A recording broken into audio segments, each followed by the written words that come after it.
Good morning. Good morning. It is 9 o'clock.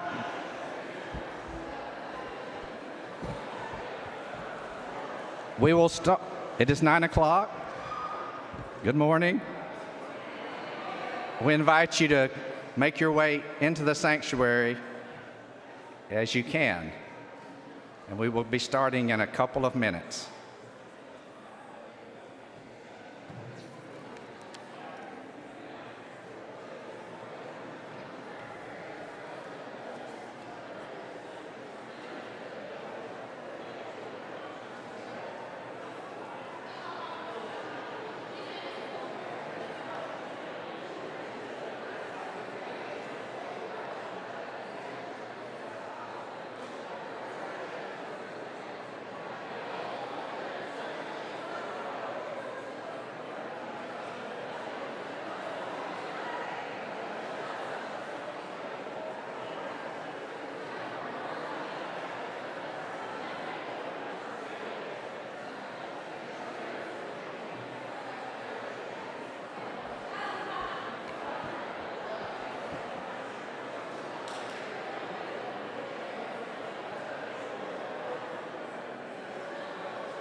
Welcome. Welcome. It is time to begin.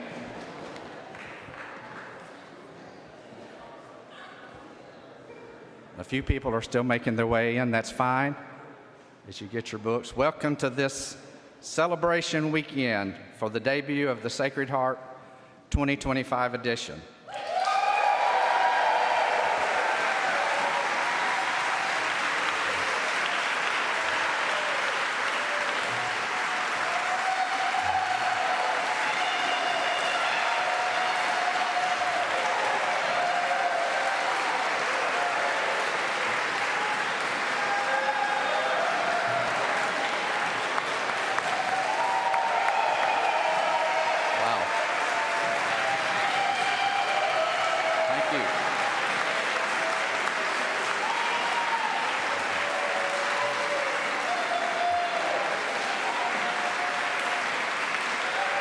Thank you. When I wrote this talk, I was not expecting that. Thank you very much. And the enthusiasm, I feel the enthusiasm. Thank you.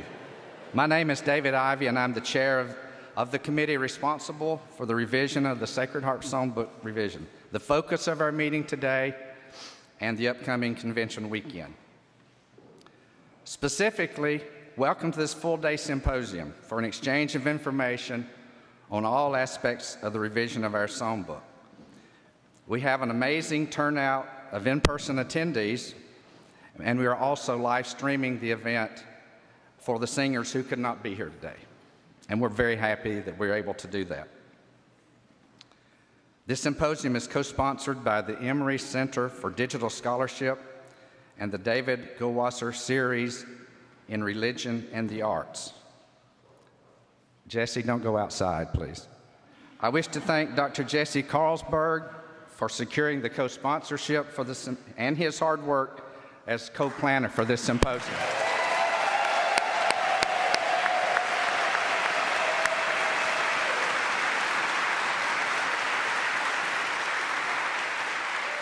Thank you also to everyone else who has helped in any way prepare and help get us here today and get started. Thank you.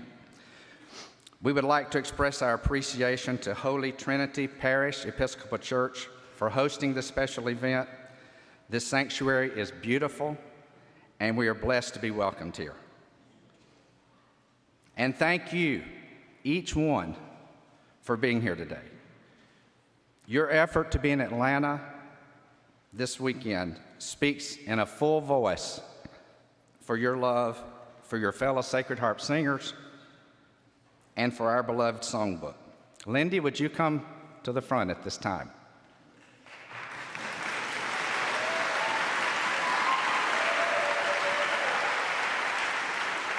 At this time, Lindy Groening of Alameda, California, who is the lead designer for the revision and was the lead designer for the cover of our songbook,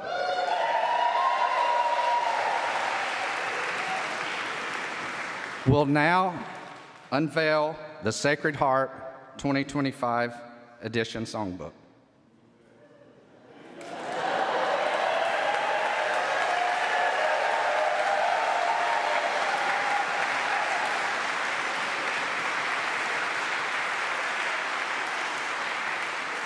Thank you, Lindy. The committee had several choices of colors and unanimously selected forest green. We hope that you like it.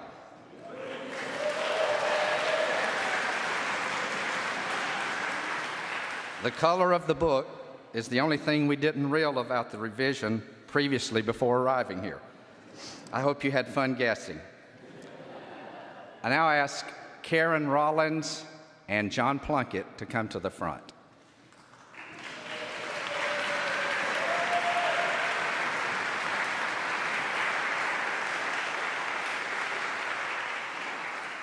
I'm a baseball fan, and I love the first pitch and the ceremonious first pitch in baseball. But today, I'm asking Karen Rollins, the past Executive Secretary of the Publishing Company Board of Directors, to represent the Revision Music Committee in presenting the first book to the board chairman, John Plunkett.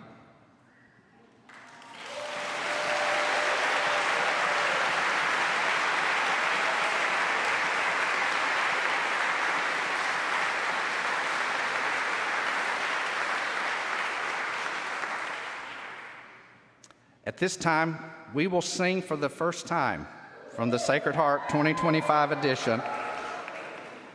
Following the song, we will have opening prayer and words of welcome from Father Greg Talent of Holy Trinity Parish Episcopal Church.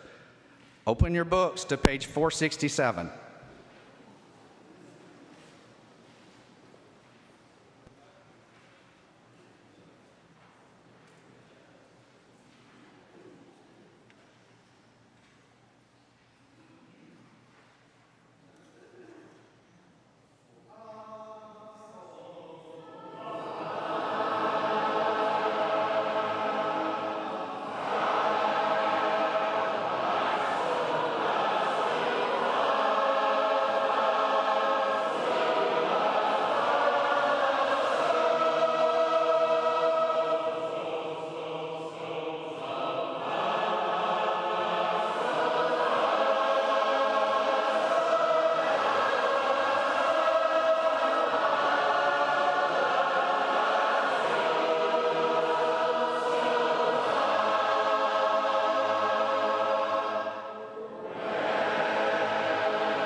Let us pray.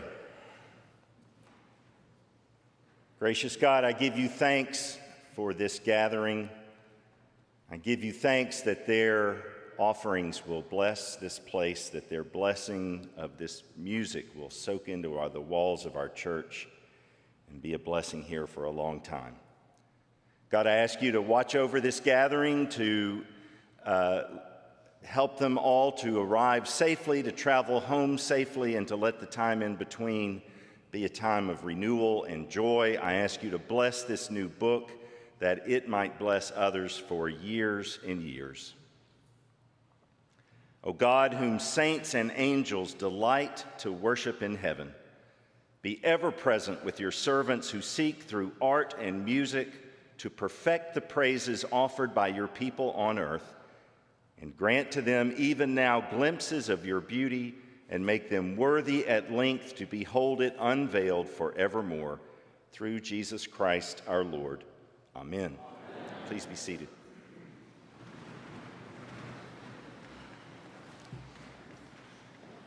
Once again, welcome to Holy Trinity Parish. My name is Greg Talent. I am the rector or senior pastor here, one of the priests here.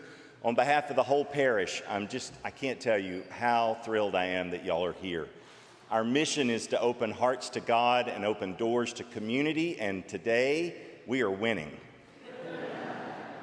One thing about that you should definitely know, however, y'all's are not the only community that we've opened our doors to today. We also have a preschool, so there's about 50 kids down on the floor beneath us, and we've worked with Jesse and Amy and a bunch of people to coordinate all that, so everything should be fine. But just please do be aware that we've got preschoolers, and their safety is, of course, of primary importance to us. Another group, we have a community ministry that has a food pantry and utility assistance, and especially you might notice we have a sack lunch ministry. So we'll be giving out about 75 to 100 sack lunches today, and folks will be gathering in that courtyard right outside this plaza down one level. And so just be aware of that. And most of the folks who come for those are often unhoused and having a hard time in life. So just be aware of all that. Now to the really important things, the bathrooms and the Wi-Fi. On this floor, there are 3 bathrooms. They're over there. So if you go back out into the narthex and then into the reception area, and then there's a yellow hallway, and there's a bathroom on the right by the water fountain. There's a bathroom on the left on the third door, and then there's a secret bathroom that if you go into the nursery, there's a bathroom back in there. Be careful going through the nursery because, you'll be walking right through it. Not that there are kids in there right now, but just be careful not to tramp too much stuff in there for the kids when they're crawling around on the rugs. There's a guest Wi-Fi. You guys will probably, blow it out in just a second if you all go in at the same time. But if you can get on it, the password is very cleverly 0011223344. And with that, I'm going to be around most of the day. If there's anything at all we can do to make you feel welcome, to let this be a joyous day. To get to the chapel, great question. So there's an elevator right there, right back there. Go to the second floor, and when it opens up, it'll point you right to the chapel. Or in the reception area, if you go down the stairs one flight and then hang a right, and you'll see it right there. Welcome to Holy Trinity.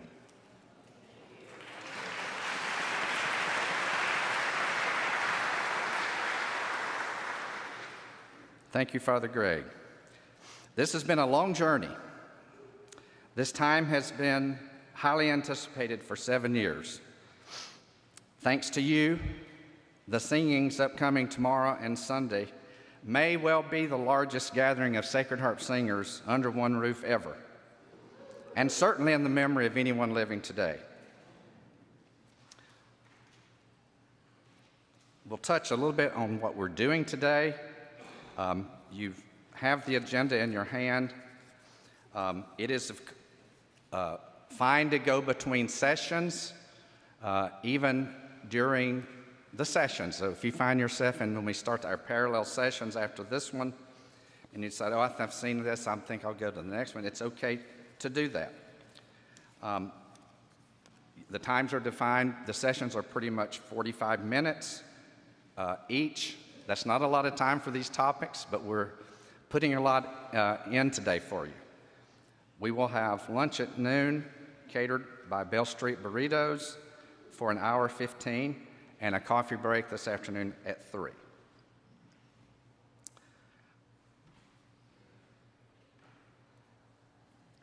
From Buell Cobb's landmark book, The Sacred Harp, A Tradition and Its Music, published in 1978, I quote from his chapter on the revisions. Throughout the history of the Sacred Harp, the urge to improve or renew the storehouse of songs has been vital. And where this urge is lacking, or where it remains unfulfilled, the song tradition dies, end quote. It has been long maintained by leaders of Sacred Harp that regular updates of our songbook, meaning about every generation, is the reason that Sacred Harp has not only survived for almost 200 years, but has thrived throughout its lifetime.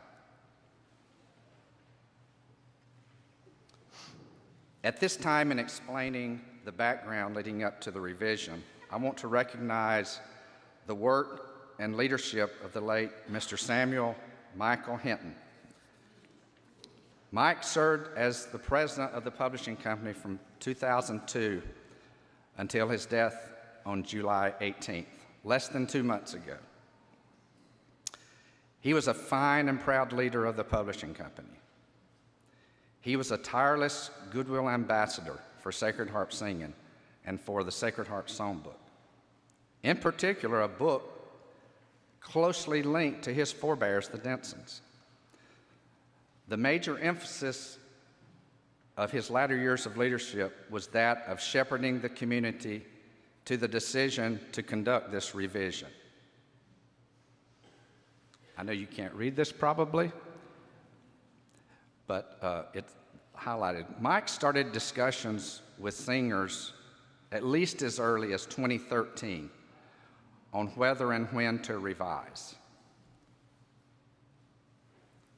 He surveyed 10 singers for their opinions in 2013 with questions such as, is it time to revise the 1991 edition?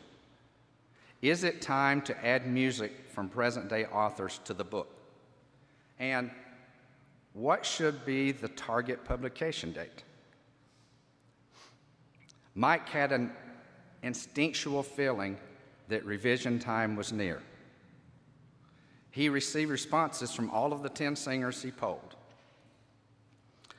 He reported those results to the board in 2014, and there was discussion.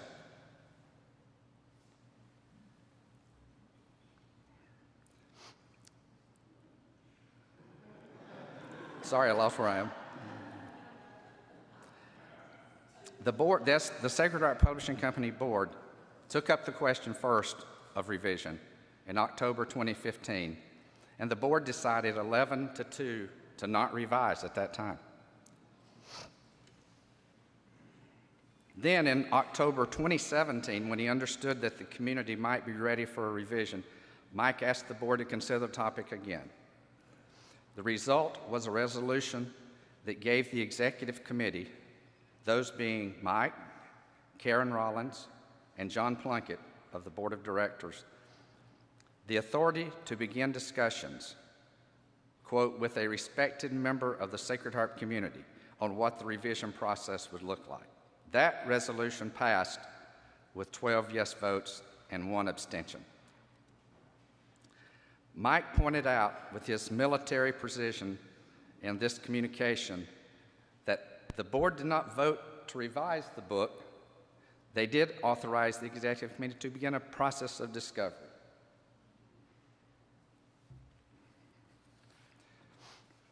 One year later, after the process of discovery was complete, the board approved the revision of the 1991 edition on October 13th, 2018, and named me the chair of the committee. That has now been almost 7 years.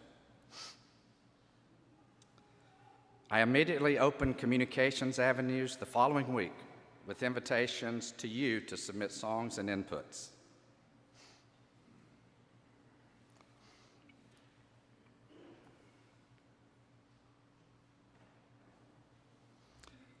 A few months later, on April 6, 2019, the full revision music committee was appointed and approved by the Sacred Harp Publishing Company Board of Directors.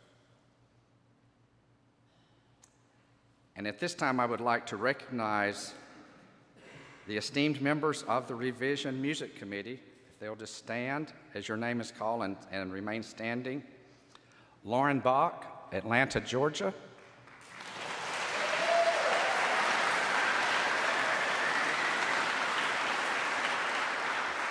Helen Brown, Derby, United Kingdom.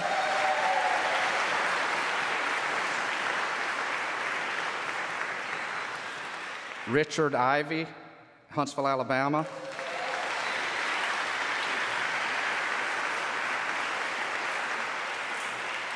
Richard is also presently the Executive Secretary of the Publishing Company. Jesse P. Carlsberg, Atlanta, Georgia.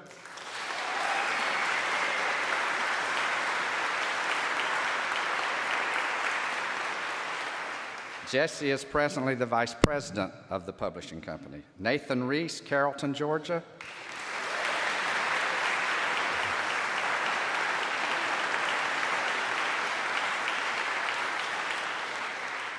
Nathan is presently the Treasurer of the Sacred Harp Publishing Company.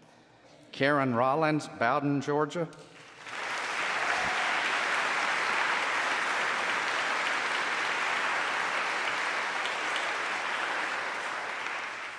Karen is presently a board member of the publishing company. Terry Wooten, Hyder, Alabama.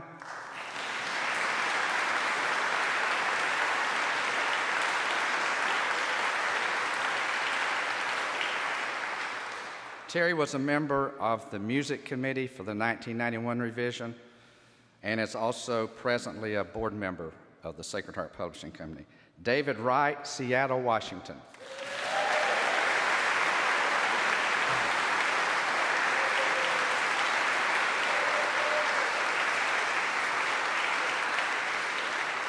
Thank you very much. You may be seated. The work of this committee has been comprehensive, involving every aspect of the music and songbook. This is reflected in the name given to the committee by the Board of Directors, not just Music Committee, but Revision Music Committee. The amount of time invested by the committee members and all of the other team of contributors is surely unprecedented for a revision and is practically uncountable. The committee cheerfully convened in 43 meetings over the course of 7 years. Compare that to about 6 committee meetings for the 1991 revision.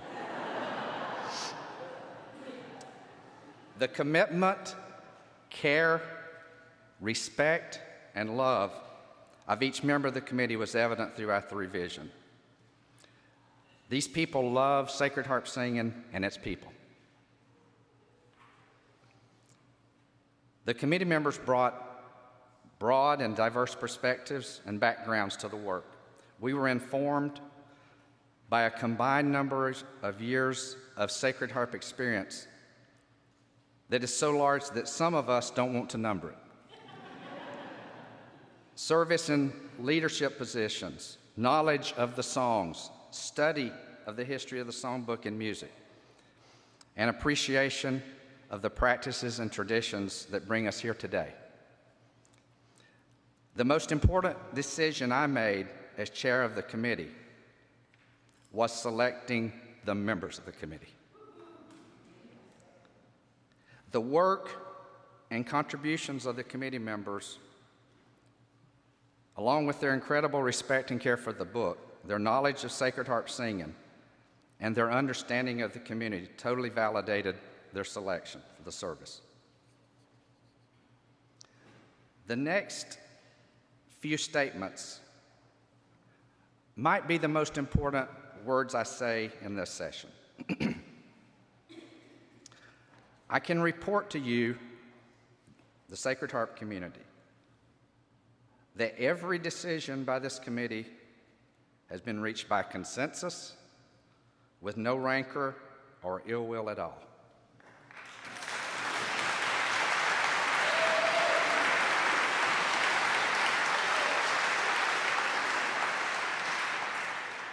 Not a single committee member got everything they wanted, of course. There's been a lot of discussion, a lot of listening, a lot of give and take, and a lot of compromise. And when the will of the committee became evident in some of the weighty matters we considered, we came together and agreed as a team and reached consensus in every case. It was not necessary to carefully count votes on any decision. There were no split decisions. But why a committee anyway? The Sacred Harp has a long history of revisions. Revisions conducted by and benefiting from the wisdom of a group of singers, lay musicians, if you will, who generally labor in other career areas than a cappella shape note music.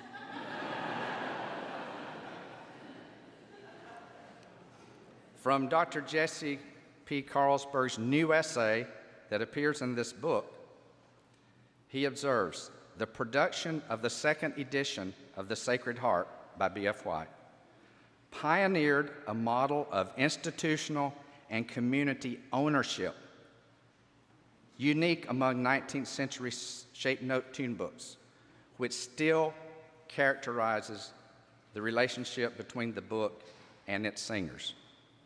End quote. This is well documented in our songbooks, as you see here from the cover of the 1870 songbook. Continuing from Dr. Carlsberg's essay, White founded the Southern Musical Convention, the first Sacred Harp singing convention, in 1845. In 1849, the convention appointed a committee to enlarge the Sacred Harp, headed by White, and including several other singers, teachers, and tune writers. This collaborative approach helped tie the Sacred Harp book to the musical and social practices of the singing convention, while expanding and empowering the tune book stakeholders. End quote.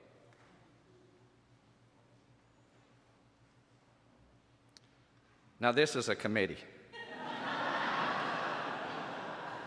22 strong, that's the same number of football players on the field at any given time.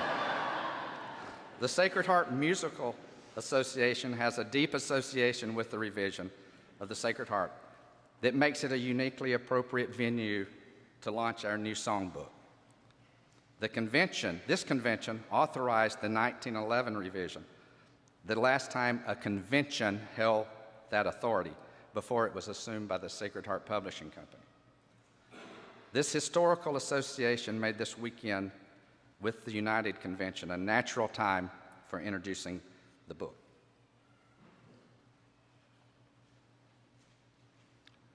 (1936).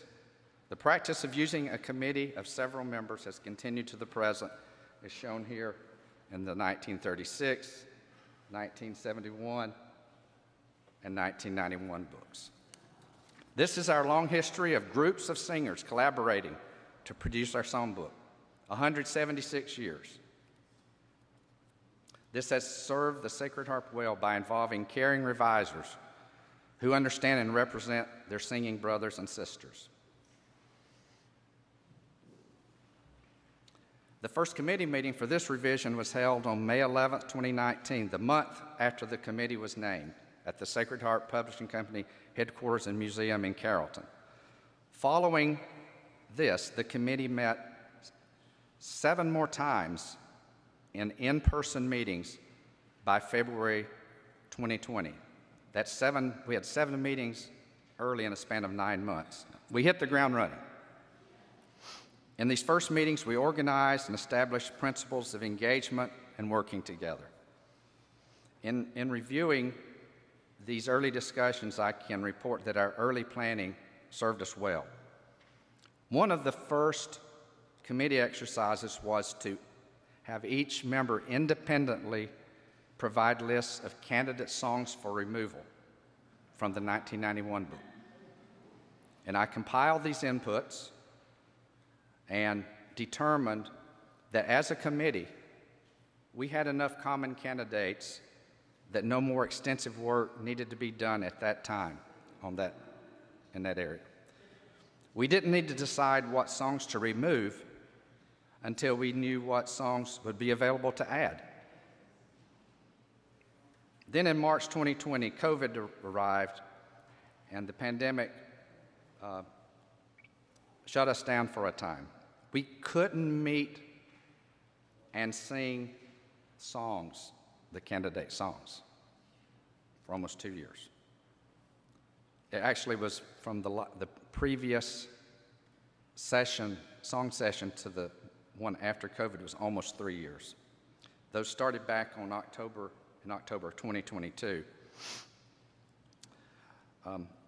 By the way, I will point out that the 1991 revision spanned just over 5 years from beginning of the work until the book was published. If COVID time isn't counted, this work was done in a similar amount of time for this revision.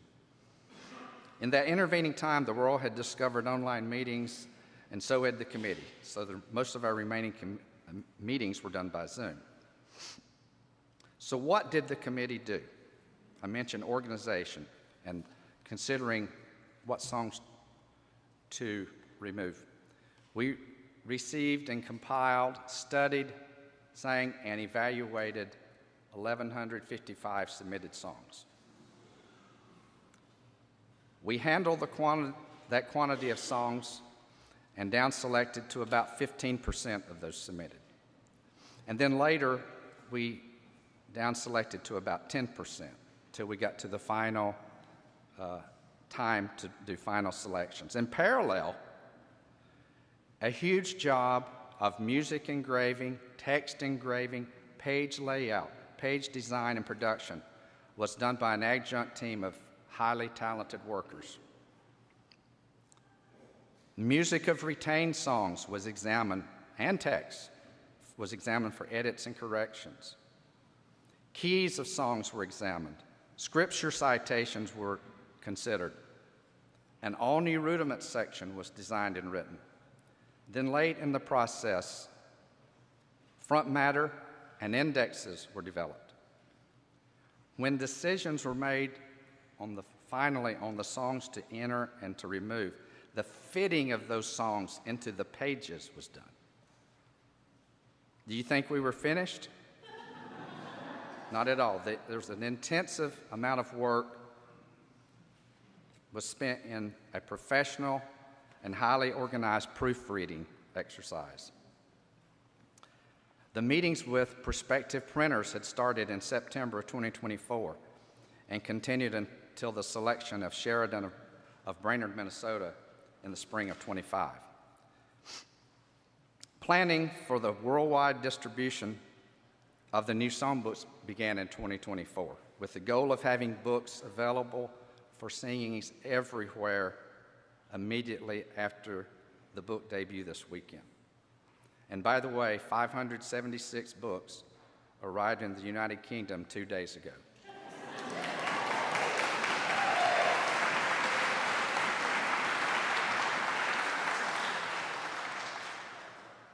Now a few words about the book design and production team and other contributors.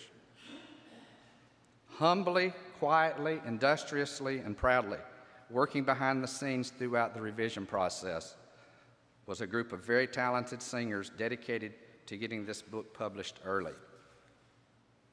If you'll look just inside your book, you'll see an acknowledgments page to give you a sense of the contributions by so many. In the interest of times, rather than calling the names, I would like to ask all contributors to making this book, please stand and be recognized.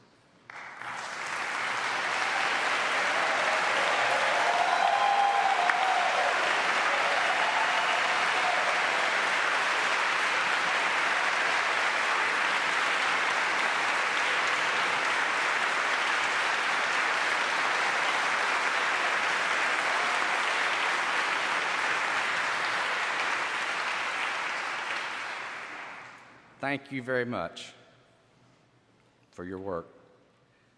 What did you, the community of singers, do?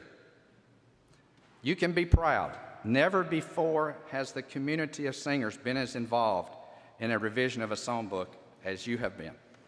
You submitted 1,155 songs. You provided 400 pages of inputs on topics from A to Z, on anything. You spoke your mind and listened carefully in dozens of town hall meetings from Fairbanks, Alaska to the United Kingdom. You came and lent your voices and sight reading skills in 16 test singings from Olympia, Washington to Carrollton, Georgia to Montreal, Canada to Bristol, UK, and beyond. You served on these teams to support the design and production of the book. You helped with scripture verse citations. You examined the meter designations. You used the results of many years of research to update the source attributions of the music and words of the songs. Now a word on your trust. You, the community of singers, trusted this committee to do the work set before them by the Publishing Company Board of Directors. You trusted the committee to make the decisions based on precedents of other revisers. You trusted this committee to make thousands of decisions, always keeping in mind the singers as the users of this new book for decades to come. You gave us the space and the time to do the revision the right way. Your confidence and trust are essential to the success of the revision, and I thank you. And finally, your commitment. You have done whatever it has taken to come here this weekend from across North America and Europe and even Australia. We are here to celebrate. As Buell wrote in 1978, we're here to celebrate the renewal of the storehouse of songs. And we are here to celebrate together the continuation of this tradition of people singing their hearts out in worship to God and for each other.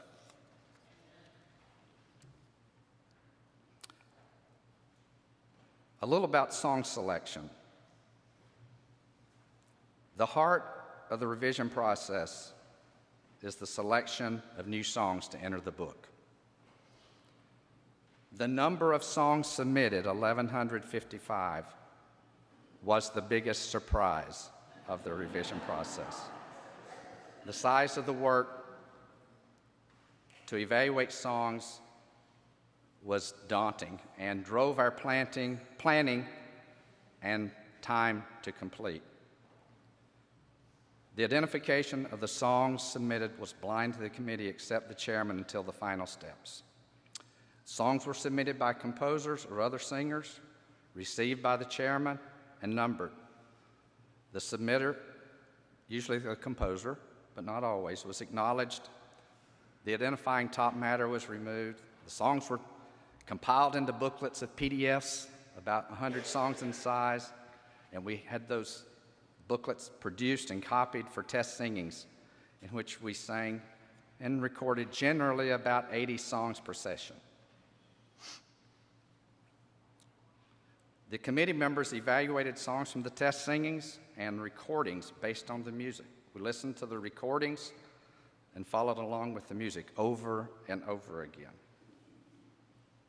Committee members individually, sorry, I forgot to advance this. There's the locations of the test singings, by the way.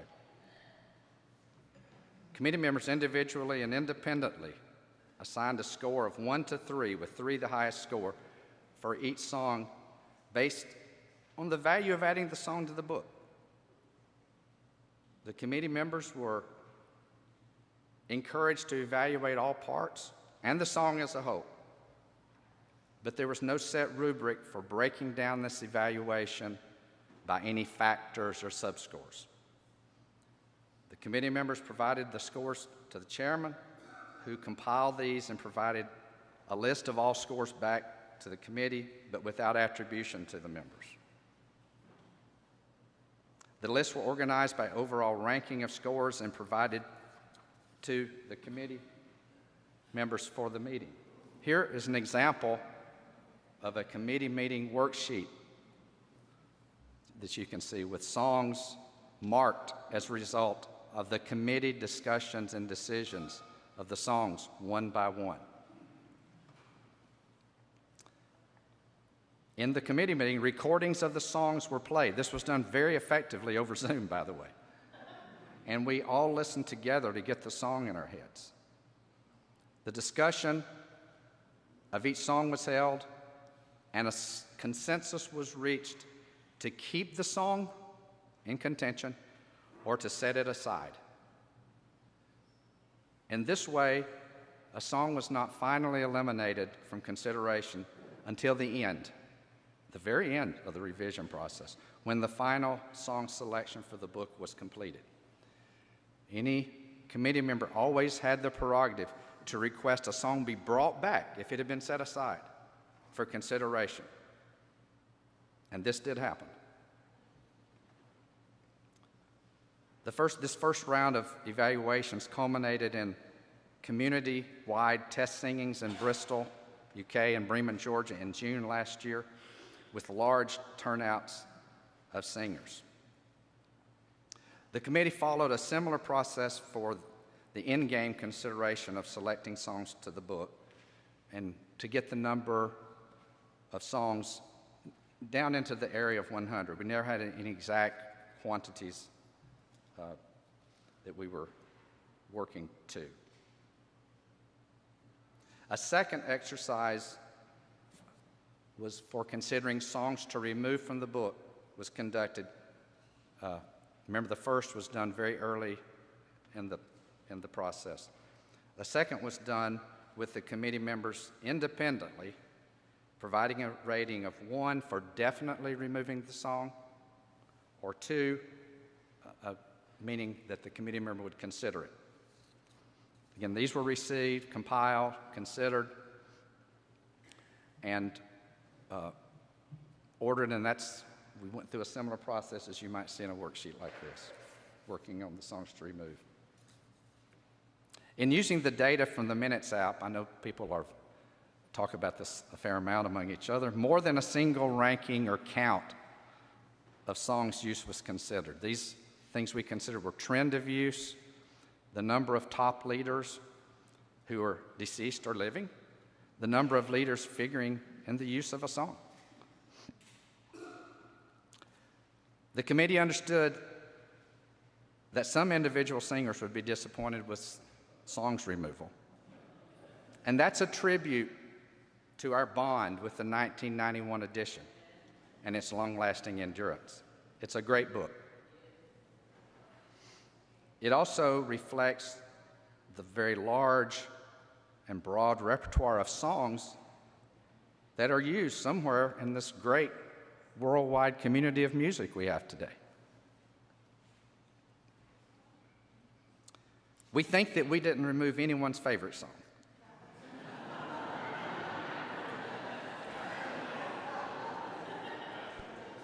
But the large number of songs submitted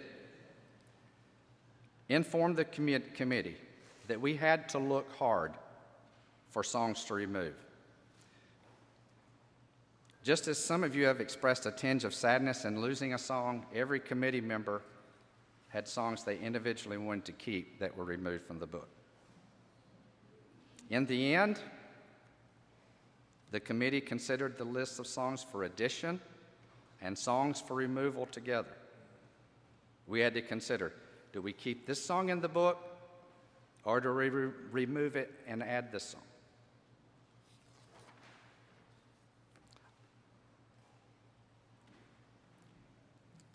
And I'm running way behind in time. May have to quickly go through some of these things, but I will just present a few numbers. Some of you have seen these, but others may not have. We added 113 new songs to the song book without adding a single additional sheet to the book.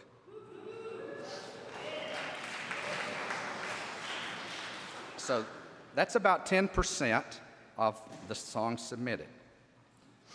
We had 51% of the songs are major in the major key, 49% are in the minor key.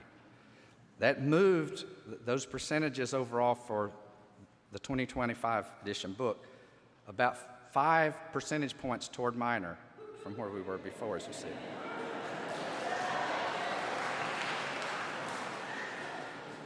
There was,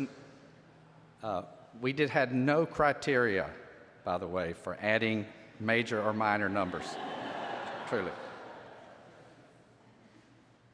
The compositions span more than 2 centuries and represent 78 different composers and sources, including 49 living composers.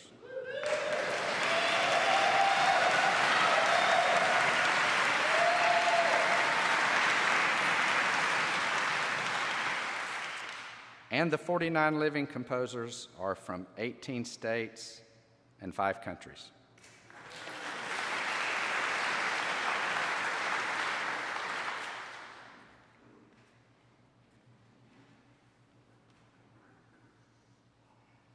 The Sacred Harp Publishing Company 13-member board unanimously approved the songs added and songs removed on May 20th, 2025. And at the same meeting, the board also approved the other content, design, and cover decisions made by the committee. I'm pleased that we could return to the practice of having the last song in the book have a farewell or goodbye theme. This was started with the first Sacred Harp by B.F. White, continued in his editions in 1850, 59, and 70, and was discontinued was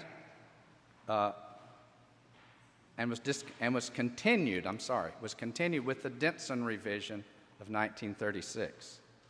So the practice is back with a New Lisbon by Harry Chandler. This is from 1854.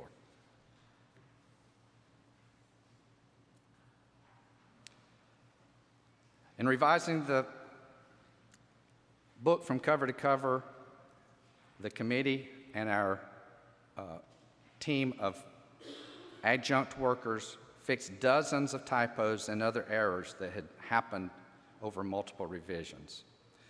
We also made changes to verses, musical parts, and keys in a small number of songs. And I'm not going to step through all of these in the interest of time, but we have this documented. We'll be making this, and maybe it's already made available online, that you can see exactly what changes have been entered into the book in terms of verses, part, keys throughout. There are reasons for all of the changes. It would be great fun if we could sit here and had time to go through each one of these, which I wanted to do.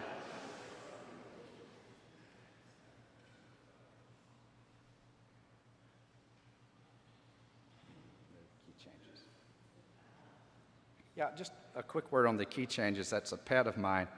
Our total thinking behind this was, what can we do to help people who key music? And if you do this, if you key music, you understand that not all songs are noted the way you might think they would be. So we looked at that and made key changes based on, if we put them in a different key, might it help the people who key music?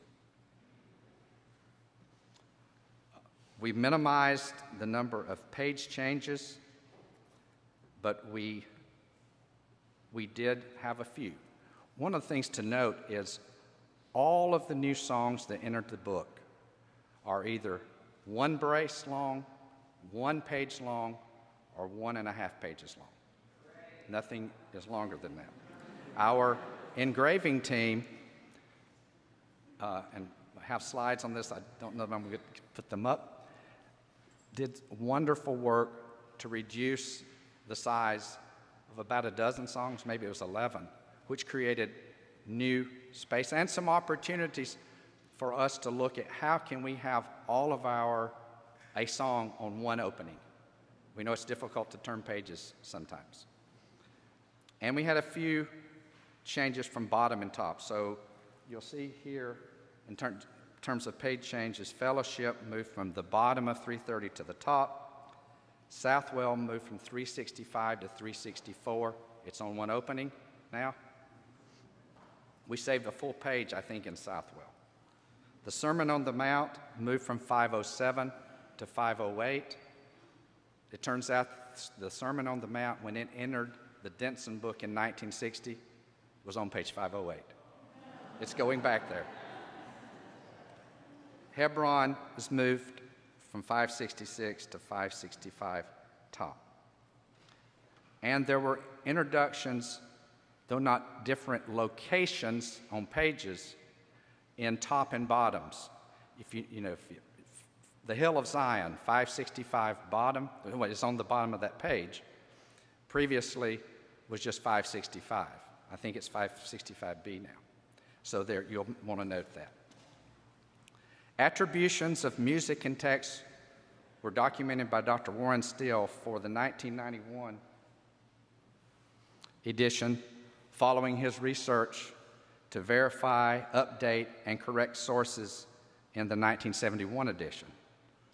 Dr. Steele's book, The Makers of the Sacred Harp, published in 2010, was the first book to expand attributions documentation from what is listed in a songbook for every song in a shaped notebook. Warren, would you please stand? I know you're here.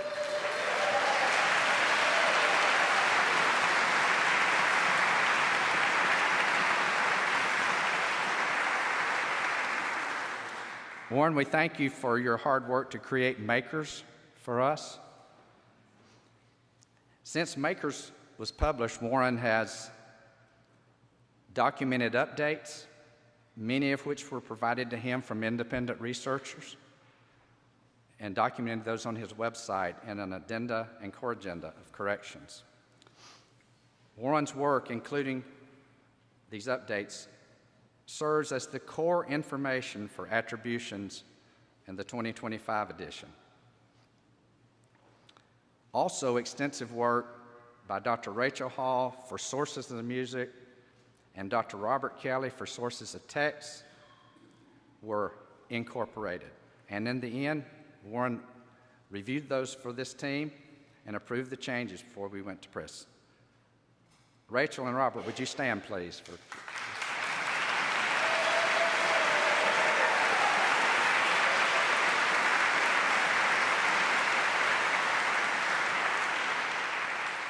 A whole session on attributions is available later today, so by Dr. Hall and Dr. Kelly.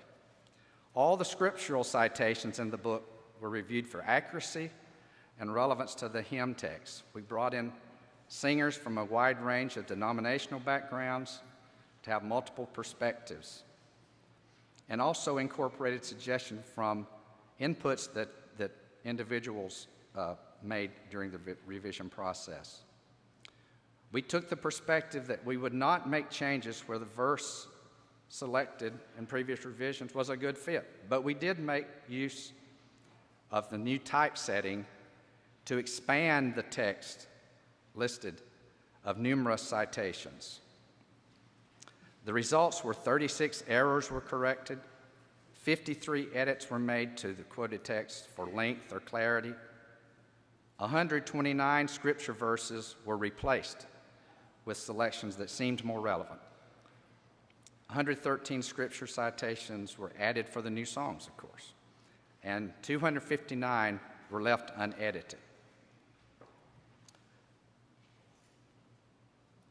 This is going to be a very brief tour, so you can open your book if you wish, and we will touch on a few things, highlight in the front matter. I will note on page 2 the recognitions of the bequest of Miss Rebecca Over of the UK to the Sacred Harp Publishing Company.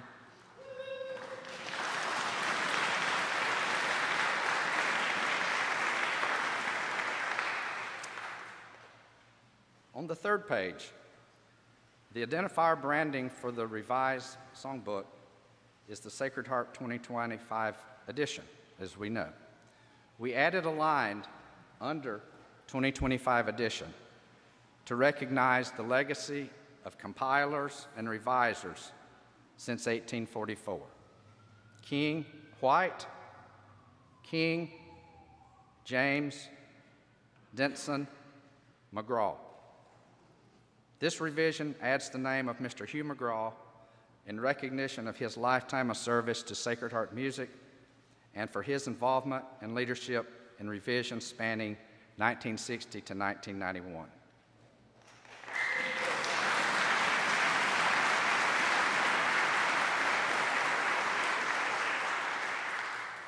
I've already highlighted the acknowledgments page.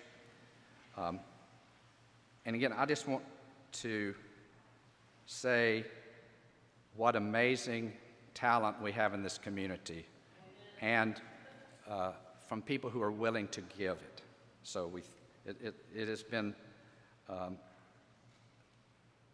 wonderful thing to see during this entire process. There is a preface that provides a message of reflection, involvement, process, celebration, and invitation from the committee.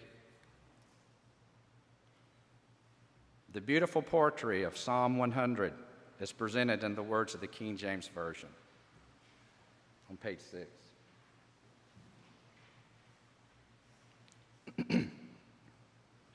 I invited 3 eminent scholars of Sacred Harp to author essays for the book. Page 7 has Buell Cobb's essay, A Perspective, Sacred Harp and Its Traditions. Sadly, this is Buell's last writing on Sacred Harp singing, but I'm so glad we have it. In his last email to me in our exchange about this essay, he asked me to keep it open, that he still might want to make some changes before the book went to print. Buell fully supported this revision and was looking forward to its introduction this weekend. And we miss him very much. Page 8. On page 8 is the essay by Dr. Warren Steele on the essential things to know about Sacred Harp.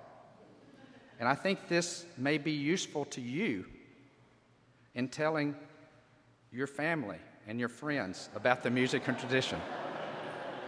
Isn't it a hard thing to do? And on page 9 is an essay by Dr. Jesse P. Carlsberg on the revisions of the Sacred Harp, from which I quoted previously.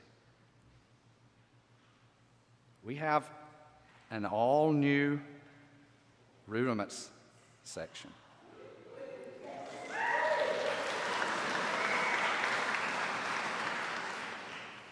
For singing school teachers, and I'm speaking, I guess, maybe personally, the previous rudiments, which are very good, but it's difficult to use those to systematically walk from from the beginning through the pages to teach a singing school. And we're challenged today to do that in a lot of cases when we don't have whiteboards and display boards. Sometimes we just have the book to teach from. So one of the goals in our rudiments was to make them better for use in teaching singing schools. But I believe they're equally valuable for individual learners to do that. Thank you, Lauren, for your work in leading our...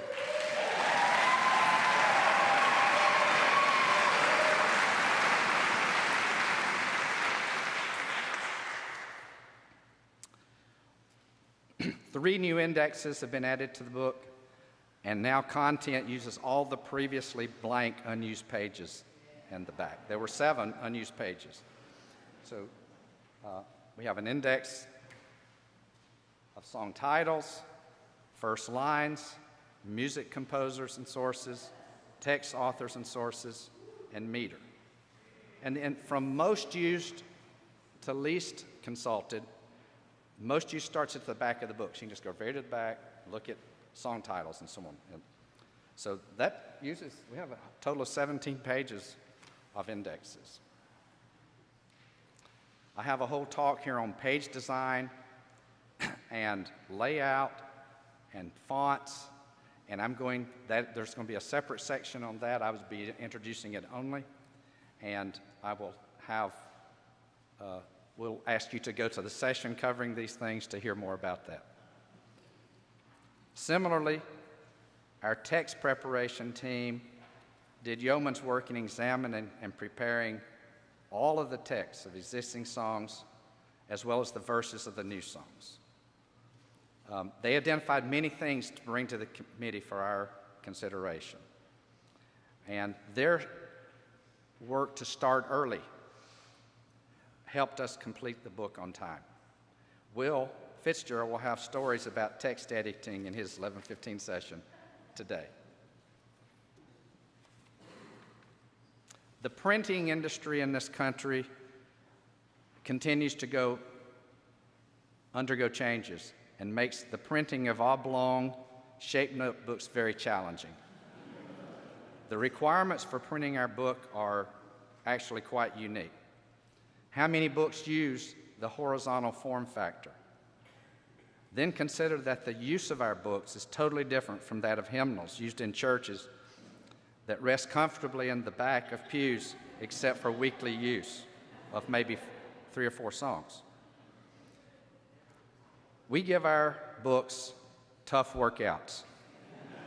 They must endure hours and hours of being held, pages accidentally dropped, and sometimes left in cold and hot cars between singings.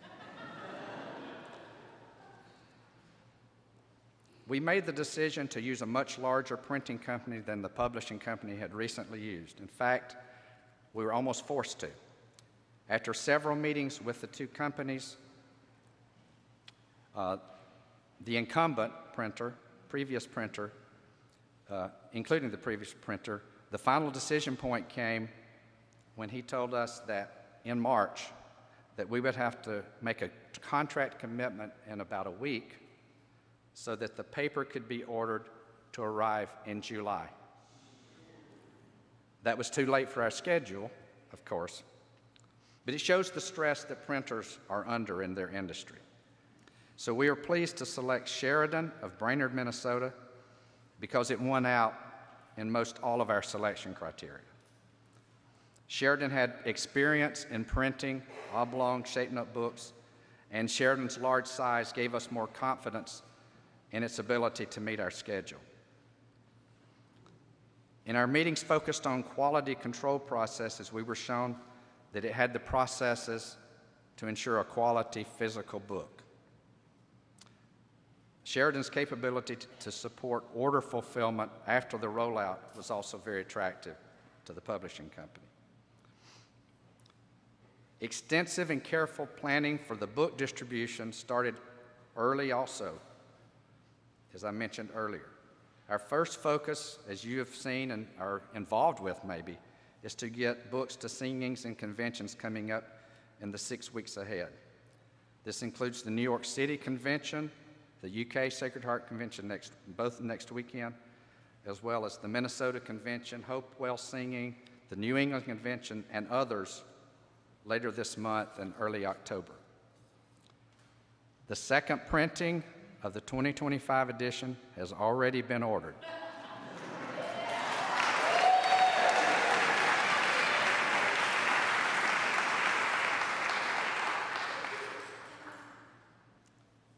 It should be available to us in early to mid-October. Correct, Richard? Finally, we were very pleased that the publishing company is able to price books at $20 in the US and £20 in the UK.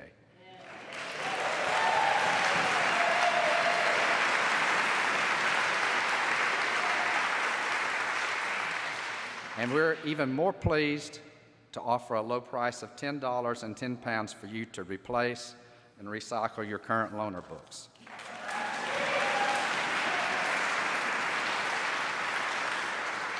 Would the committee members please come to the front? If you'll come to the front and stand here.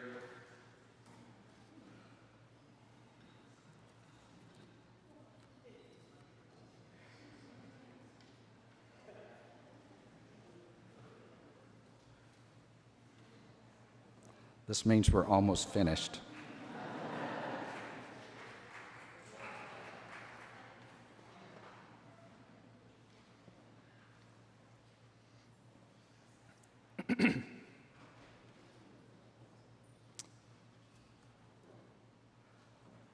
On behalf of this committee,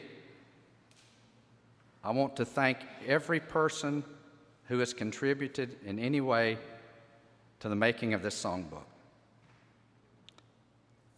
This songbook is the central character that binds this amazing worldwide community of singers.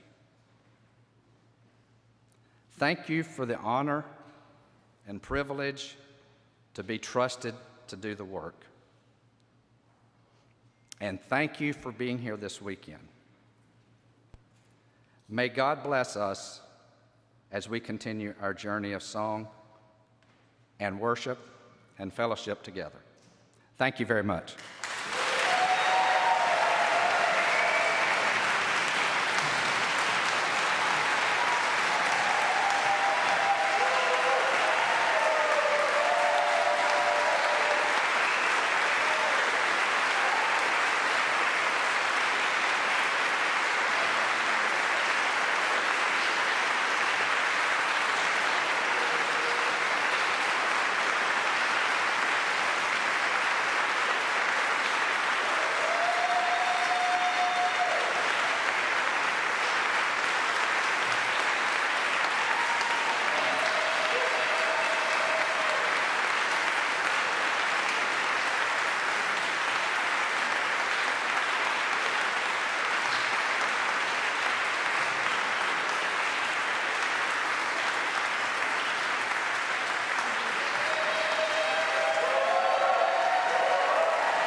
Presentation.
if I can make the next one happen. I'm spoiled. I've had people do PowerPoints for me all my life. Well, last few, but Lindy did a beautiful job with this. She did my first. Thank you so much.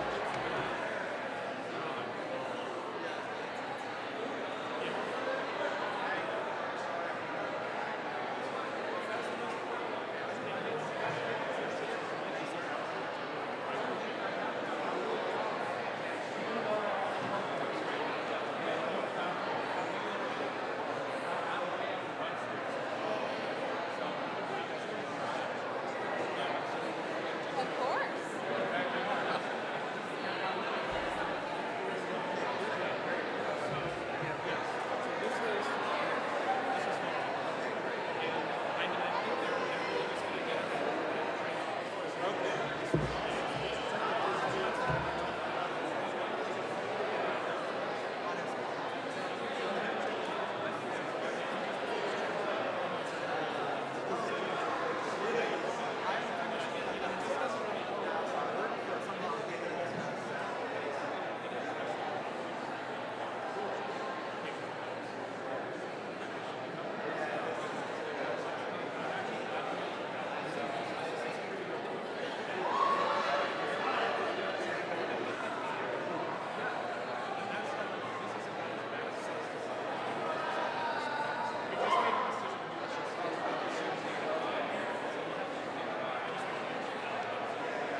Hello? Whoa! Hot mic.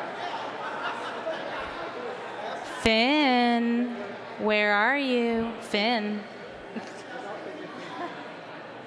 Hi. Do you want me to not? It blocks my face. No, it's okay. It's okay. Oh wait, that's right. Because you're on fire. Let me get It's cool. I should have printed it, but I just didn't.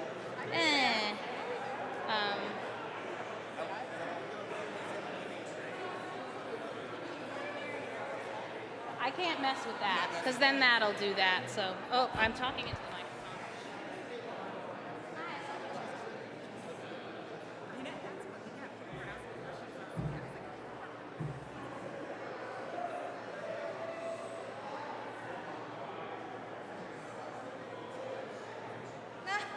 Oh, this humble footstool.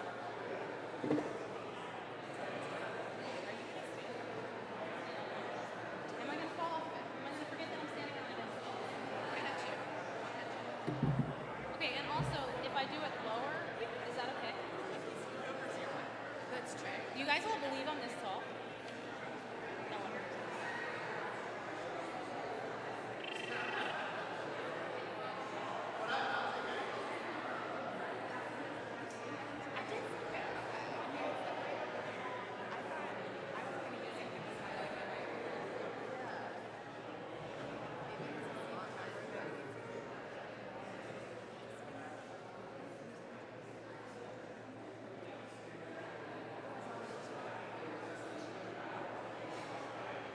But I do want my wall. Where's Finn? You see Finn anywhere?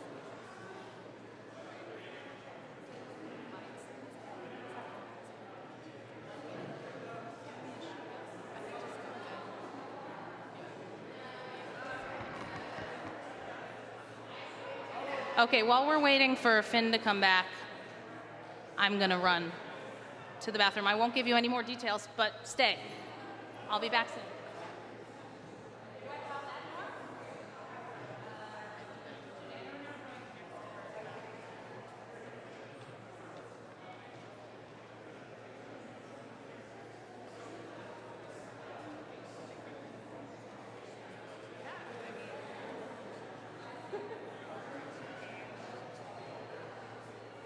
We encourage you to go ahead and read the rudiments while you're waiting.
Sign this thing quickly so I can put it back in my car.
Okay.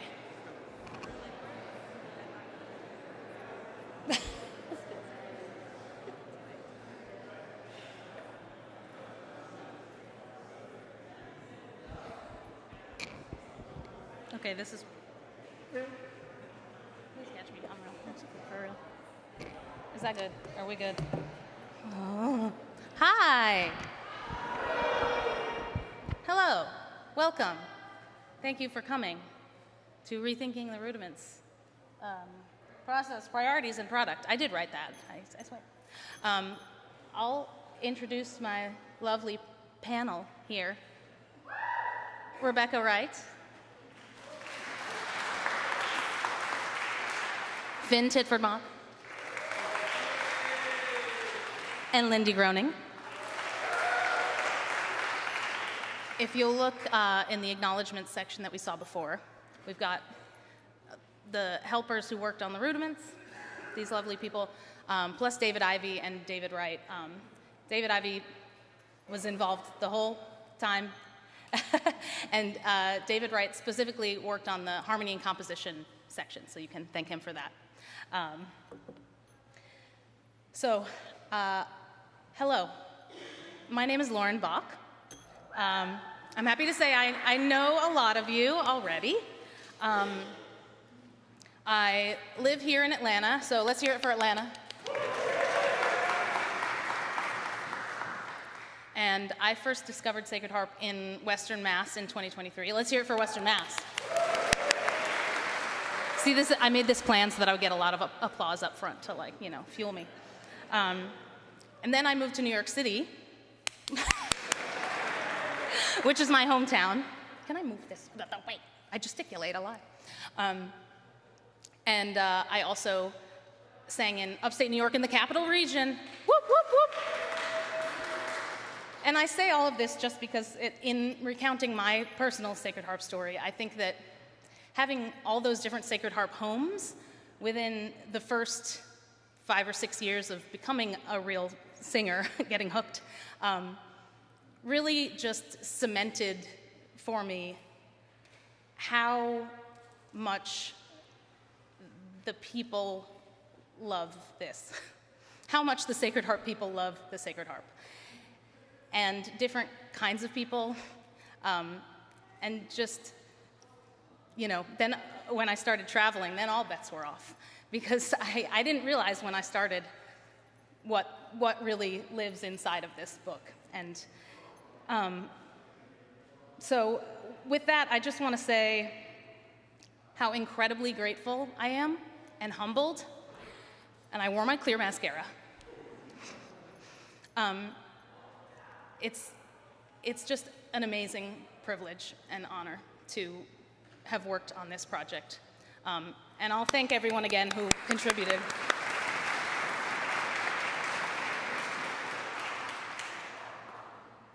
The team was incredible.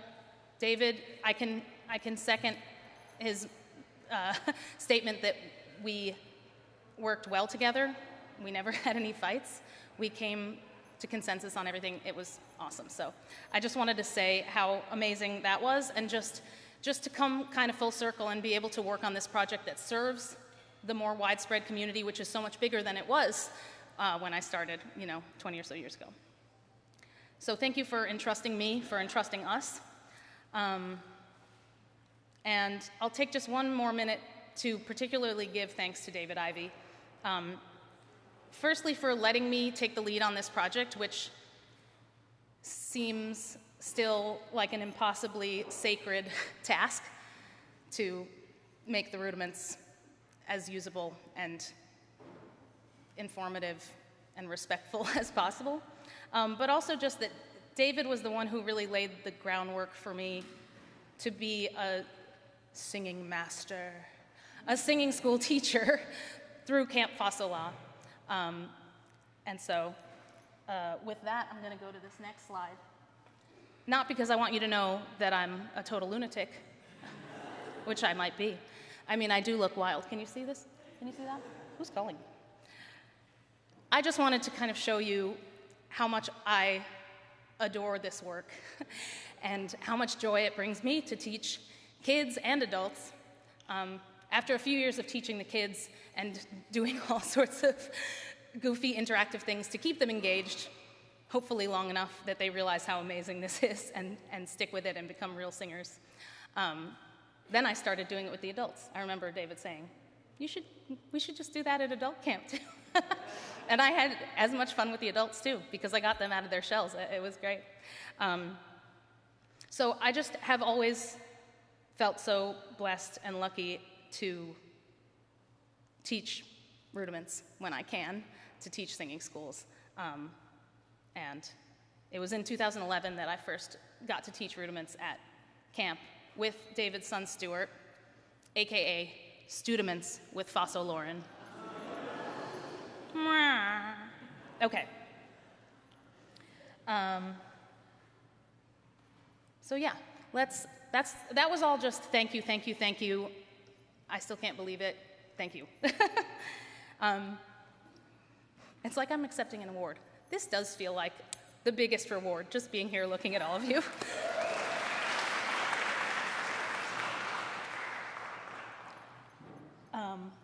All right, now I think I want to just be looking at this one. Stay. Oh God, don't unhook. Don't do it. Okay, sorry. So, as we talked about, we started the process in 2018 into 2019. So it was late 2019 when I decided to do a little bit of a survey and ask some people who I knew to be singing teachers, singing school teachers, some professors who did semester-long classes on Sacred Harp, or other people who had made materials for teaching Sacred Harp, just what they thought about teaching, about the rudiments we had in the 91, about what materials they used, what materials they felt they had to use because of whatever was lacking. And then the world, closed down. But during our hiatus, David and I started kind of poring over all the past rudiments, both in the Sacred Harp lineage, ancestors, cousins, and also other books like Christian Harmony, Southern Harmony, Union Harp, a bunch of other ones. Finn sent me some amazing, more esoteric ones. I should put some of those pictures up here. And then Lindy came on board to kind of help us get started and figure out where to start. And that was super helpful. It was kind of talking about what we thought our goals were and how we could make it happen in terms of the layout. So I've tried to split it up into some categories of what we were aiming for. So there's clarity and legibility. So basically just looking at it and receiving the information kind of on a page-by-page or paragraph-by-paragraph basis. And then kind of the organization of the greater document, what order made sense to go in. And then we wanted to make sure that we gave some thought to the tone we were using, the language, how we were presenting it. So, did we decide that other mic works? Anyone? Anyone know if that mic works? Yeah, sure. Test, test. So some of these decisions were made kind of holistically with the design and production team. There's a whole style guide where decisions were made. I have AppleCare. Decisions were made about which fonts we were going to use, and just all the rules we were going to follow. Because they took the time to make their own rules to suit us. They weren't just going to follow Chicago or whatever the things are. So I didn't know, do you want to say anything about Miller? Or like why, I don't know if I've heard you talk about like why that came to be.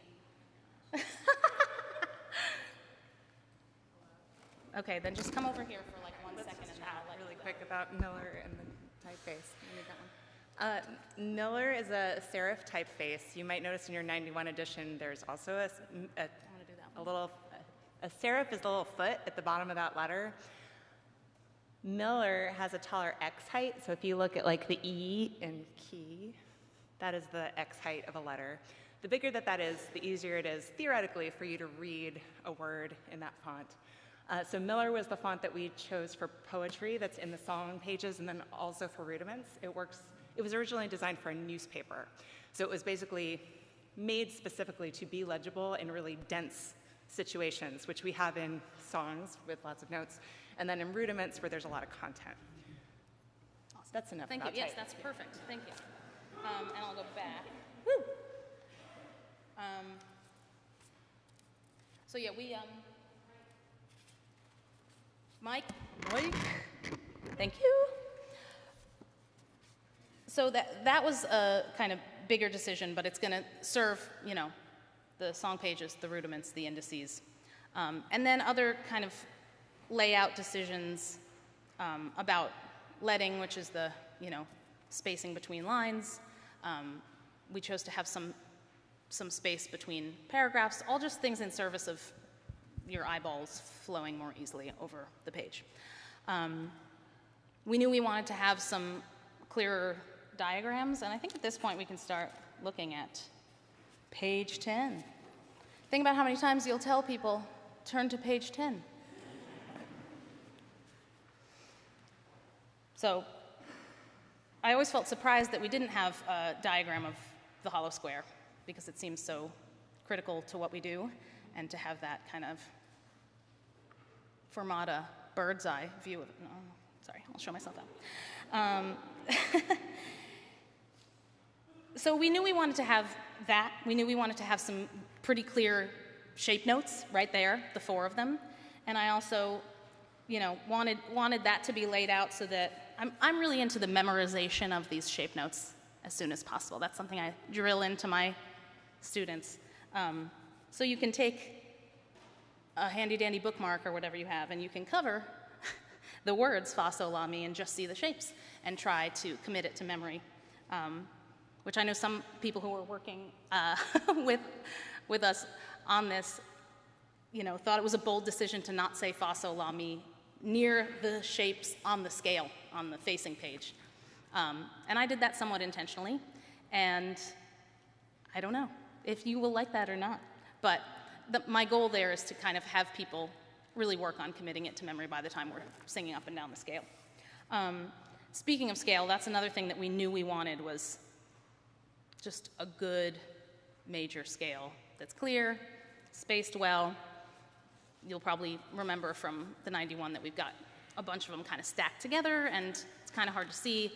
And it was illustrating that it can move around to different keys, which is an important point, but we knew we wanted to have this be pretty bold and clear. We also, you know, decided that the diagrams should either be labeled themselves with what they are, or in just a few cases, it's pretty clear what they are from what section they're in, and there's a heading nearby. And then that kind of leads me to, we were just looking to have things to really catch your eye. So we have headings that are descriptive and don't say, chapter XII, which I hope is more helpful for people as they're flipping through and want to get to a certain spot. And in terms of the font choice with Miller Daily 3, the bold, it's really nice and bold. So we do have terms bolded in the 91 edition rudiments, but they're not as bold. So we hope that helps. And just kind of break up the page. We also, we're trying to think in the now, but also in the next 25 years. And, I hope we all keep reading. But I also want to be realistic about a big, dense chunk of text and who's going to lose interest in that. So we just tried to make it kind of dynamic and have a lot going on to move you through. We did that one. So in terms of the organization of the entire thing, we knew we wanted to retain some important aspects. We knew we wanted to retain the departments of music, because that's always been around, being melodics, rhythmics, and dynamics. And hopefully you can find them pretty easy. You'll see melodics on page 10, and that's our other font. That's Optima, which is also here. So basically Optima, Nova, LT Pro. There we go. There's differences in all these fonts. So that's our title font, and you can hear in a later talk today how that came about and why that was an excellent choice.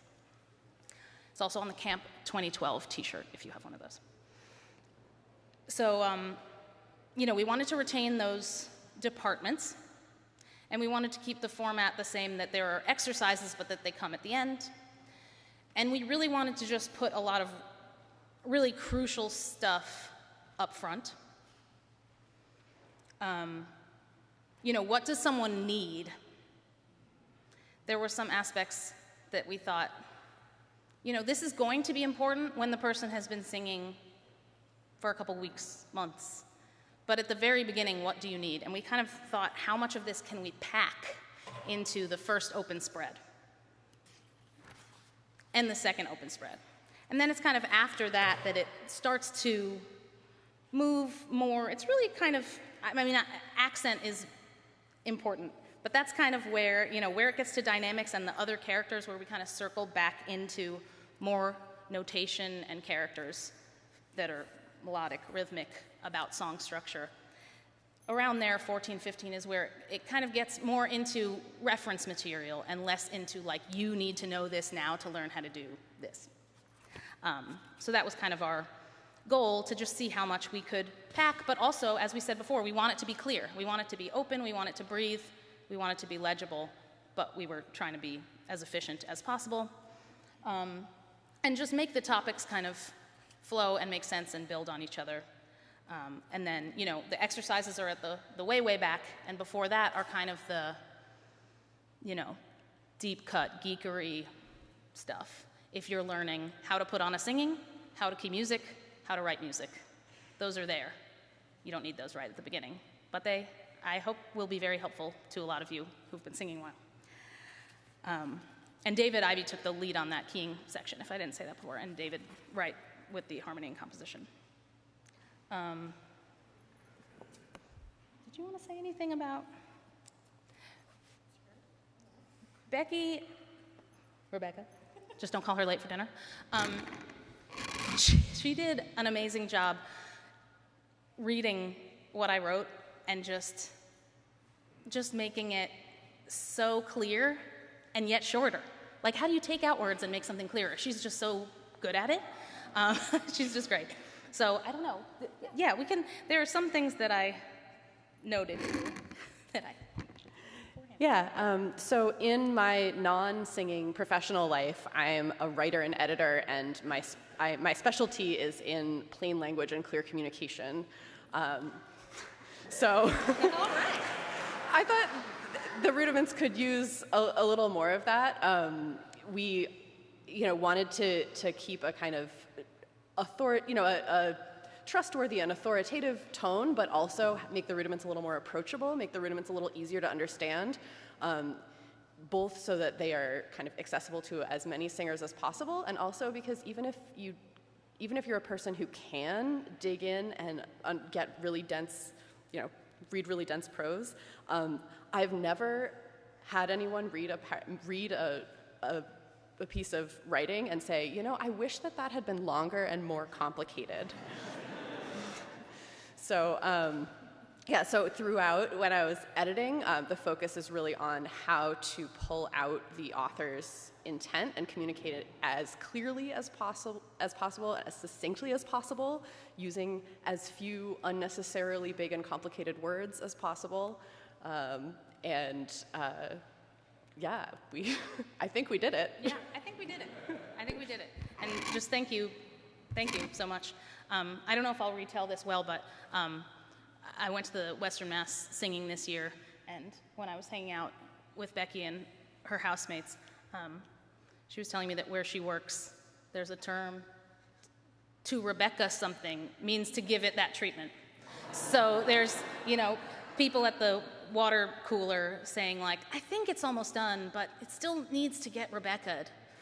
Or it's still, something along those lines. And that's just what she did for us, and I hope that I know it's going to serve us very well, so I really appreciate her talent.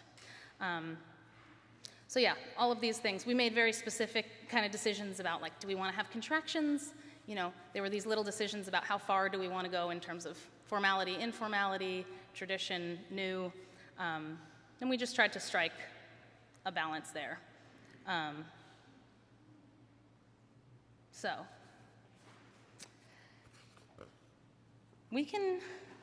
let's just kind of keep flipping through. What page are you on? Are we still on 10 in your book? So we can just take a look at generally what we've got on that first spread. We make it all the way through the major scale. I'm proud of that. And then on the second open spread, 12 and 13, we get into minor. We show the major and minor kind of in relative to each other. I think I first saw Ted Mercer do that.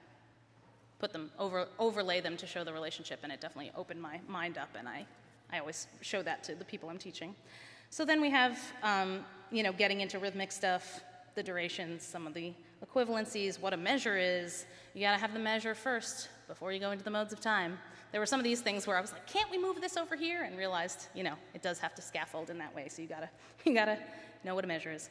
So then we get into the modes, and as we flip over, and you'll notice that we don't have the da-da-da-da-da-da.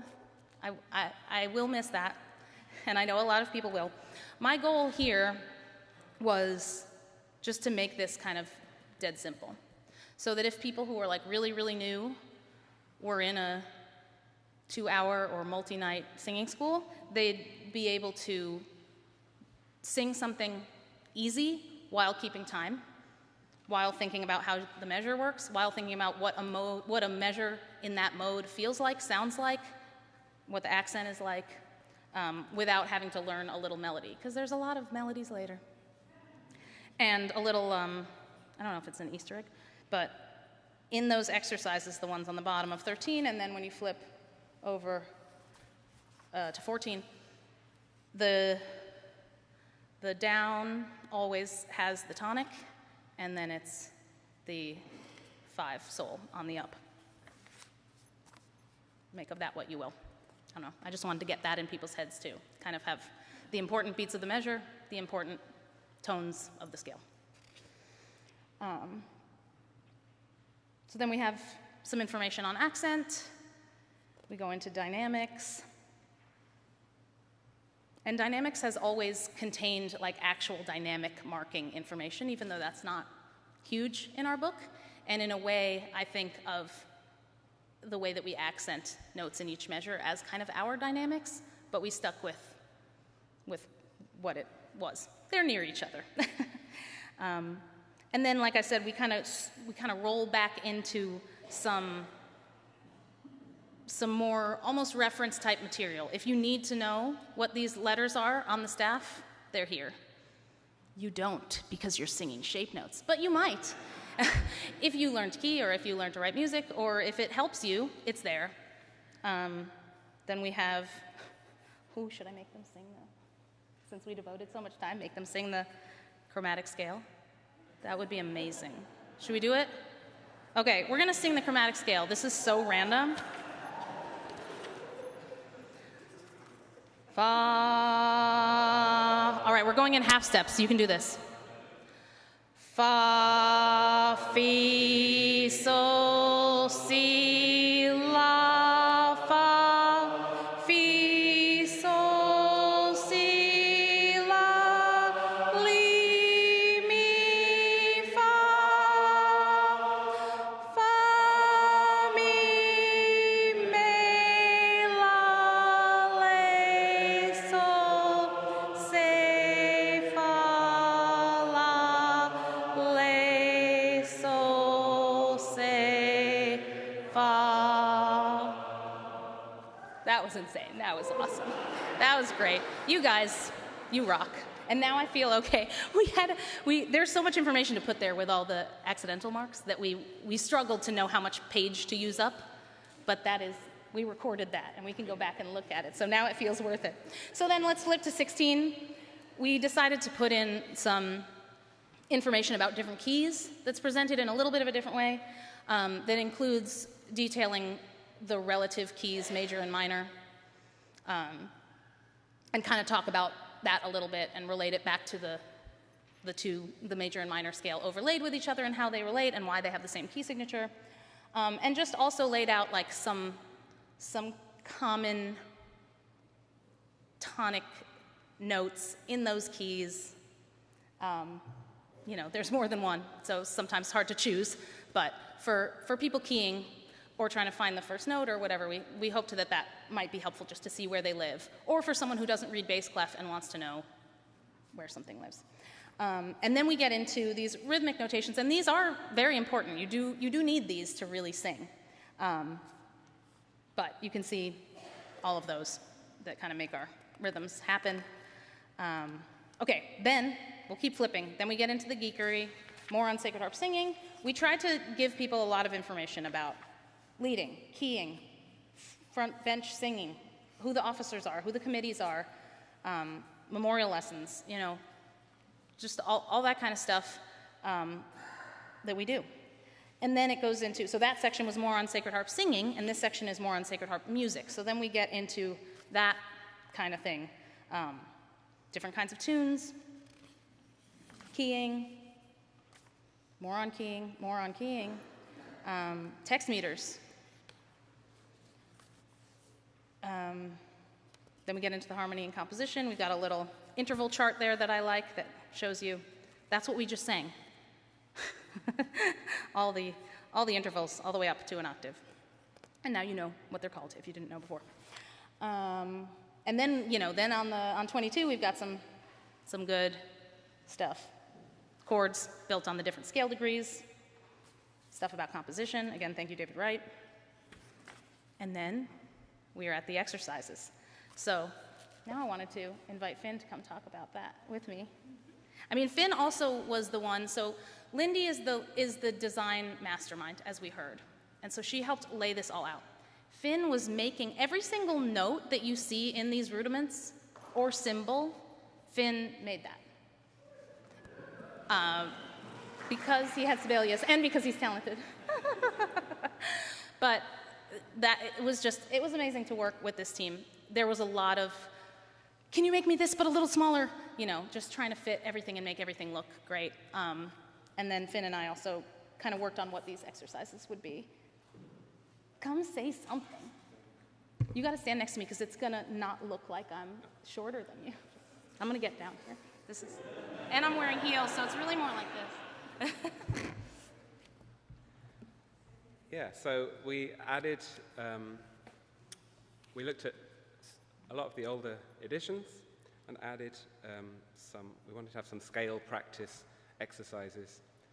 And these ones actually come from the Sacred Harp, the old book.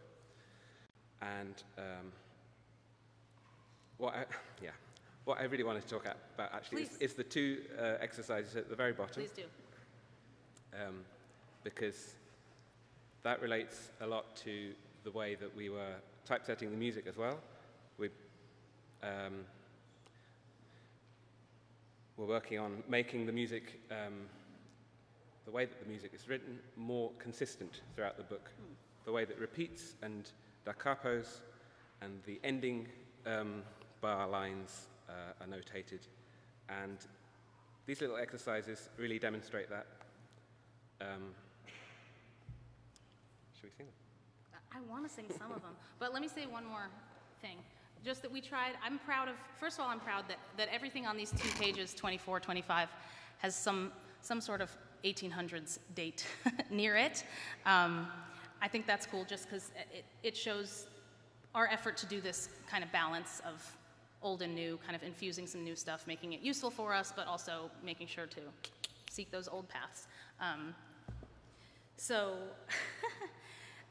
So yeah, and just, this is up there for you to look at, but we tried to hit all these modes and accent and scales, intervals, and then, examples of senyo and DC and multiple endings, and just exercises to help keep time. Again, hopefully a great tool for singing teachers. I don't know, should we try and sing something? What should we sing? Which one? You want to sing those? Or you want to sing, I don't know. Do you want to tell them that? We should sing that one. Oh yeah, we had thought about how are we going to do rounds. What time is it? Oh no, it's time. Oh, I forgot that this was here. Oh, I'm so dumb. Yeah, okay, so you want to do that one? Or, yeah, okay. All right, we're going to try on 25, bring the songbook. Okay. Okay, so we need 4 groups of people. Usually that's it. So, far side of that area, Jesse, tell them. Oh. 4 sections, yes. Section 1. Section 2. I'm not going to sing this one until crazy. Okay, we're singing Bring the Songbook.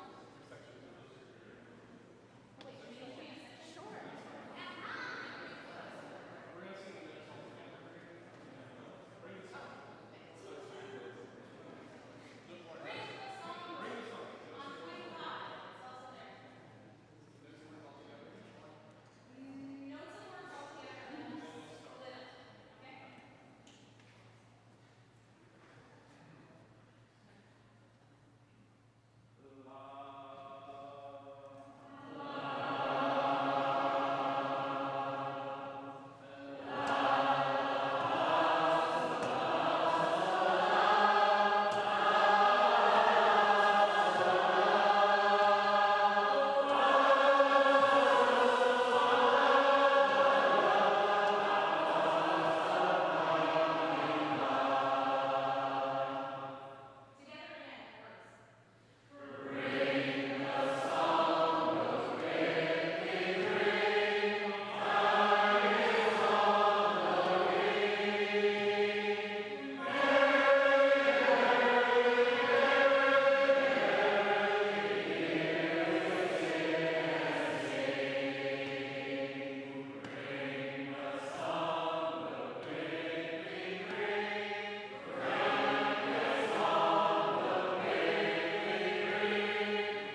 I guess we have to go to our next thing. But again, I thank you so much for letting me work on this, and I hope that you love it.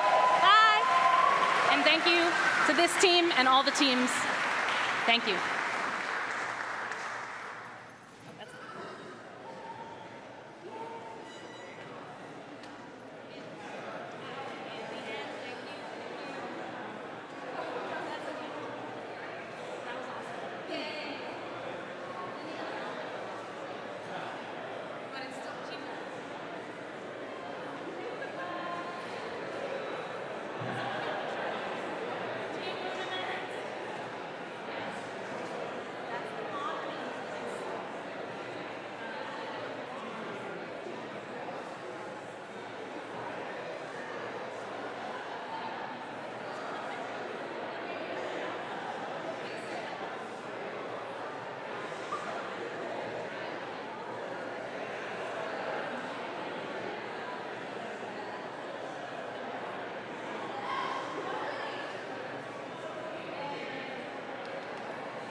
Sure. I see you moved it. Yeah. Yeah, I'll do it. Yeah, sure. Okay. Sure. I'm wondering if I can do that. It's a little bit too much.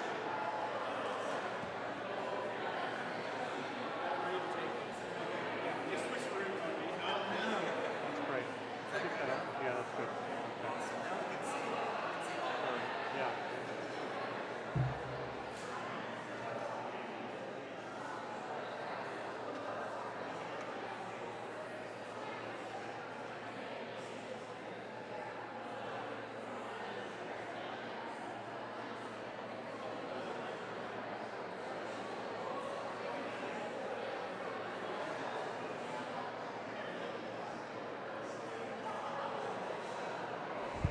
We're going to start in about 2 minutes.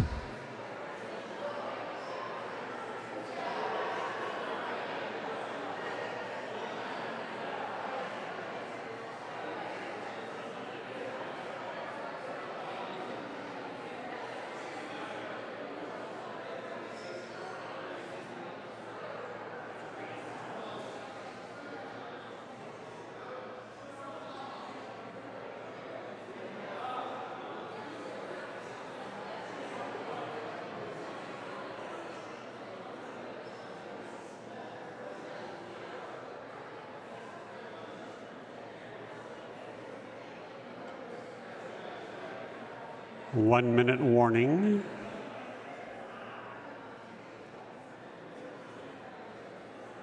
We'll want to start on time because I'm between you and lunch.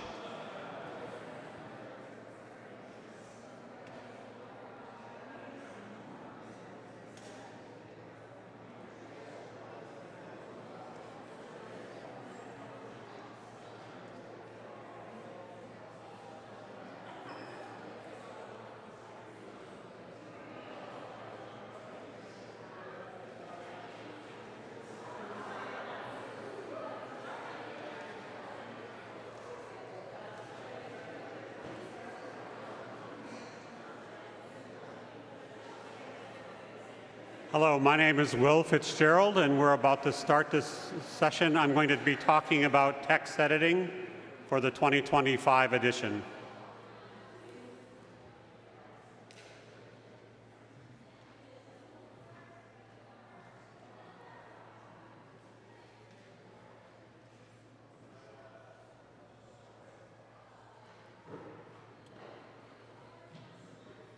Sometimes when you go to a singing, some old worthy will stand up and say, "Pay attention to these words."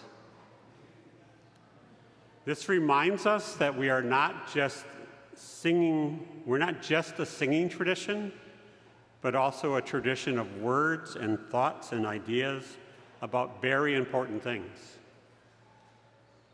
Death, sin, salvation, creation, God.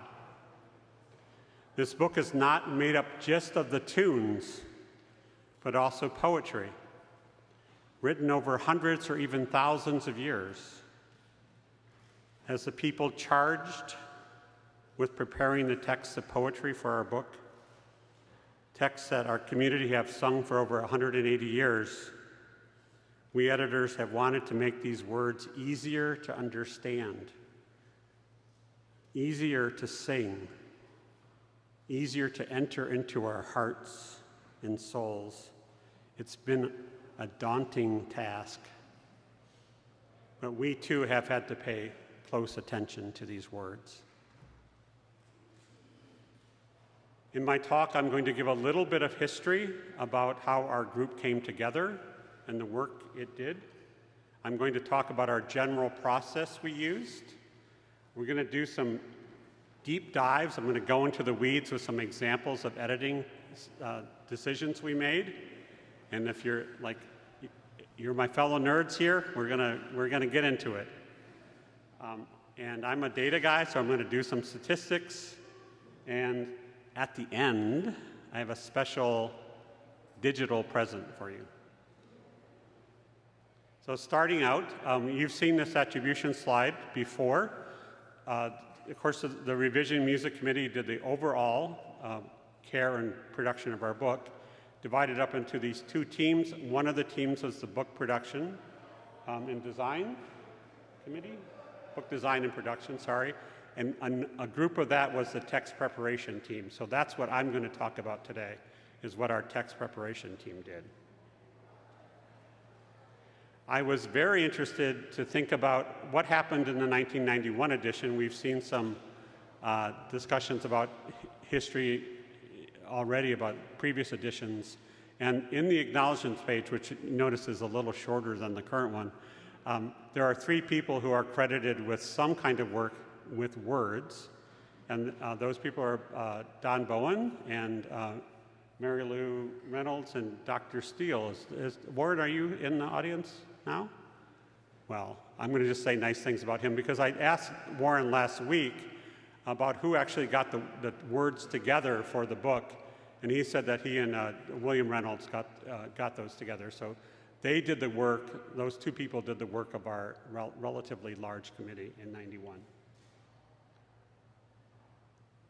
The committee, the text preparation group, basically got its start as a result of a decision in November 2023, where Jesse Carlsberg, who was the lead for the text preparation, of course, for the whole book production, brought a style guide, a draft style guide to the Revision Music Committee and said, I think this would be helpful in getting us to make decisions about what to do.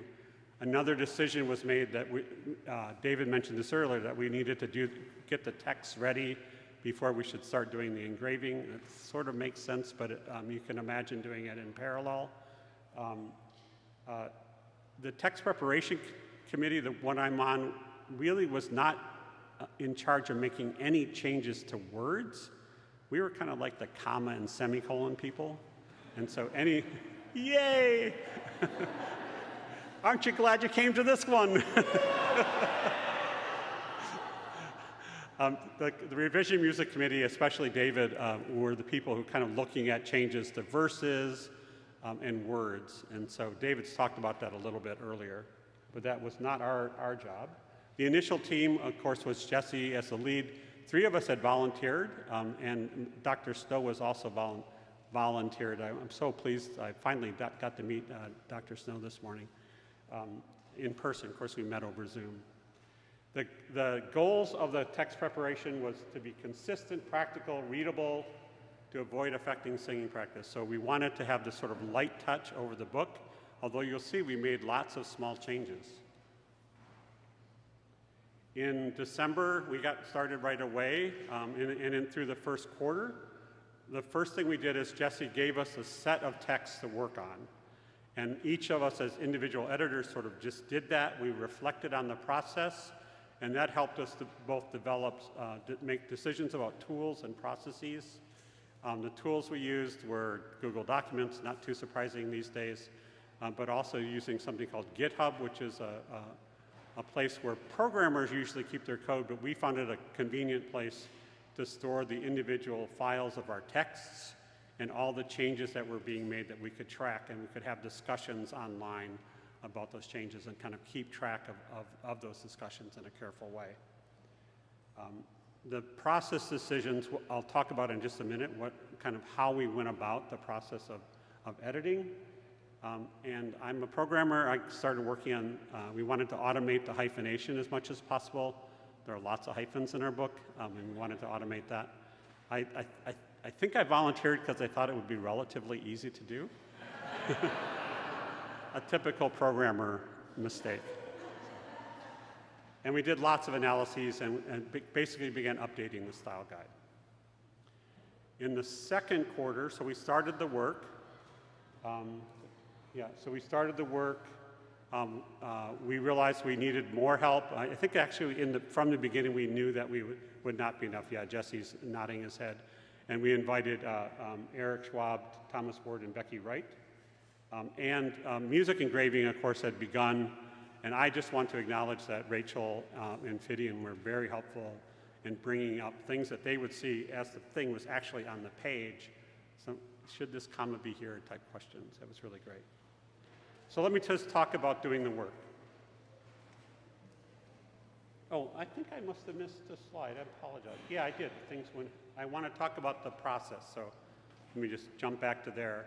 So basically, we ended up working in batches, and what we do is that Jesse would select a collection of songs, something like 8 to 10 songs per person, and then he would pair us up as editors.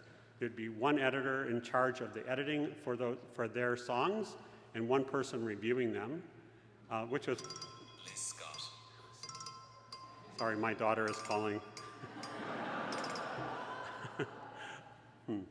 I thought I had Do Not Disturb turned on. Okay. I think I also have my daughter could call me at any time, which is a good thing for a daughter, I think. So anyway, so we would pair up as editor-reviewer. We would do the work, edit the songs, the reviewer would review the work. We'd basically engage in a discussion, and in fact, it often was the case that other editors wanted to review the work too, because we cared a lot about the final product. So there would be a long or short discussion over changes. Finally, there'd be some decision, and usually that was by consensus, but sometimes Jesse was the backup. He would say, okay, it's time to call the question. This is what we're going to do, and we were really actually very grateful for that because we knew there would be an end to the discussions. For a particular batch, all the decisions would be made, then I would kind of run the hyphenation algorithm over them. Jesse would do a final review, document the changes, and merge them into the ongoing updated version on GitHub. And we did that 19 times, so we had 19 batches of that sort. That's for the text preparation stuff. I want to mention that there was also kind of a process for text changes. David mentioned earlier that there were lots of recommendations for changes of various kinds. As on a team, on our text preparation team, were working closely with the text, sometimes we would make a suggestion, and that would go to first Jesse to kind of say, probably not going to do anything with that. But also, eventually the revision music committee would make a decision. It would kind of, again, they kind of worked in batches of these changes as well. And then once it was decided on, it would come to us, and we would make the changes in the final text. Okay, so I talked about the second quarter. Let's actually do some work. Okay, so this is, I'm going to just walk through one piece of looking at Cambridge 287 and looking at just the first verse. Okay, so this is a poem from William Cooper in his Only Hymns, and it goes, "The Lord will happiness divine on contrite hearts bestow, : then tell me, comma, gracious God, comma, is mine a contrite heart or no?" Looking at the text history in the Sacred Harp, this song has been in our book from the beginning. We notice that there are 2 small changes made from that, at least from that printing. I'm not sure where they got their original printing, but we see that the colon has been changed to a semicolon, and the second comma has been changed to an exclamation point. Okay, so it's just these slight changes of what's going on here. Interestingly, the colon to semicolon is kind of a general punctuation change that's happening. So the colon was sort of doing what a semicolon does today. Welcome, nerds. Thank you very much for... That's the way the text stayed until the James revision in 1911, which used the 1860 version text, but they removed the commas, or the comma and the exclamation point. from Gracious God. And then in the 1991 edition, which is where we start our work, a comma is added at the third line. Okay. Now, that's where we start, and this is, I was the editor on this text. I chose it because, you know, it was mine. But we had a really great conversation about it, so I ended up saying, okay, well, here's the 91 edition. It has this comma, but that comma kind of interrupts the flow of the song. Like, tell me, gracious God, is mine a contrite heart or no? Like, that's a question that the singer is asking. It's a very deep and important question. To have that comma there kind of interrupts the flow. And so I recommended that we remove the comma. Hey. And in fact, the reviewer said, oh, I finally understand this song. Like, he's asking this question, is my heart contrite or not? And then he said, but I think you should also add commas around gracious God, because our style guide says that we should, you know, have this sort of apposition here, commas around these appositions. And I said, oh yeah, of course it is. You're of course right, and I made that change. So here's just an example of, you know, my recommendation, the reviewer saying, oh, this is great, but maybe it should also have this, and then we came to this conclusion. And I think it's really interesting that we essentially came back to what William Oldie had in his original, with that little punctuation change. And that's the way it shows up in the book. In the third and fourth quarter of 2024, we started working on the new songs, I think in June. And at that point, Jenna Stryzik joined us to review the text of new songs as sort of a general editor. We were mostly complete with our work by the end of the year. And I just want to talk about the process statistics, like how much work was it or something like that. As I said earlier, we did 19 batches. Each song is a file in GitHub, and every time we make a significant change to that file, we commit it. And I counted the number of commits, and there were 2,100 of those. So those were you know, decisions we had made to make some kind of change to the text. Sometimes that change was changing it from something in the 91 to something else, or, you know, no, we don't want to do that. So, you know, reverting changes as well. And these discussions we have over batches, so, you know, I would work on my 8 to 10 songs, there'd be reviewers, we'd have this discussion. I counted those, there are about 318 of those. So again, we had sort of these nice long conversations about things. I think because of my slides before, I didn't mention something that feels important to me, is that we did work from the 1991 text, that was our base text, but we needed a clean text of that as well. And so Micah Walter from our group, he entered every single one of those texts and did an amazing job. So now we not only have the text for the 2025, but the text for the 1991 in a very clean format. Let me talk about some changes. Like, let's do some counting up of the changes we made. So, in the new book, we have 590 songs, and 477 of them were retained from the 1991 edition. That's a statistic we've already seen, but that's sort of the basis I'm going to talk about, where, like, how many changes were made to the songs we kept. And we actually made some kind of change to 85% of them, which surprised me quite a bit in the end. That's some textual change, a comma, a semicolon, a word. I'm including here the verse changes and things like that as well, so sort of major changes that we weren't in charge of, but major changes of some kind. And in fact, David's already mentioned this in one regard, is that at least there are 14 songs in the book, according to my count, I hope it's the same as David's, that have at least one verse change. And so, for example, 78 Stafford has an entirely new set of words. There were verses that were dropped for some songs and verses that were added to other songs. So 14 of those. So I'm counting that in my changes.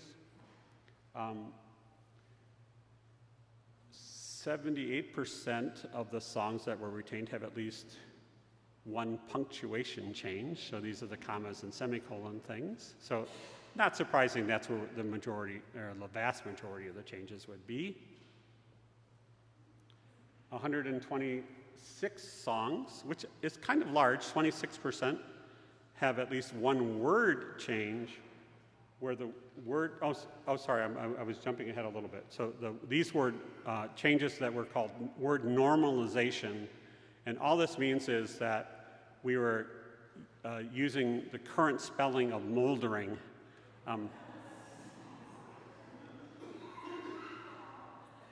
M-O-L-D-E-R, not M-O-U-L-D-E-R. Sorry, UK people. Sorry. The current US spelling of moldering. Somewhat controversial decision. But also, we noticed one big thing was blessed and blessed show up a lot in our book. It's not surprising. And when it's a single syllable, it's spelled sometimes in the book B-L-E-S-T in the 91 book, and sometimes B-L-E-S-S-E-D, and sometimes both in the same song. It's really, it's quite interesting that that's the case. And that would be kind of a normalization. So we normalize to blessed with a T for single syllable blessed. I think we did that really consistently. Consistency was important, but not the most important thing. There were 50 songs, so this is a smaller number where there's a word change, but that's a semantically different song, different word. We're not just normalizing it. That's a change that was made, and the revision committee said we should have. Well, I'll give you a good example. I wonder if you can guess what the example is. Sound and found. Very good. Give that person a prize. So in Assurance 91, in the olden days, they had a different S, which was called the long S and it looks a lot like a modern F. And so a lot of times, these long S's were transcribed as Fs. And so it has appeared in our book from the beginning. But now in 2025, our songs of joy and victory will sound within the temple.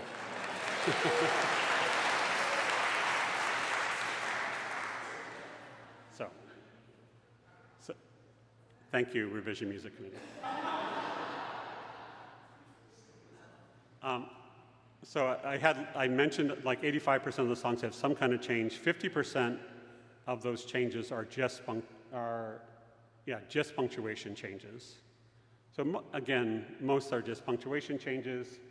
Songs with punctuation or normalization changes only. Again, this is mostly the case. So mostly it should be simpler, easier, kind of invisible, we hope, because that's what editors like to do, is just sort of not get in the way. We're trying to remove bumpiness to how you're singing. And finally, not finally, but I do want to say, there are 475 pages of songs in the book, in our new book. 474 have at least one hyphen. So when you look at your book and you see a hyphen, you say, oh, we'll put that hyphen there.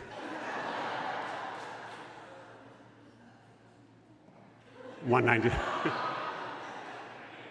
I needed to tell you, because otherwise you were going to look. $195. I do want to talk about one song that has 5 word changes in it, and that is, again, this is driven by work from the Revision Music Committee, but I gave a talk on this at camp, and I think it is an example where kind of carefully working with our texts makes us understand our words a little better.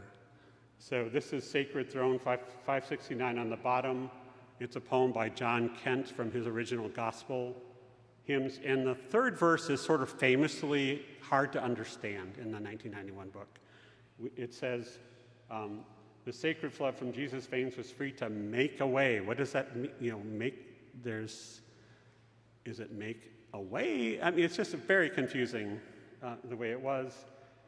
Not only do we typically not know who Mary and Manasseh are, famous sinners in the Bible who repented, but it's like there's an and there, and there's no sentence, there's no verb. It's really unclear. And it's because somehow in the text we've received and got into the 91 book, there were some changes made. In this case, it's unusual to say this, but I think it's kind of corrupted the text. So it is the sacred flood from Jesus' veins, which was free to take away a Mary or Manasseh saints, or sins more vile than they. So Jesus's, his blood, his sacrifice, could remove the stains from anyone, even people like Mary or Manasseh or like us. So suddenly this sentence, or this verse, very meaningful verse, makes sense to us, and we can sing it with meaning. I was surprised in kind of looking at this that there are other interesting changes that needed to be made too in the first and second verses. Beneath the sacred throne of God, I saw a river rise. The streams where peace?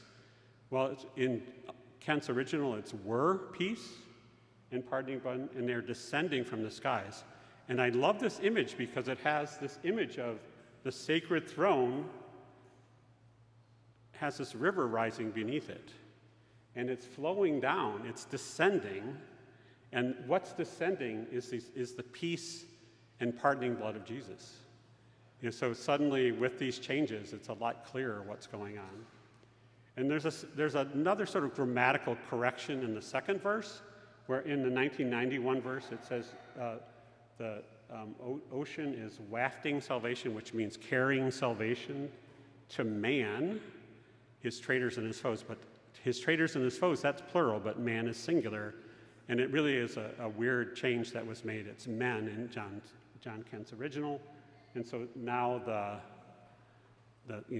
the bump of the grammar is removed, and it's a little bit easier and clearer to read.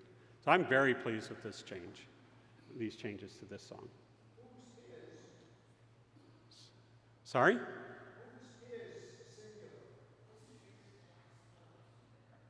I can't really hear you from here. I'm sorry.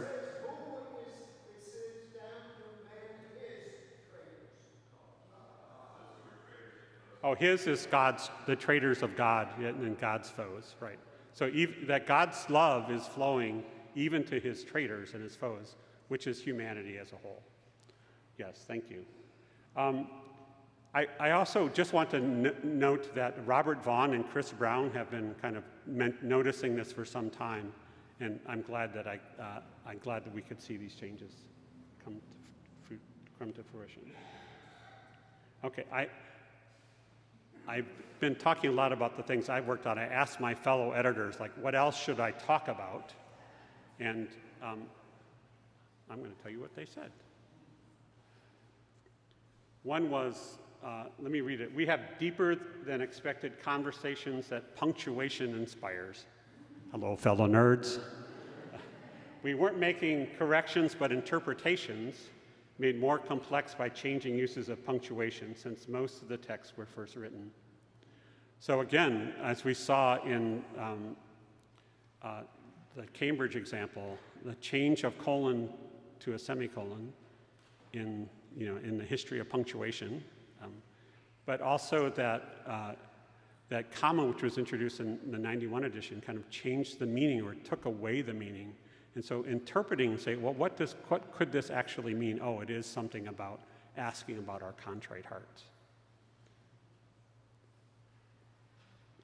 Another reviewer said, the collaboration process ensured that no one individual was responsible for any particular change.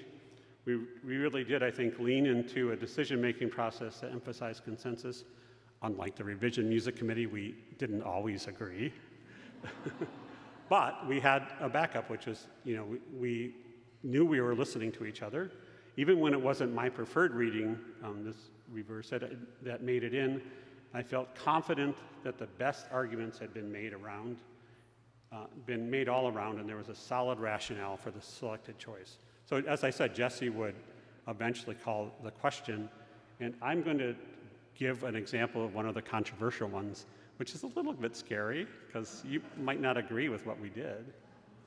And Kedron.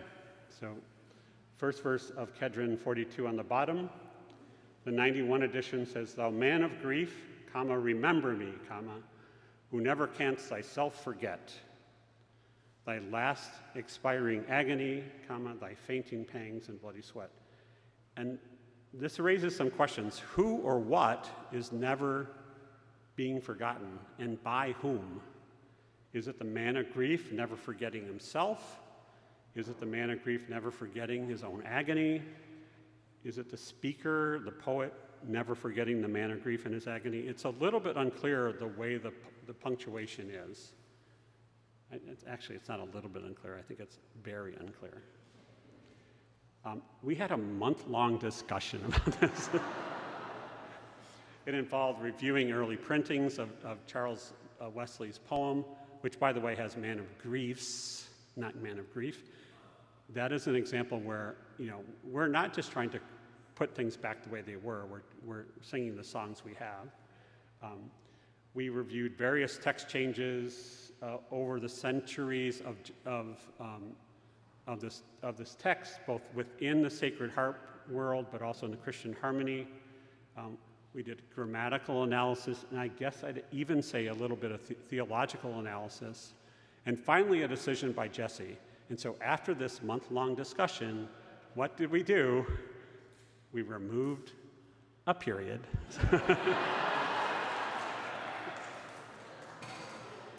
But, look, it's a little clearer, right? Thou man of grief, remember me, who never canst thyself forget thy last expiring agony, thy fainting pangs and bloody sweat. So we clarify what's being not forgotten, which is the agony and the fainting pangs and the bloody sweat.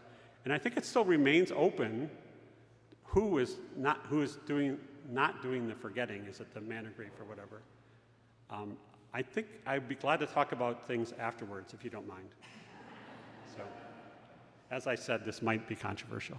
So, another example from a reviewer was, or one of the others, was the 1991 printing of 83B, The Dying Minister, has really bad punctuation in the first verse.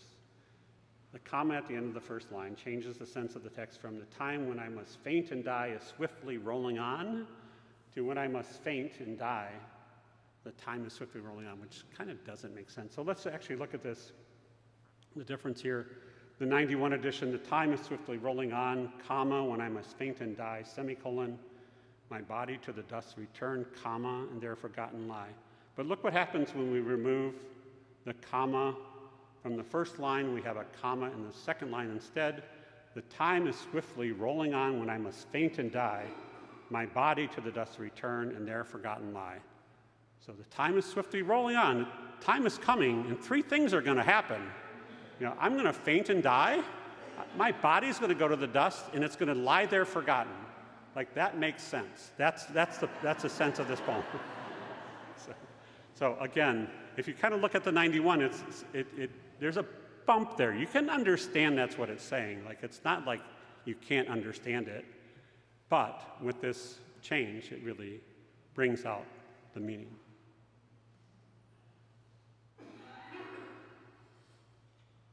One of the most interesting aspects of our work, says another editor, was deciding how much to standardize among songs versus preserving the ways these texts have historically appeared. For example, the O versus the O debate. Welcome, fellow nerds. So, O versus OH. We did an analysis. I'm going to tell you the analysis of what happened in the 91 book.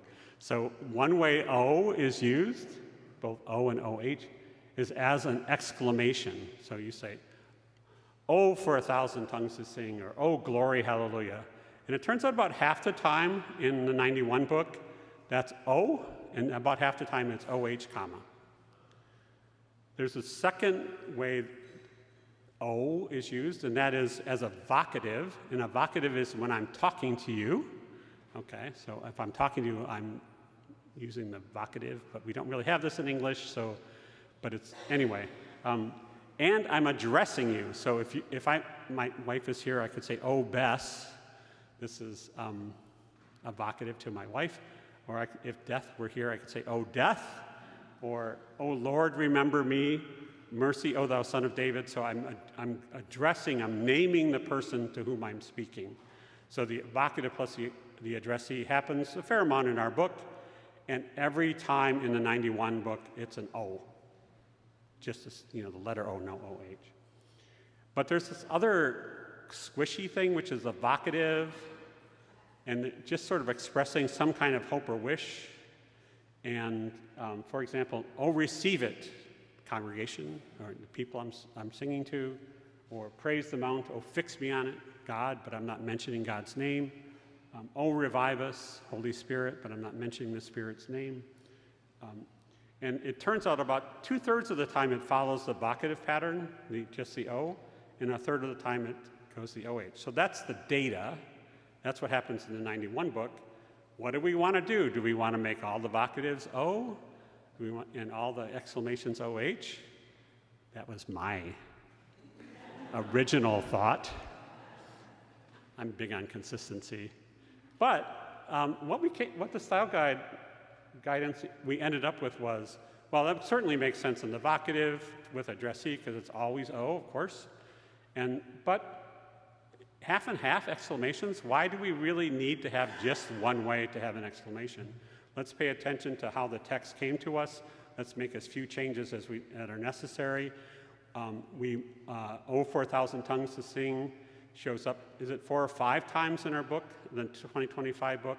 We want them to all be the same, especially if it's in a first line index, we want it to be the same. And if it's OH, glory, hallelujah, in sort of a consistent way, it's okay to have it either way. So basically, if there was no reason to make a change, we made no change. We just left it the way it was. And that's fine. We just wanted to be consistent within the same use of a verse. And similarly with the vocative plus the hope or wish, again, we left it as is. If there's some reason to make the change one way or the other, we would tend to want to move to the vocative O, just a plain O. But again, consistency is the hobgoblin of little minds, like mine, I suppose. And it's okay. We want to keep things, we want to have lighter touches than heavy touches. We had so many questions, so many discussions. What do we do with so-called discretionary commas, like commas that could be there but not? What do we do? Do we always follow? We have Oxford comma fans in the, yeah. Whoa! You're all wrong. I'm just being controversial. That is a little bit weirder, not quite as necessary as we kind of do the song text. So sometimes it made sense, sometimes not. It wasn't super, super important that we do it one way or the other. We tended to do the Oxford comma, though, or so-called serial commas. How do you hyphenate suffering? Don't talk to me. Come, talk to me. Is Antichrist a person, and so should it be capitalized? The answer is yes. That's what we did anyway. I mentioned blessed and blessed. In our style guide, it says if we have a word in the text and it refers to the Bible, we capitalize it. If we have a word in the Bible and it refers to God, we capitalize it. So what do we do with the word?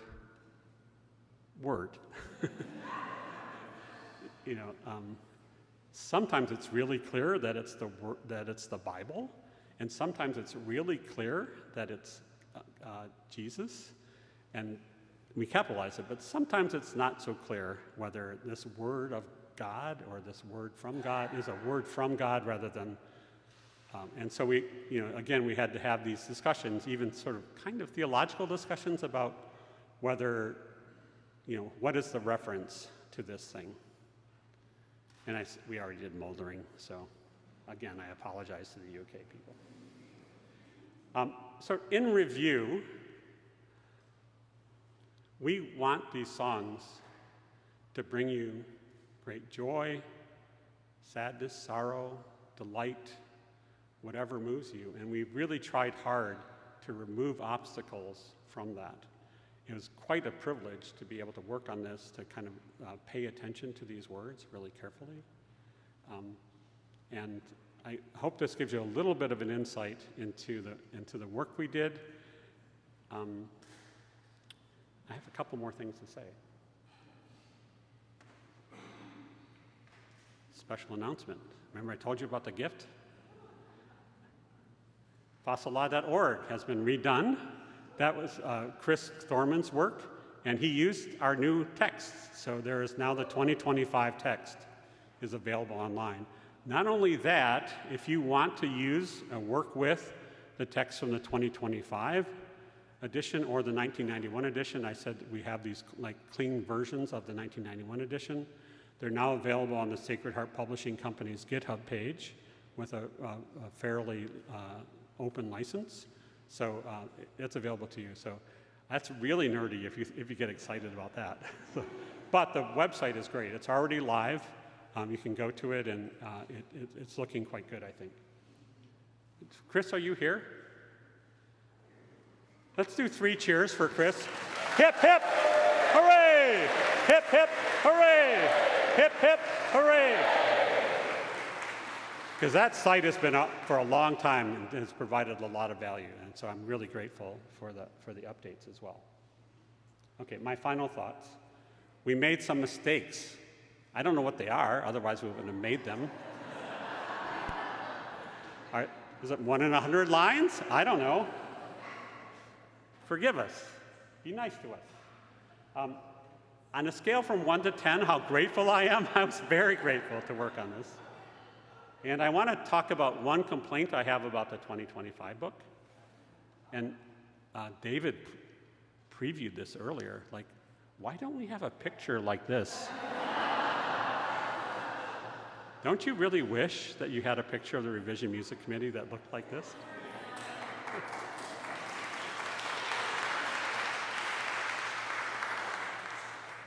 So I did the next best thing.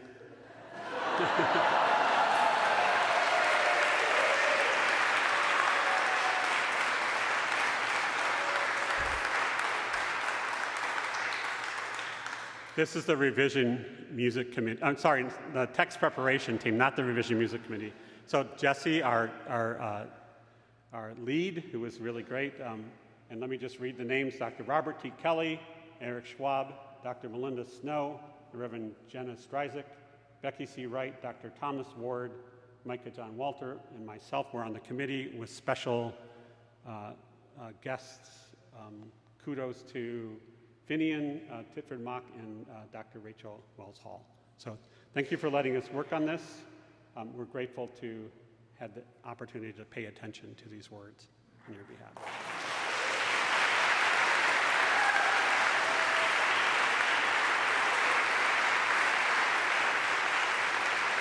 I guess if you're in the committee, you should stand up. Maybe I forgot to do that sort of thing. Dr. Snow, Jesse, Eric, Robert. So,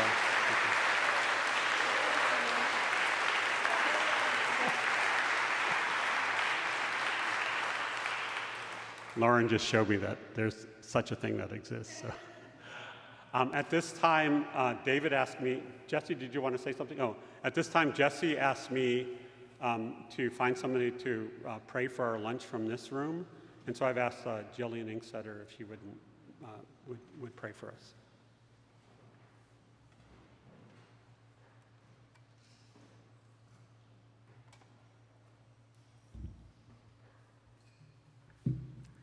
The Lord be with you. Let us pray. Gracious God, we thank you for the many blessings of this life, this day, this community, and for all the gifts you so freely give, for life, health, and safety, for energy and peace, and for all that is beautiful, we give thanks. We thank you for the gift of fellowship, for the joy of gathering with kindred spirits, and for the deep connections formed in shared song and purpose. We thank you for the gift of this music, for the way it stirs our souls, lifts our voices, and draws us closer to you and to one another. Let us be mindful that the gift of food is not only a gift from you, but also a gift of the work of many hands.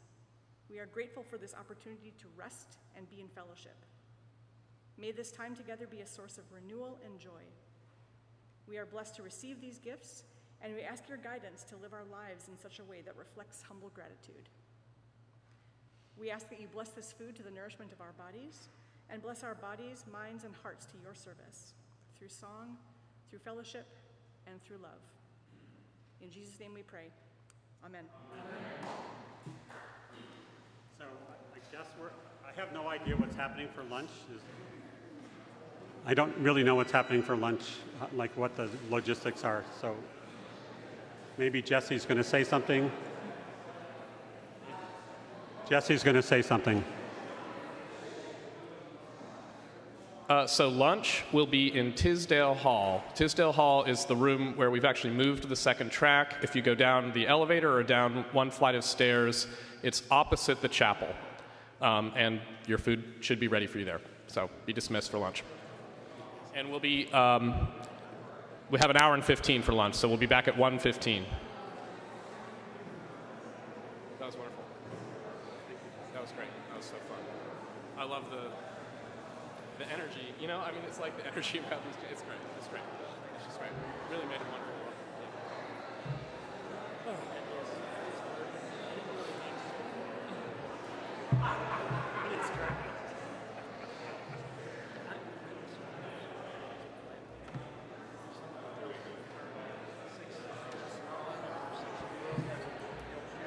Sure.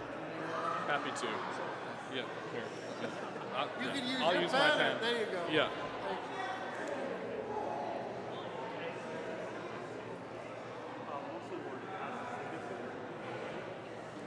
There you go. Hey. Yeah, no, happy to.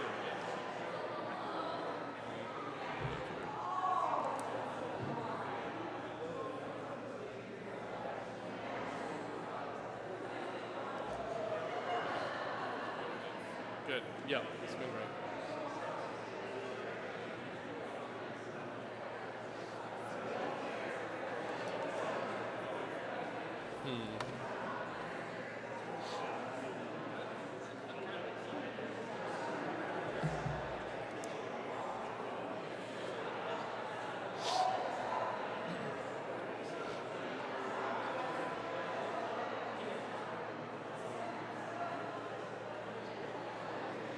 It's good to see the intended relaunch of the music. Oh, yeah. We're, we couldn't do that while we're doing all this, But it was never our intention for it to even stay dormant for that long, and honestly, it was a combination of just the core group working on the revision, and then, our website relaunch took forever. But it'll be back in 2026, and I think, when we were running it, there was a lot of there were a lot of topics like that people had, and once we had it as a vehicle, there was a steady stream, I think, of really great writing for it. And I think, I kind of felt like that our community was craving a vehicle for kind of more extended writing about Sacred Harp singing, and that, like, with the decline, there's been a decline in the use of email listservs for a long time now. There's a decline in the use of social media, and a fragmentation. Yes. And so our audience is as fragmented as it's ever been in terms of the way that we're able to receive information, and we can't fill that gap, but we can contribute something that provides a really useful place for discourse about the Sacred Harp. Thanks. So well Yeah. Well. Yeah. And it's just, and it's also in Sacred Harp newsletter and it's kind of a thing. It's a part of thing, the and it's you a know? thing, and it's a thing that it's just interesting to me that it arose really in the '60s.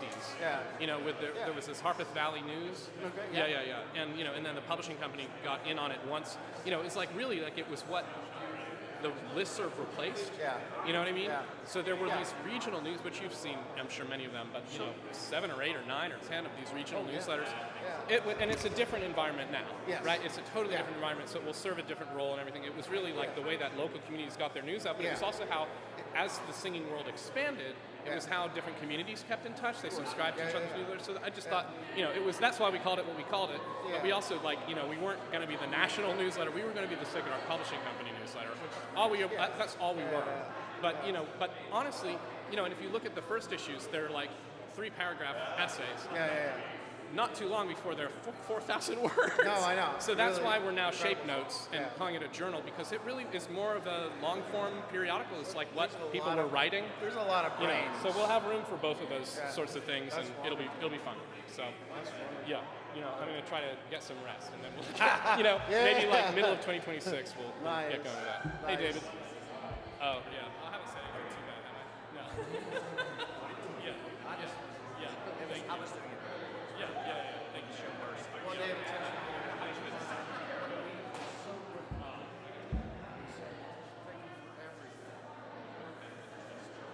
as somebody who does almost the first murmurings from till now, I've just been so pleased. All the decisions as they come out, like they're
Okay.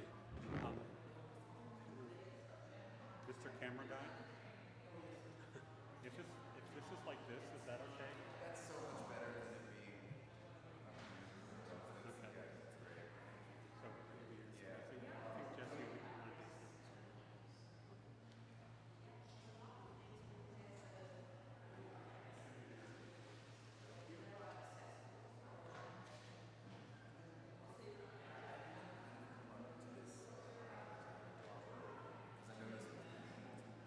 Oh, I don't really know actually. One second.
They're not doing anything downstairs about the tables, are they?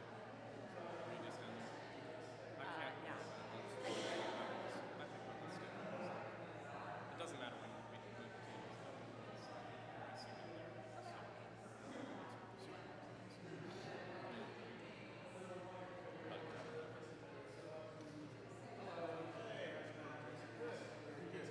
Ready? Yeah. Yep.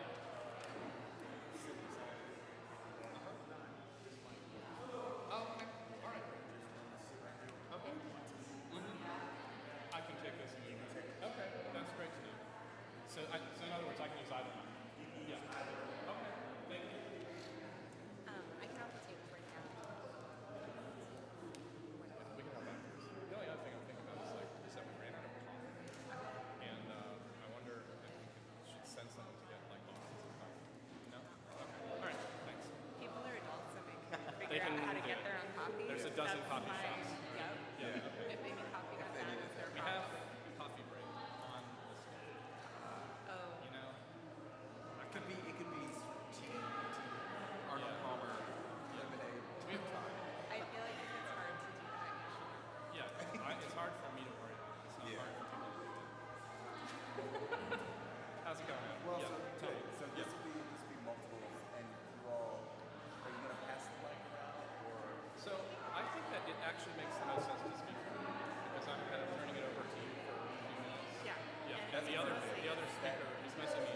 The other speaker is traveling. It's got up in it, so I'm just going to read this portion. Yeah. Great. Okay. Well, that works even better for me. It's hard to see people back here. So Great. Yeah, we'll stay up. Okay. We'll stay. Thanks.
Good afternoon.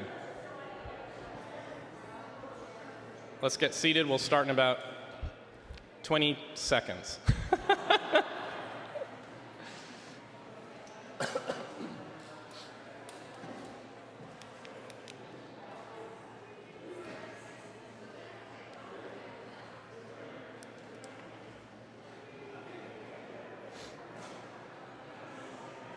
Welcome.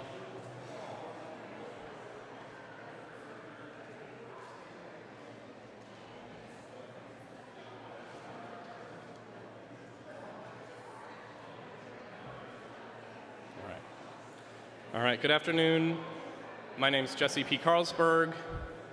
I'm a member of the Revision Music Committee, and I'm also our lead for what we call book design and production. So,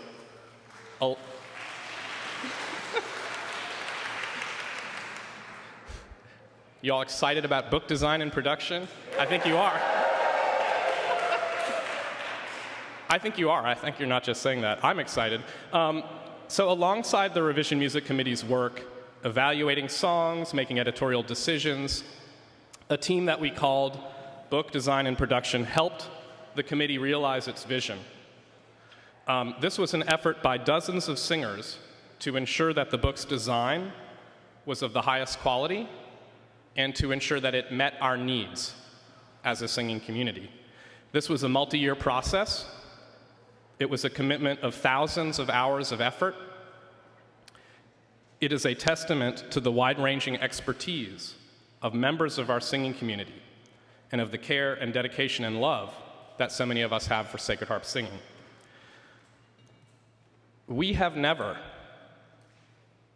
in the history of our tradition, had the opportunity to have this level of control over the design of our songbook. And we seized that opportunity in every respect. This is, you've already seen this page, it's in your book, I've seen it up on that screen. This is a crop of our acknowledgments page that shows the various roles and responsibilities that we group under what we called book design and production. There are 33 individuals who were involved in this book design and production effort. Many of them took on multiple roles. They brought, people have spoken to this already, but I just want to reiterate, they brought a tremendous range of skills to this project. So our team included professional proofreaders, writers, and editors. It included scholars, world experts in early English hymnody.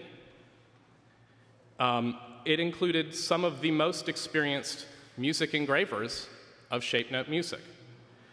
It included designers, project managers, computer scientists, a music typographer. Our team spanned 9 time zones, so I want you to just think about meetings for a second. Our team spanned 9 time zones. And we had members just on this book design and production team from a dozen states and 3 different countries. So this really, just as a kind of microcosm, it represented some of the breadth of our community of Sacred Harp singers. I want to tell you a little bit about our process. So in, I don't know if you can see the difference between the 2 colors. You can, sort of.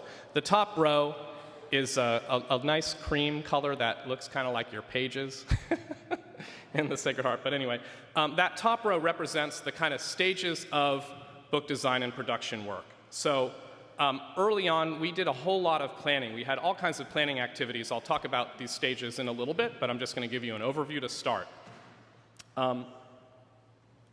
The next large phase in our kind of workflow for a given song was text preparation. Again, Will covered this in his excellent talk. I'm not going to talk much about text preparation in this session. Text preparation, along with some of the other areas on your acknowledgments page that really were not part of our book design and production workflow, but fed into subsequent steps. So for us to bring a song into music engraving, which is when we set the notes, set the appearance of the notes, and underlay the text, we needed that text from text preparation. We also needed to know if there was a key change, which generally there wasn't, but we needed that information. And we needed any editing decisions that took place to the music of a song. Those were all inputs to the next step, which was music engraving. Alongside that, there was work on the attributions, which you'll hear about this afternoon, on the scriptures, which if you're bored, you could step out. I think the scriptures talk is happening right now. Is that right? Don't have my schedule. Yep. And meters, plus for other parts of the book, there was a whole separate process of work on the rudiments of music. You heard about that this morning. Also on the different components of the front matter, on the indexes. All of those different things fed into page design. When you're taking the music, you're taking all those different elements that show up on the top of our page, and in the case of a copyright notice, sometimes on the bottom of the page, or the content for the non-song pages, right, and putting those together in the layout program. That then fed into the proofreading process. And then finally, once the whole book was designed, we moved into printing, into, I guess, production. So that's just an overview of our process. I'm going to tell you, I'm just not going to tell you everything that we did for each of these steps. Right? So you enjoyed your dinner. That was like I enjoyed my dinner applause. You're feeling a little spicy. Okay. So I'm kind of going to give you some examples. I'm going to talk in a little bit of depth about certain of the elements of this process as a way to give you insight into just what it was to design and produce this book. And we're going to start with planning.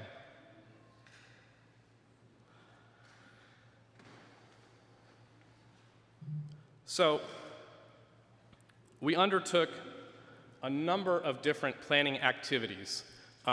Some of these were at the very beginning of our work on book design and production, even as we were constituting a group to do some of this work. But some of these planning activities also unfolded at later times in our process. We developed what we call a creative brief early on in the process. And this was a document that tried to kind of like take the perspective of you all. Even thinking about the variety in our singing community and articulate that as needs and translate that into priorities and a vision, so that in all the decisions that we made, we could make sure that we weren't just relying on our personal preferences, some of which we have very strong personal preferences. I have a lot of very strong personal preferences about the design of the book. Lauren can attest to that. But we really wanted to make sure that every decision that we made was driven by our understanding of priorities driven by the needs of singers.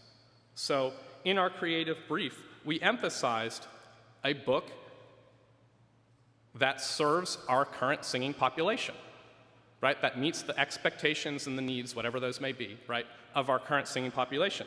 A book that also, though, is inviting to newcomers. A book that is accessible. We hear all the time about the difficulty of reading small texts in low-light situations, right? So there were all kinds of considerations where that desire to make a book that we can use, right? That our population, in its variety, with singers of different ages and of different abilities, can use. A book that is traditional, right? A book that is in keeping with the many expectations that we have, large and small, some of which we would, I think, struggle to even articulate, right? But that we have because of our investment in Sacred Harp singing as this traditional practice that it is, and a book that is beautiful.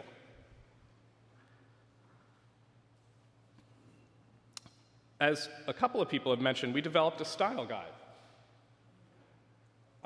I had meetings with editors of denominational hymnals, of the Baptist hymnal, of Methodist hymnals, of other hymnals. We scoured the internet, right, for this and requested from these individuals style guides of projects that we saw as likely to have something useful for us to learn from. And we had informational conversations with folks like this. You can't probably read much of this. This is a document that we're still not calling finished. It was a working document that evolved across our process. Sometimes someone would say to me, what does the style guide say about X? And I would look and it would say, consult with so-and-so, the person who's asking me. Right? You know, so it was a working document that we developed to serve our own needs, right? But it wound up giving us so much grounding, you know, and information, and to facilitate the application of decisions that we wanted to make whenever we needed access to those decisions. It was a very useful document. And just as one example I've highlighted here of something that we spelled out. Where do you put the words underneath or in between the parts of a song? Right? And what does that depend on? Well, it could depend on how many verses there are, right? If we just have one verse, we might do something different. In fact, we will do something different than if we have 3 or 4. It may also depend on things about the form of the song. Is it a fuguing tune, where there's passages where the different musical parts are singing the text at different times? What if it's what we sometimes call an AABA song? Okay? If you have a standard plain tune and it has one verse,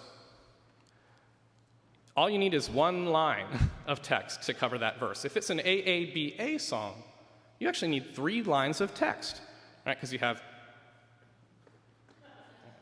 I have to think about that. A, B, A. Okay? You know, so you can see just a little excerpt here where it shows how many stanzas, how many parts. Is it a 3-part song or a 4-part song? Special features of that song, such as a da capo or an AABA or a fuguing or what it is. And then the locations of the underlaid verses. So that's just one example of something covered in our style guide. Something that if you look in your 1991 edition, we generally can find our music and find our words, right? We're able, it meets our needs, and yet you'll see that here and there's a song where the way in which the verse is underlaid may not be what you expect. It may not be consistent with other songs of that nature. It may not be the choice that makes the text the easiest to find. So that's just one example of about 100 of something that the style guide covered. Alongside that is what we call our house style. So the style guide tells us many things about text, about music, and so on and so forth. It doesn't tell us or control things like exactly how much space is there between a measure bar and the first note of music in a measure. Okay. And is that, maybe we could capture something like that in our style guide, but it wound up being helpful to have what we called a house style, to have all kinds of rules about music engraving, rules about the sequence of eighth notes and, just, 100, more than 100, several hundred things embedded into the files that the music engravers worked. So in parallel with their development of a house style, of a style guide, we were working on this thing called a house style. Later this afternoon, we're going to talk all about the music typeface that the Sacred Harp Publishing Company commissioned expressly for the 2025 edition. This is a big part of our effort to meet these goals that I talked about in the creative brief and to get the book to look as beautiful and be as accessible as possible. So I'm just not going to cover that now.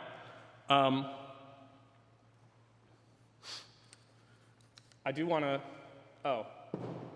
great. Touch briefly on our work on text typefaces. This is another thing that Lindy helped us with. We got a great picture of Miller Daly in the rudiments class, the font that we wound up using for our underlay and for text all throughout the book and the rudiments and so on and so forth. That's a modern font That's an expression of a style in the history of typography called Scotch Roman.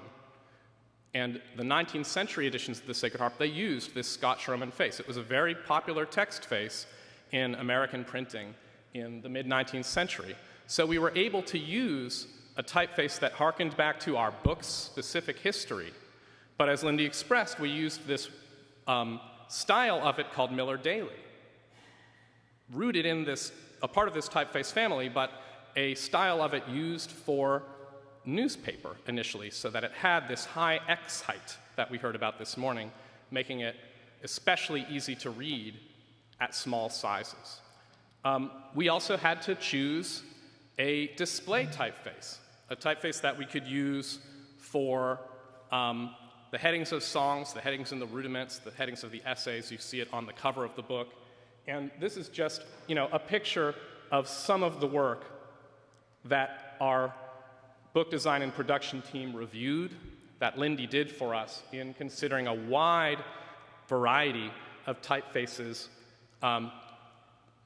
meeting our needs in various ways relating to our book's history, that led us ultimately to a typeface that isn't even up there, but a version of this Optima typeface called Optima Nova.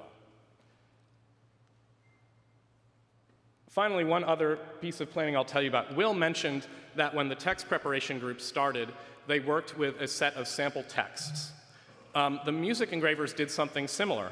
When we started out working on music engraving, we selected what we called our sample song corpus.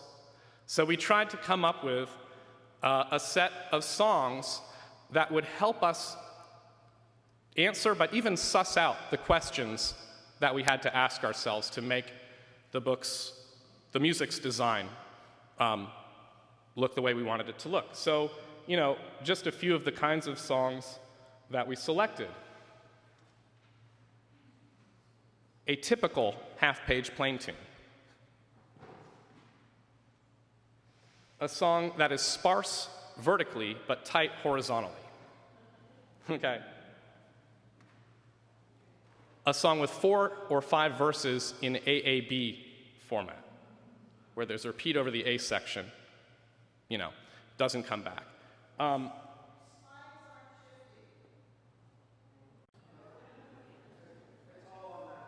Yeah, this is just a list. I'm not showing you the songs.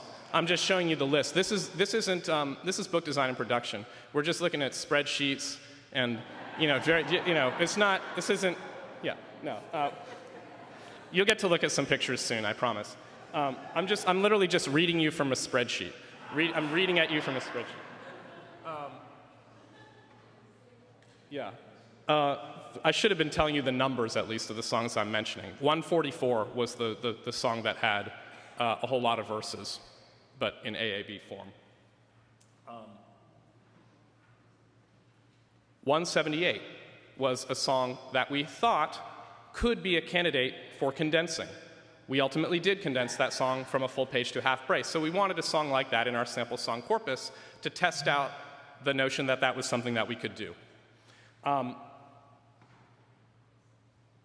I'll give you just one other example. 360, the Royal Band, a song that has a whole lot of flags, 8th note flags.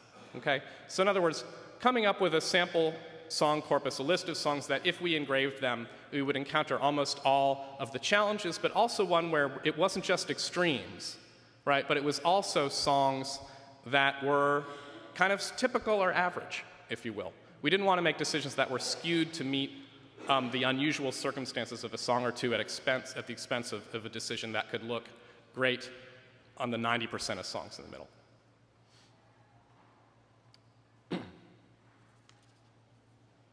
So I've talked to you about planning. I'm going to skip over text preparation. I'm going to talk just a little bit about music engraving. We could, and perhaps someday we will have a chance to talk in depth about music engraving because the work of this team was tremendous. We had 3 engravers: Rachel Wells Hall, Finian Titford Mock, and Michael Spencer.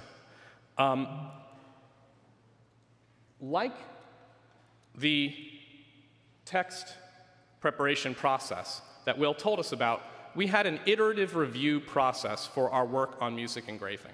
So after all of this work, which stretched on for months on our sample song corpus to get where we had answered enough questions that we felt confident starting also where these 3 engravers who had different preferences, even different styles, could create work that looked consistent. We even had a few songs in the sample song corpus where all 3 engravers worked on each song. Okay. Once we moved on to that, we had a system like text preparation where each song had an engraver and each song had a reviewer. I had to give you just one screenshot of what we called the tracker. I don't know what it feels like as a member of our book design and production team to look at this spreadsheet now. You know, we spent a lot of time in this spreadsheet. I learned a lot about spreadsheets, I think. But you know, if you can see that at all, you can see a column where if there's a change to the music, you can see there's a spreadsheet tagged there, and there's a link to the cell that describes the change to a note, right? So that that's accessible, and then it says who is the assignee, who is the reviewer,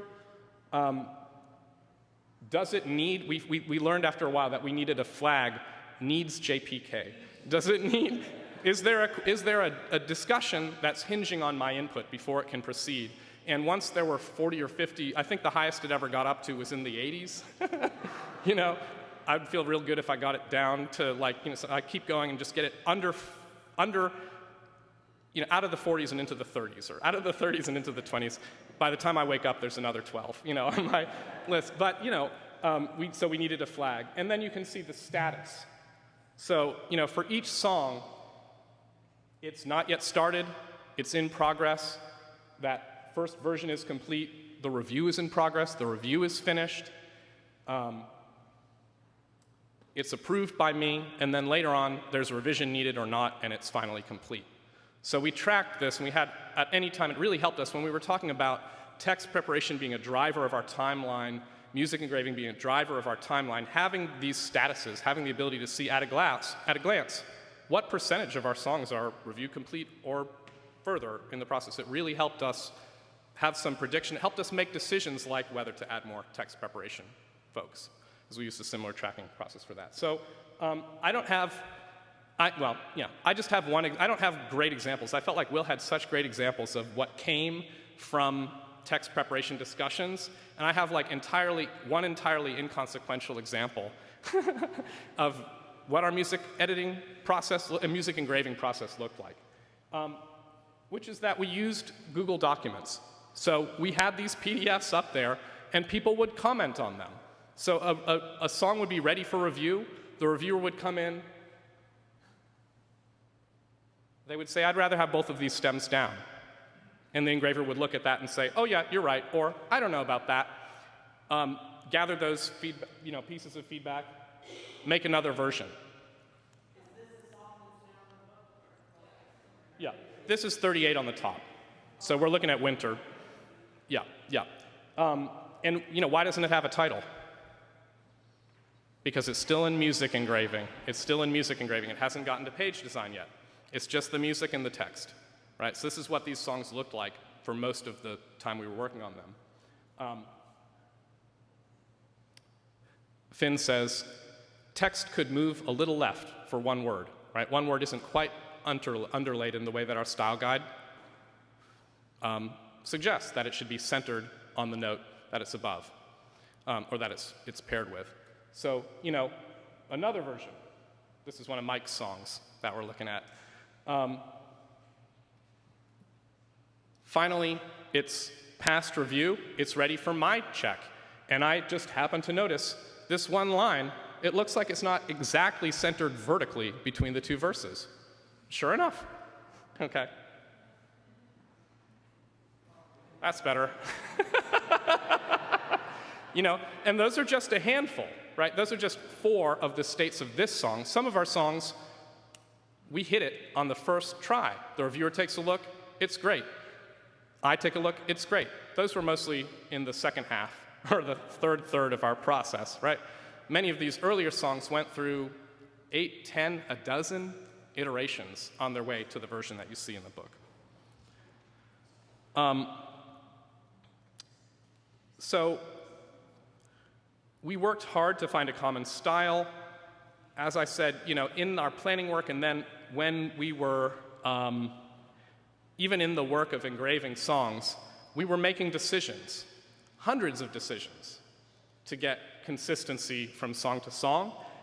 So there's a whole lot of making and following rules.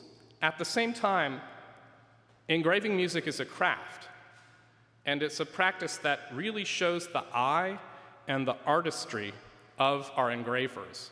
And as I flip through this book, I am awed by the care and the artistry that our music engravers brought to their work. And I could give you 1,000 examples of that. I'm going to give you 2. Slurs. Have you ever thought about slurs? A slur is not a glyph. So our music typeface has glyphs. It has characters, like letters. A slur is defined within our music engraving software. Almost no 2 slurs are exactly the same. And we create rules within the software, almost like math, that sets how they look. And then there's a lot of work for some of these longer slurs that connect notes that have different pitch values into getting that arc to look just right. This is a style that Finn took the lead in developing that is inspired by our 19th century tune book, which has a rather flat slur, and that was in part due to a technological limitation. And we weren't going to have that flat slur between notes that are up here and down here.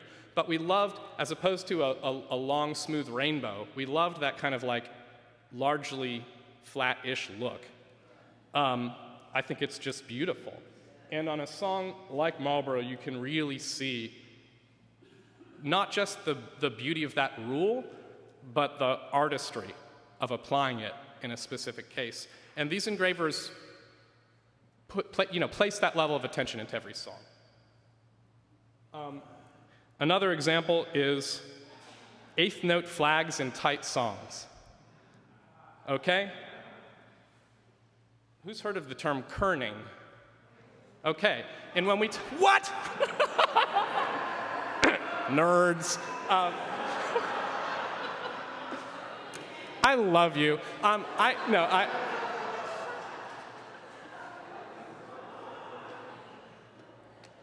Okay, really? That's great. So, in kerning, when you've heard of the term kerning, you've heard it applied to letters, right?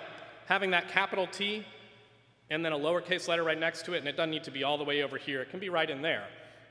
Right in there. Okay. We kerned our 8th note flags in tight songs, right?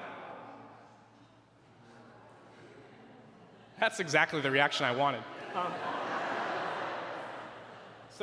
And I don't expect to stay much longer here. In the tenor, look at the kerning, how that sol sneaks in under the flag of that la, right?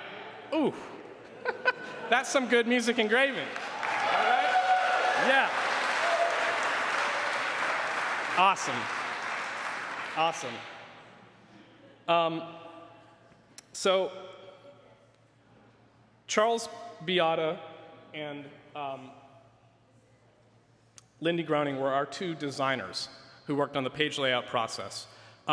Charles is on his way, but he had a travel challenge. He sent me an image of a person caught in a spider web that he told me to put in the PowerPoint, and I haven't done that.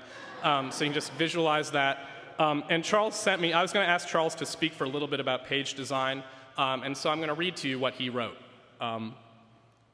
So Charles said, "Setting type involves more than just picking a font and point size and placing the content of a page.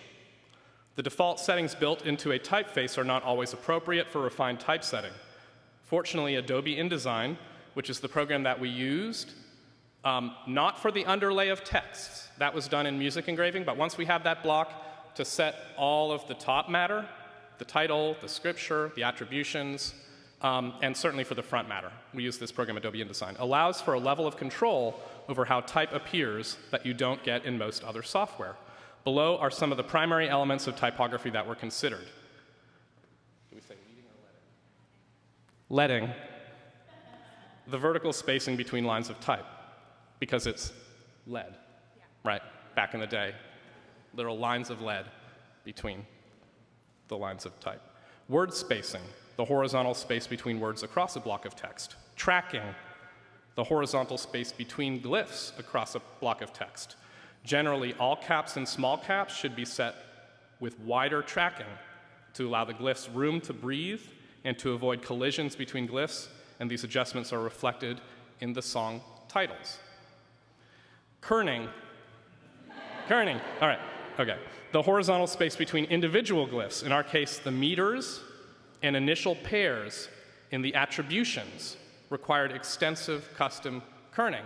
So any SM Denson or EJ King or SM for short meter, right, or PM, required custom kerning. Proper attention to these elements can create subtle or not so subtle improvements to legibility and user experience. Page layout for the Sacred Harp poses a particular challenge in that its traditional organization does not necessarily reflect each element's individual importance. For example, the meter of the tune is treated second in importance only to the title, and arguably this is the least important bit of information on the page. Similarly, we are thrilled by our updated and expanded attributions, which we'll hear about later, but these provided design challenges as well. How to fit in that extra text without colliding with high notes in the treble or lengthier scriptural attributions. Early along, Lindy created default settings for the top matter for loose and tight settings. These maintain a consistent placement for the title, page number, and scriptural attributions, while allowing the drop height of the music and position of the key and other attributions to vary based on context. So we thought a lot about that top of the page and how to handle all the different elements in there and their spacing. If we were designing a book from scratch without centuries of precedent, we might be tempted to organize the page differently. And then Charles says, I'm so grateful to have had the opportunity to work with Jesse and Lindy on this project. Hopefully we succeeded in creating an elegant and readable book. Thank you, Charles. All right. So, and I'm now going to invite Lindy to say a word about our cover design.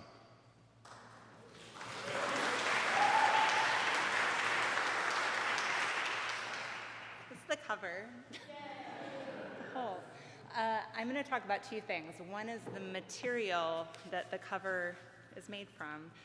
What's really interesting is Jesse's talked about all of the contents of this book, and I think you can tell every single page, while we are trying to create consistency, is its own unique situation of things that has to be sort of wrangled from a design perspective, and obviously it took a giant team of people to make that happen.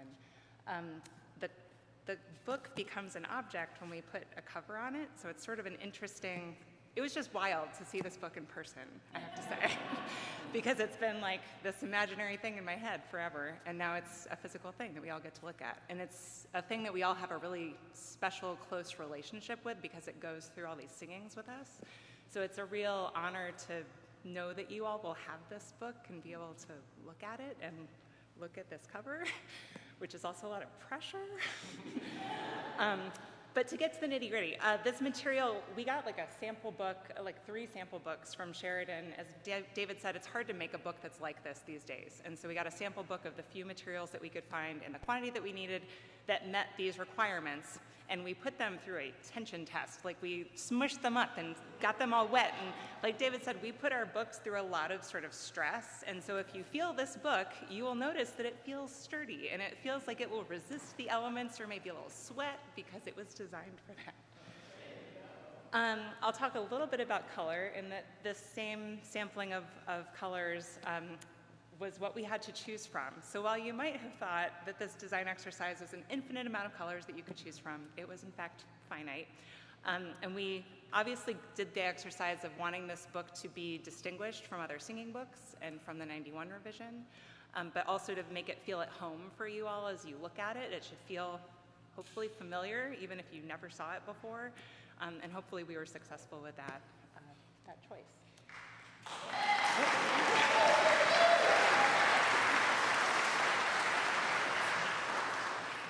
So nice. Now I'm going to talk about fonts because you all said you know what kerning is. So the front of the book is probably like the easiest thing to design because there's not anything on it except for the title, but that actually makes it the hardest thing to design because you have to be really fussy about the kerning, but also the space of where this title sits on this book, what the spine looks like. Our old revision didn't have a spine. And then maybe that frame kind of element. Do we want a frame? Do we want a frame that's big? Do we want it to have lots of stuff in it? And so we made decisions about really being spare with our design so that the cover would stand the test of time. I won't talk too much about the frame, but the frame is inspired by the music typeface. You can see a little me in there in the center. There's sort of a hint of a staff and also a little bit of a square element, maybe a little nod to a hollow square. So it's all intentional, and I love that all of you are design nerds so that you appreciate that it's this intentional. I just want to reemphasize what Charles had said, that it was really an honor to work on this project. It's a project of a lifetime. So, thank you.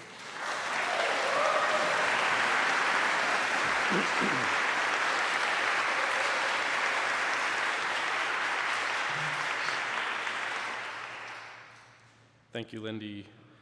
So I'm going to tell you a little bit about proofreading in the time that we have left, and then I have some closing words. Proofreading was our biggest team. We had 20 proofreaders. The work on proofreading was a sprint. In our initial plan, we had about 4 weeks for proofreading, and in our first conversations, with the proofreaders, we went back to the revision music committee and we said, can you give us 2 more weeks?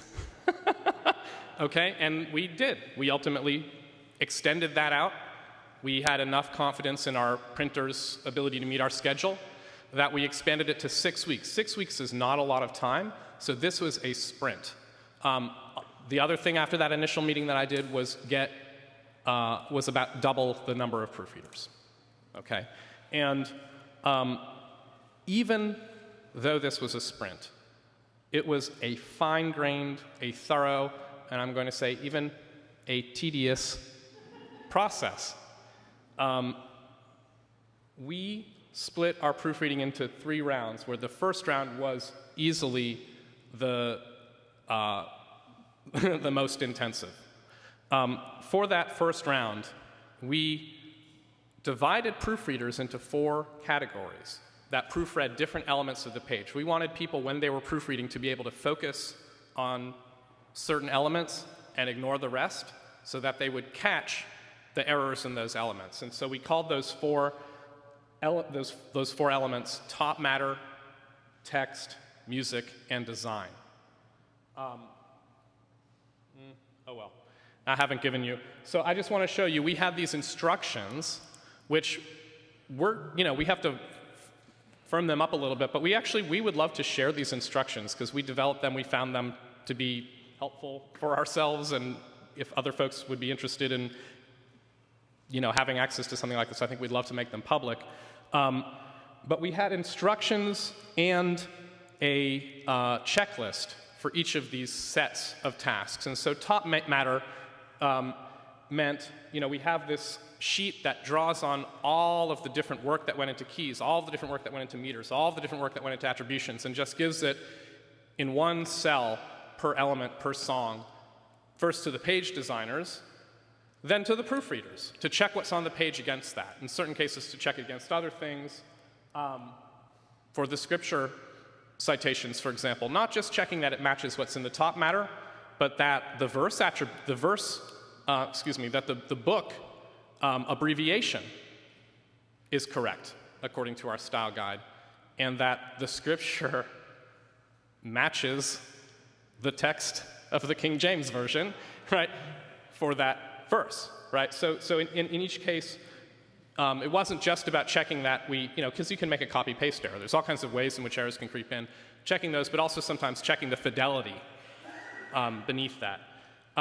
For text, And music, people proofread in teams of 2. So a lot of our work was coming up with groups of 2 and 3 people in the same time zone who could work together.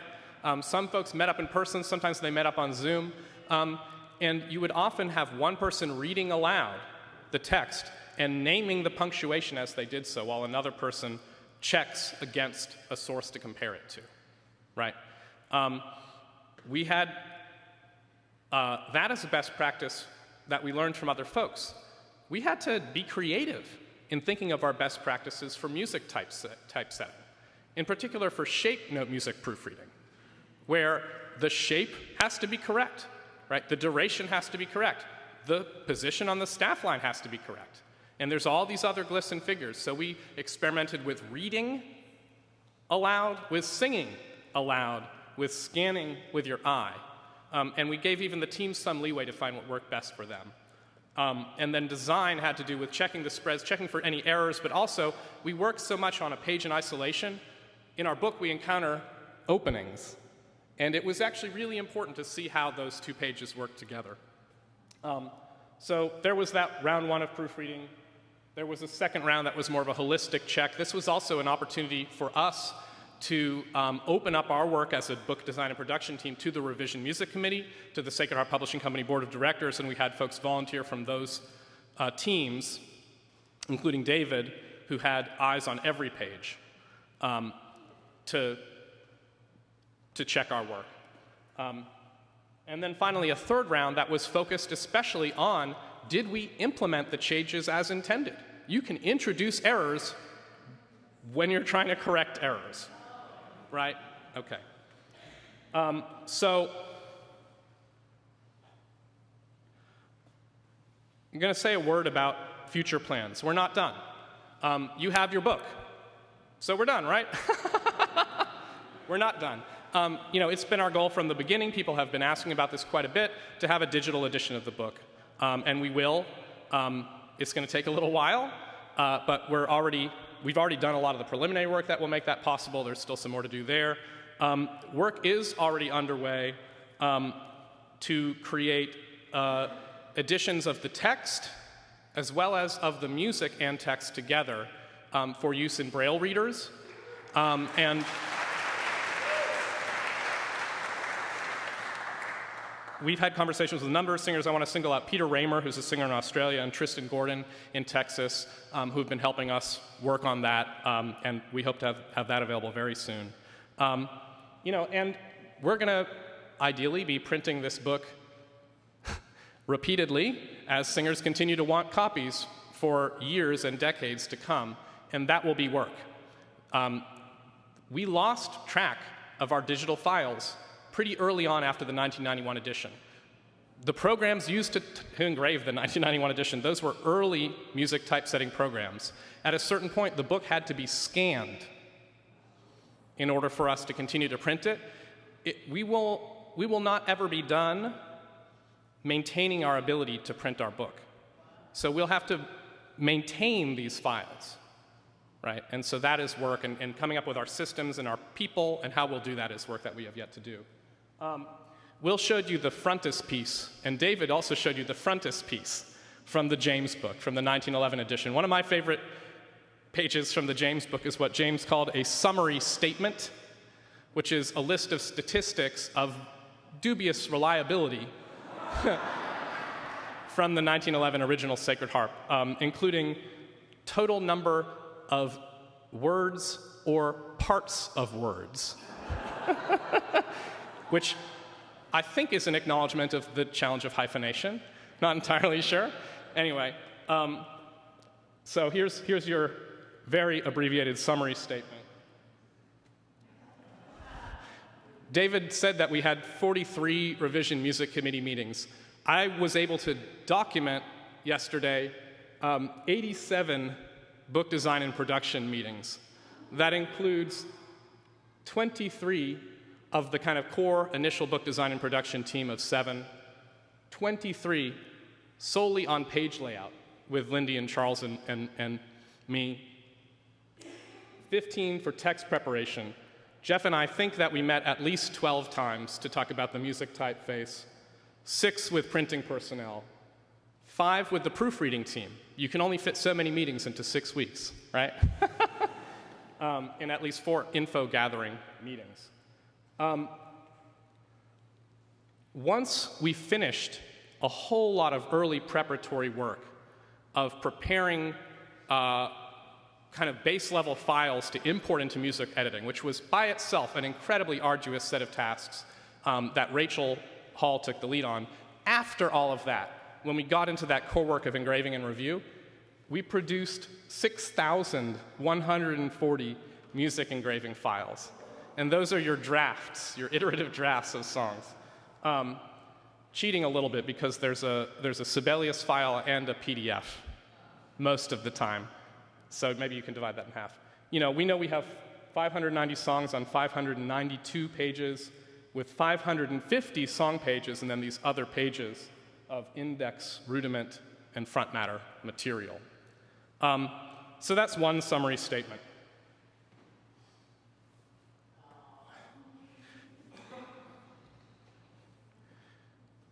And my other summary statement is that, working with this team, working with the Revision Music Committee was incredibly rewarding and a great privilege of my life. Working with this book design and production team was one of the great privileges of my life. I learned so much. I can't believe how much I learned about spreadsheets. I think I've already mentioned that. But I learned so much about grammar. I learned so much. I marveled at your care and expertise. I am so proud of the work of our team. The team and our whole community should feel proud of this book, not just of its contents, but of its designs. It is an outcome of thousands of hours of work, as I said at the top of this talk, and it is an expression of our singers' love for our shared tradition. So I appreciate each and every one of you for your support, and I want to give just a deep and heartfelt appreciation to this team that worked on our book design and production. I want to invite everyone who's here who was on that team to please stand. Thank you.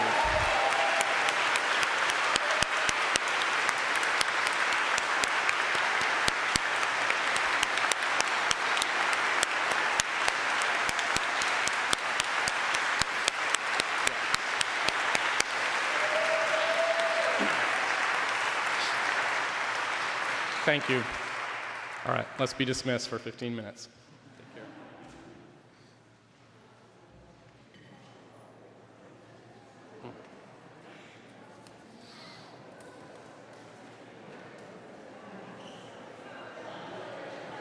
They moved back to the chapel without telling our videographer, and so we need to find out where the next session is going to be and help the videographer get into the right place. That's what we should do right now. So if you want to go down, talk to Steve. Thank you.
It's 2:15, so let's take our seats. We'll begin in just 30 seconds or so.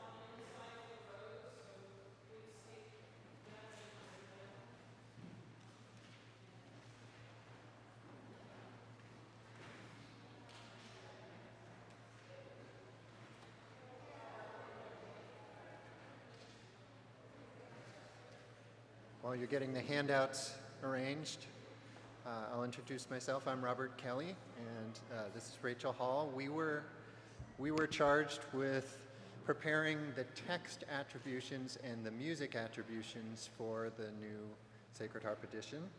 The top left and top right of each Sacred Harp song have the text attributions, which are small.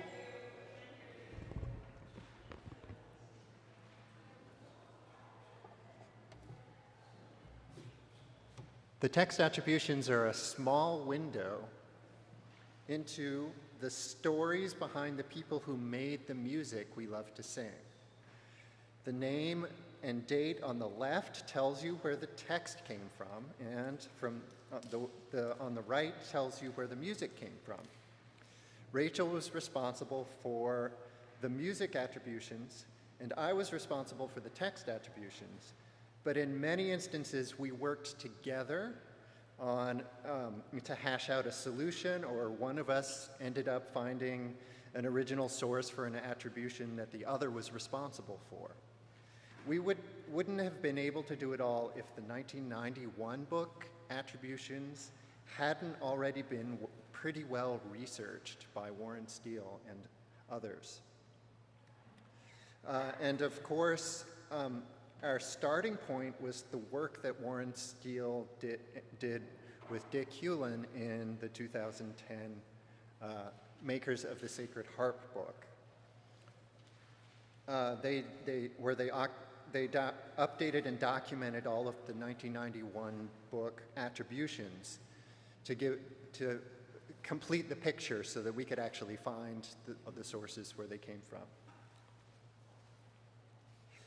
Even then, there were question marks about how many songs, and there were question marks about some songs, and also some interesting rabbit holes that we went down to find, so like the actual or earliest source for a song, or the real person who actually created the text or music. So here are some trivia questions and stories about the origins of Sacred Harp songs, most of which have new attributions for the 2025 revision.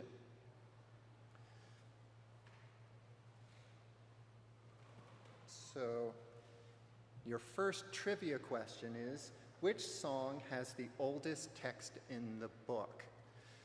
This is not counting, of course, the Bible verses for the anthems and things.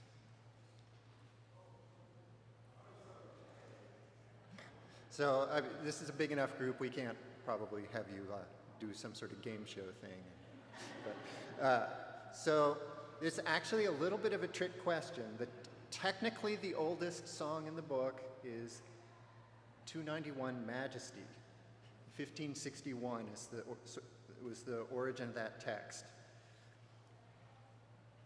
Here's how the text of Majesty appeared in the 1565 edition of Sternhold's Psalter, which is the oldest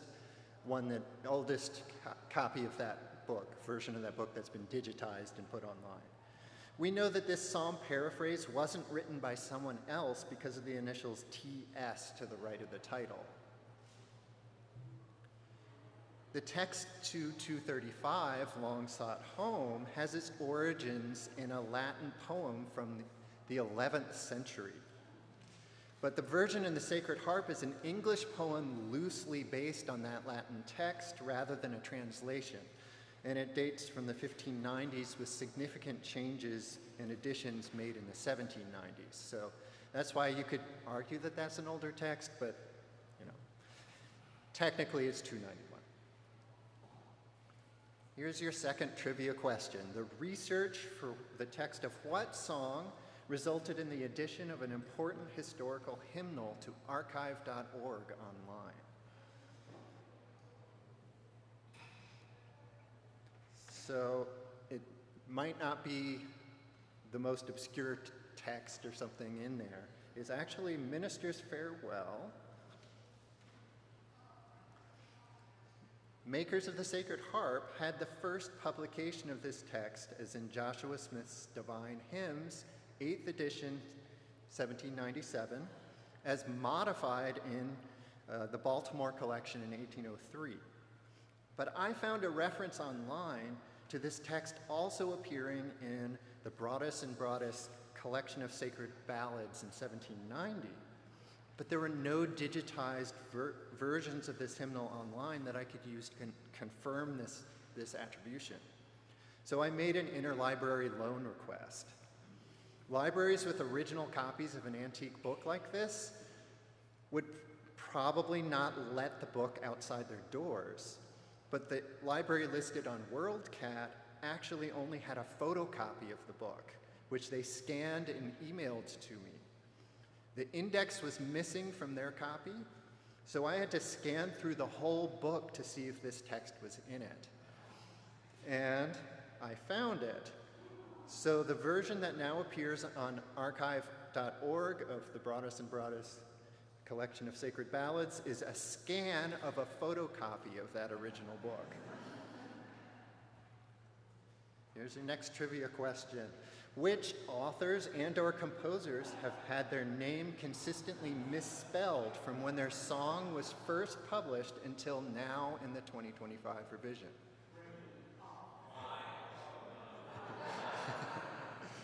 It's actually only 2 of these. The answer is Andrew Gramling and Furbia Dunnigan.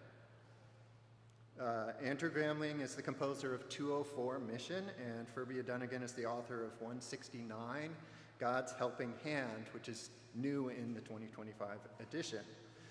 Just a fun fact, there was 3 different spellings of Samuel Stennett's name in the 1991 edition.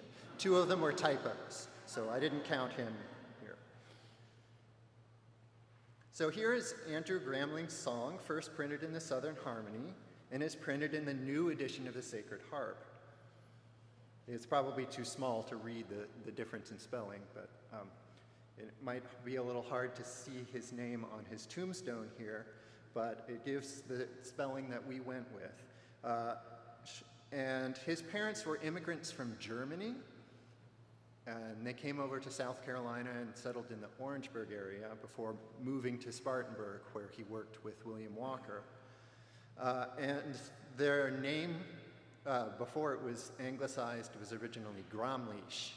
So I don't know where William Walker got the B to insert in the name, but it's been spelled that way until now. The other one is Furbia Dunnigan. A typo in the 1954 spelling of Dunnigan's name has never been corrected until now. Furbia Dunnigan's name is spelled differently in the Christian Harmony from her Find a Grave listing, from her actual tombstone, and of course we went with the spelling on her tombstone. And it was very hard to find her tombstone because of the spelling discrepancy. This is just one of the many times that Rachel and I both had to do genealogical research in order to find a source or confirm a name spelling. So Dunnigan wrote the second verse of O.A. Paris's song, God's Helping Hand, on page 169. But verse 1 is an altered version of a Philip Doddridge text called Thanksgiving for National Deliverance and Improvement of It. O.A. Paris used a version of this Doddridge text that altered the first two lines. So this shows that sometimes it's really hard to hunt down the origin of a text when the first line of the text gets changed. You have to find some other way into finding where it was printed earlier. Your next trivia question: which author's name appears above the most songs? Yes. Well, this is a smart crowd. Of course it's Watts. But what do you think about the other three names? What's the order of those? All right, let's see if you were right. Isaac Watts is responsible for at least part of the text of 176 songs, followed by Charles Wesley, John Newton, and Anne Steele, which I am glad to see her name on that list. The other text source with more than 50 songs in the Sacred Harp is the large body of revival chorus lyrics, many of which originate in African American spirituals.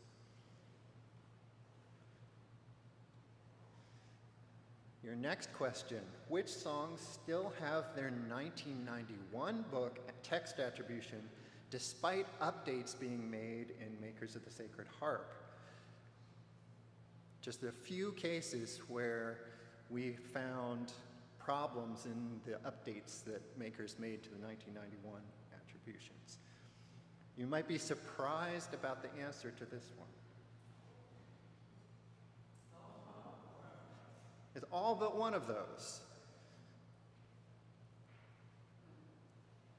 So let's go through each of them. The first one is Liverpool and Newtopia.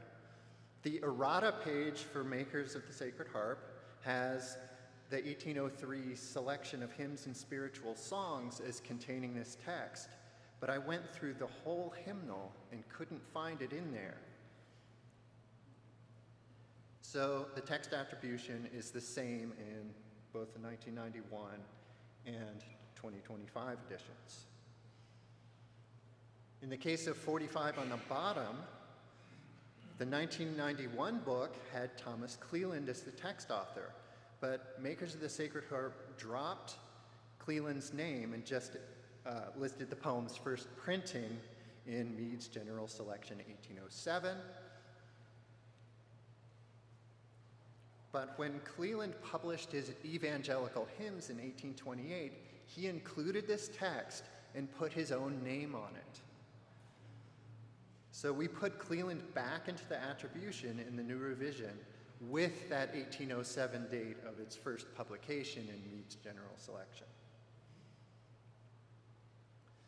Now this was a fun one. This particular text, Pilgrim's Farewell, on page 185. Since we started our work on the attributions with information from Makers of the Sacred Harp, that was actually a scanned copy of Makers of the Sacred Harp. I didn't actually bother to look back at the 1991 book attribution for this song, and that turned out to be a costly mistake.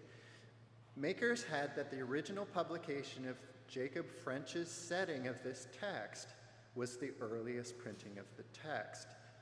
And I spent many hours searching for earlier versions of this text. It seemed to me like French got the text from an earlier source that had all of the verses in it, which I couldn't find. Well, I was a little bit wrong about that, but that's okay. Eventually, I learned where it originally came from the helpful Hymnology Archive website. I would have been saved many hours of fruitless research if I had just looked at the 1991 book attribution.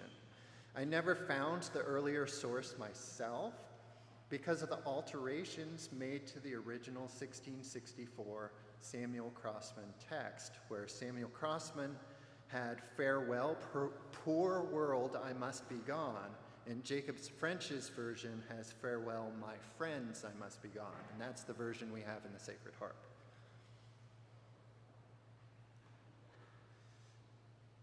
The second and third verses weren't original to Samuel Crossman's 1664 text, and we aren't actually sure that if Crossman is the actual author or if it's just a book, in his book, a text by another author. So the attribution in 2025 is just a more nuanced version of the 1991 book Attribution, but still essentially the same. And of course, the text to 208, Traveling On, is also an arrangement of this text, albeit a much looser one, so it doesn't have this Samuel Crossman reference on it. Page 288, White, had in the 1991 book, the listing of the song was as coming from the 1810 edition of Doble's New Selection, but makers moved this back to the 1806 edition and added that this book attributes the text to a composer or an author named Farwell. Well, here are those two editions of Doble's New Selection. It is an anonymous text with the title Farewell. I don't know where that error cropped in. It probably wasn't Lauren. So we ended up with basically the same attribution as in the 1991 book, just an earlier edition of Doble's New Selection, and no author named Farwell.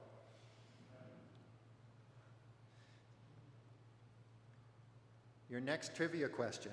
Which song in the Sacred Harp is arranged directly from an African-American spiritual first published in the book Hampton and Its Students with 50 Cabin and Plantation Songs in 1874? A is not the correct answer. It is 294, exactly. Rocky Road. J.C. Brown and Payne Denson clearly made an arrangement of both the words and the tune of this spiritual, although I don't know if they were reading it from this original publication of it. Your next trivia question. Which of the following composers with new songs in the 2025 revision wrote the poetry to one of their own songs? All right, yeah, a lot of you know that. Great. It's actually Tom George and Raymond Hamrick. So here is Tom George's song and Raymond Hamrick's song. Also, for a long time, we thought that Stanley Smith wrote the words to his song Choctawhatchee on page 514, but Rachel found where he got them. They came from an early gospel song by John B. Matthias called Deliverance Will Come. Your next trivia question. Which song's text was originally a song about banding together to support the cause of liberty, published in the September 30th, 1775 edition of the Philadelphia Ledger? It was not Chester. Surprisingly, it's the song Dull Care on page 98. So just an aside about page 219, He Hath Saved Us, that actually does have a 1776 text by John Adams, but it's not that John Adams. So we were struggling to figure out how to cite the text to Dull Care, since it seemed to both of us like it was a folk song text. But at the very last second before the book went to press, Rachel managed to uncover the real origins of this text. This was originally a song published in the Philadelphia Ledger on September 30th, 1775, about friendship and banding together to support the cause of liberty. And the last few lines of the text there were, "For while we're here, my friends so dear will fight for liberty." The author used a pseudonym. The name was Polydor, so we'll probably never be able to find the real name of the author of this text. In most early sources where this song's text were printed, it didn't have the revolutionary bent to it. It was usually printed as, but since we're here with friends so dear, we'll drive dull care away. So that's where the name of the tune comes from. But in the Sacred Harp, E.J. King spiritualized the words to then since we have a Savior dear, let's drive all care away. And we lose the dull care line in the song, but it's preserved in the name of the song. Okay, I think we have time for one or two more trivia questions.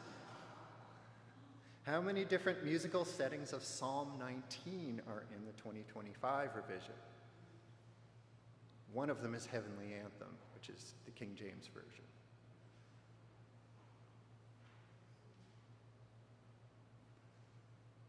Well, the number has gone up since the 1991 revision. It's 6. So 3 were from Watts's Psalm 19, Part 1. 1 was from Psalm 19, Part 2 by Watts. 1 was from the 1650 Scottish Psalter. And, of course, 1 is from the King James Version of the Bible. Let's look at those versions of this song, all 6 of them. So the text for 518, Heavenly Anthem, is on the bottom right and is, of course, the unedited psalm text. The most literal metrical setting is the one from the Scottish Psalter right above it. And the settings by Watts are the most poetic, creating imagery that reflects the sense of the psalm text rather than just the literal translation. All right. This last trivia question is one that I'm embarrassed to admit. Which text remains misattributed in the new book due to an oversight that I didn't catch until I was preparing for today's symposium?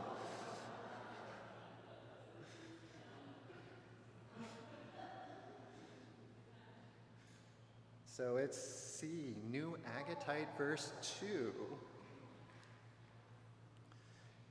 Verse 2 of that is not part of the Paranet All Hail the Power of Jesus' Name hymn text. So these are the printings of the 2 first verses of 485, the original first printings. The second verse is the first 2 lines of Watts's Psalm 33, Part 1, verse 2.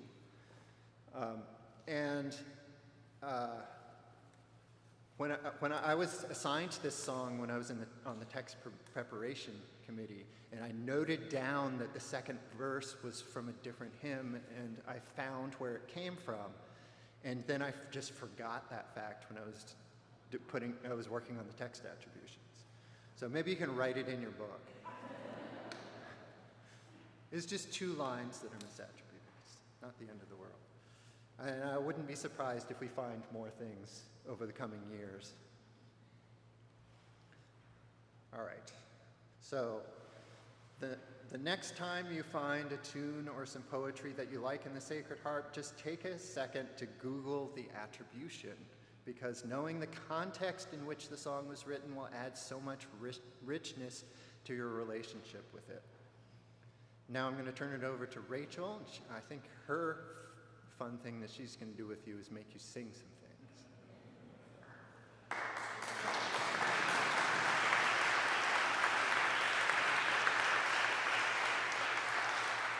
While we're in the habit of clapping, I saw Warren Steele enter the room, and I would just like to acknowledge what an enormous amount of work you did for the field of Sacred Harp scholarship and for all your attributions and the makers of the Sacred Harp, so thank you so much.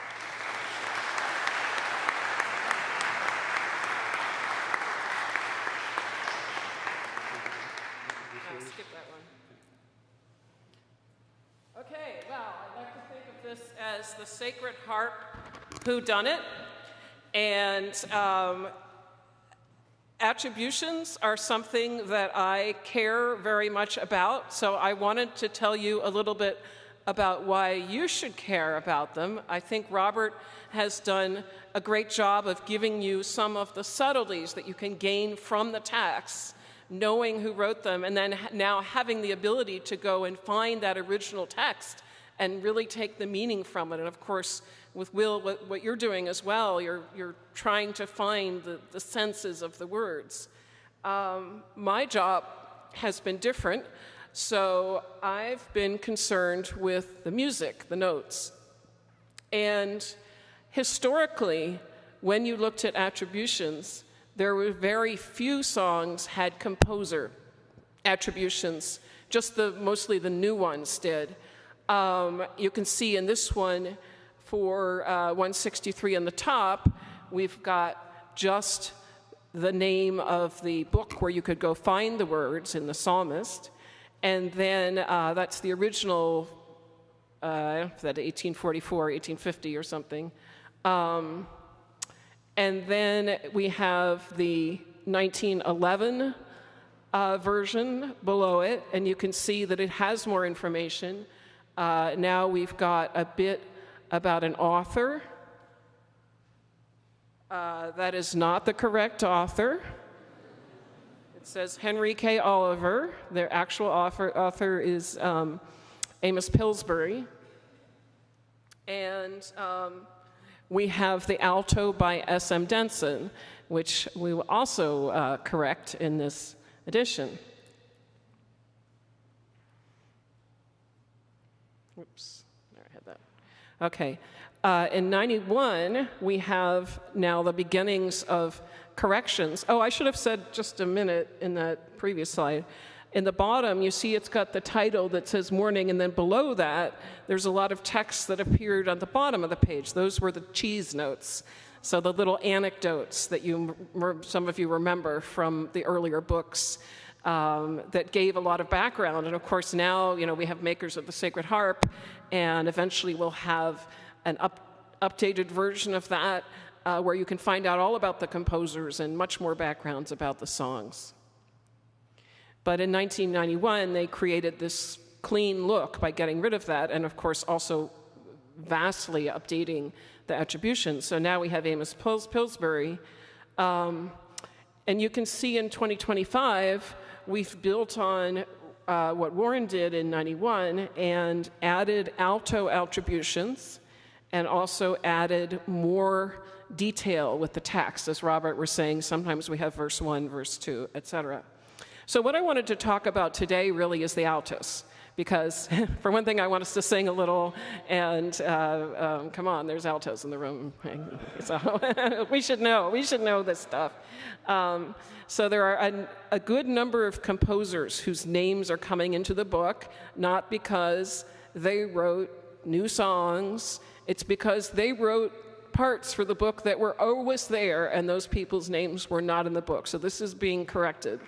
And I'm really glad to see that. There are handouts, and you can see, I hope you have one. You've got a new index, which you can fold up and put in your book. It's an index of parts. They're almost all alto parts. So we've got all the alto authors and then a few others.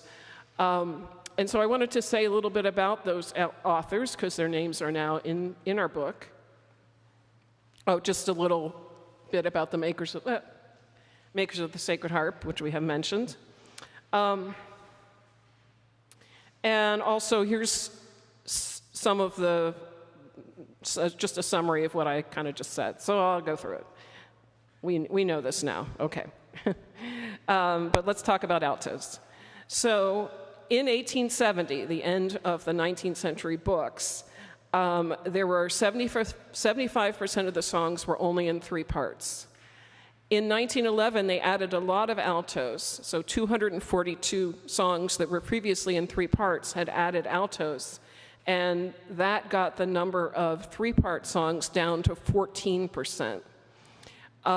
Since then, more altos have been added, and also the newer songs that come into the book have almost all been 4-part songs. So at this point, there are only 22 3-part songs in the book, and that is only 3.7% of the book. So that tells us that we have a lot of songs that have altos that were written at separate times. And so we've added in those attributions, 229, and then there's a few other parts, a treble here and there. And most of them came in 1911. Now, just because they entered the book in 1911 doesn't mean that they were written in 1911. So S.M. Denson was the music editor of the James revision, and in the preface to that book, it credits him with writing 327 alto parts, which was about more or less the number of alto parts that were added to songs, as far as I can tell. But he definitely didn't write all of those. On the pages, sometimes it has his name when there's an alto added. Sometimes it doesn't have his name. Sometimes it has his name and it seems pretty clear that he did write the part. Sometimes he doesn't have his name and it seems like he wrote the part. Sometimes it has his name and he definitely did not write the part. And sometimes it does not have his name and he definitely did not write the part. So after looking at this and looking at this, I decided that there was no pattern about whether his name was on. It was just maybe up to the typesetter, you know, that my feeling that his name was meant to be on all the alto parts. And that's what the preface says, that he wrote them all. So when you eliminate parts that he drew on from other books, namely the Cooper revision of the Sacred Harp and the Christian Harmony, and then there's a few other books he used a little bit, so he would find these parts to Sacred Harp songs in other books, and he would copy those alto parts into the Sacred Harp. Sometimes he modified them, but other times he just note for note copied them in and never attributed that. In fact, there was even a lawsuit about claiming that he had stolen these parts, but then they said, oh, well, the alto part's not so important, so he didn't. They lost the lawsuit. Anyway, if we eliminate all the parts that we can find in other books, there's a body of alto parts that are left that are really stylistically unified. And so I wanted to show you what I think of, I call it the S.M. Denson Special. And if you've been looking at your part index, and if you know the numbers pretty well, you might get a sense of what these parts are. Here is the S.M. Den Special. So these are alto parts that we cannot find another attribution for, and so we're going to assume that S.M. Denson, either he wrote it or it's possible he was working with a few other people too, and they may have written it together, but he's certainly been credited with them. Here we are in the key of B flat. Alto part, this is just the alto part. Here we are in the key of A. Some of you know the songs. Here we are in the key of G. Here we are in the key of F, a song that has been eliminated. Anyone recognize this song? Sister's Farewell. Here we are in the key of E flat. Here we are in the key of G, sorry. This song's key has been changed. And here's another song that's been eliminated. This is in the key of C. Anyone recognize this one? That's the Loved Ones. Anyway, but you get the picture, okay? This is the S.M. Denson Special. So I have some songs to sing, and Sam Kleinman is going to come up and lead this one. I wanted to give you an example of a song that has an alto part, and we're going to please turn to page 387. This is an alto part which we assume was written by S.M. Denson. And for the musical examples, we're going to sing this in a very special way. So how many altos do we have here? Okay. Are there other people here who sometimes sing alto? Maybe some of your high trebles and or maybe some of your, yeah. So if you sing alto at all, please be an alto for this session because we need lots of altos.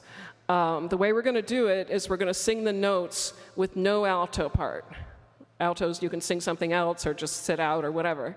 And then the altos are going to come in strong on the words. And so I want us to hear, even though this alto part, it looks pretty basic, but it really adds a lot to the song. And this is a really classic S.M. Denson alto.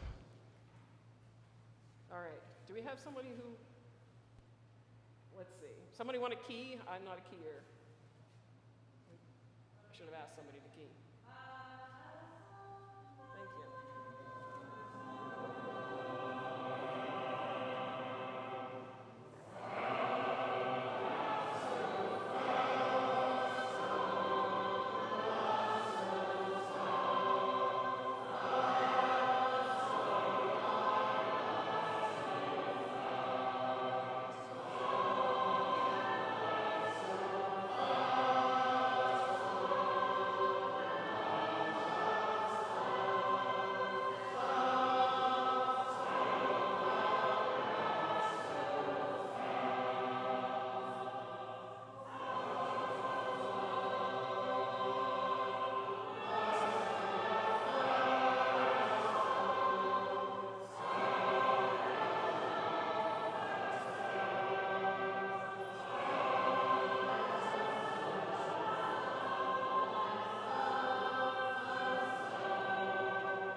Thank you, Sam. This is not an easy room to sing in, is it?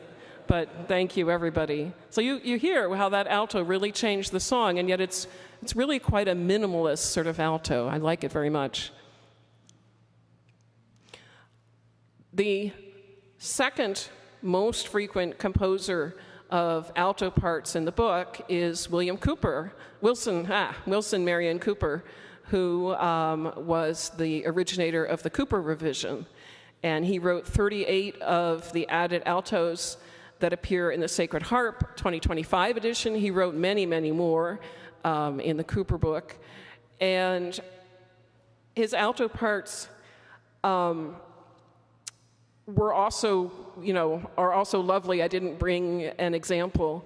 I feel like he and his daughter, Anna Blackshear Cooper, wrote in a very similar style, but it doesn't sound at all like S.M. Denson. It's really not that sort of fa, so, and la. And both of them wrote many more parts in the minor mode. Just one little note here. As I mentioned, when S.M. Denson appropriated these altos, he often changed them. It's actually kind of difficult to give one name for some of these parts. So sometimes I say, okay, Wilson Cooper wrote this part, but then S.M. Denson changed it at the end. And so I kind of wanted to put both names on there. And I think once there's an updated Makers of the Sacred Harp, that information will be there. But we wanted to just give a cleaner picture. So did not have multiple authors except for one, which we'll do if we have time. So I'm going to move on to Anna Blackshear, and she wrote 26 of the added alto parts that appear in the 2012 edition. And these were also published originally in 1902. I wanted to sing one of my favorite Anna Blackshear altos, 383. Sive is going to lead it. And Sive, what if you stood up where I'm standing? I think that might help. This is going to be a hard one to sing in this kind of room, but we'll do the best we can.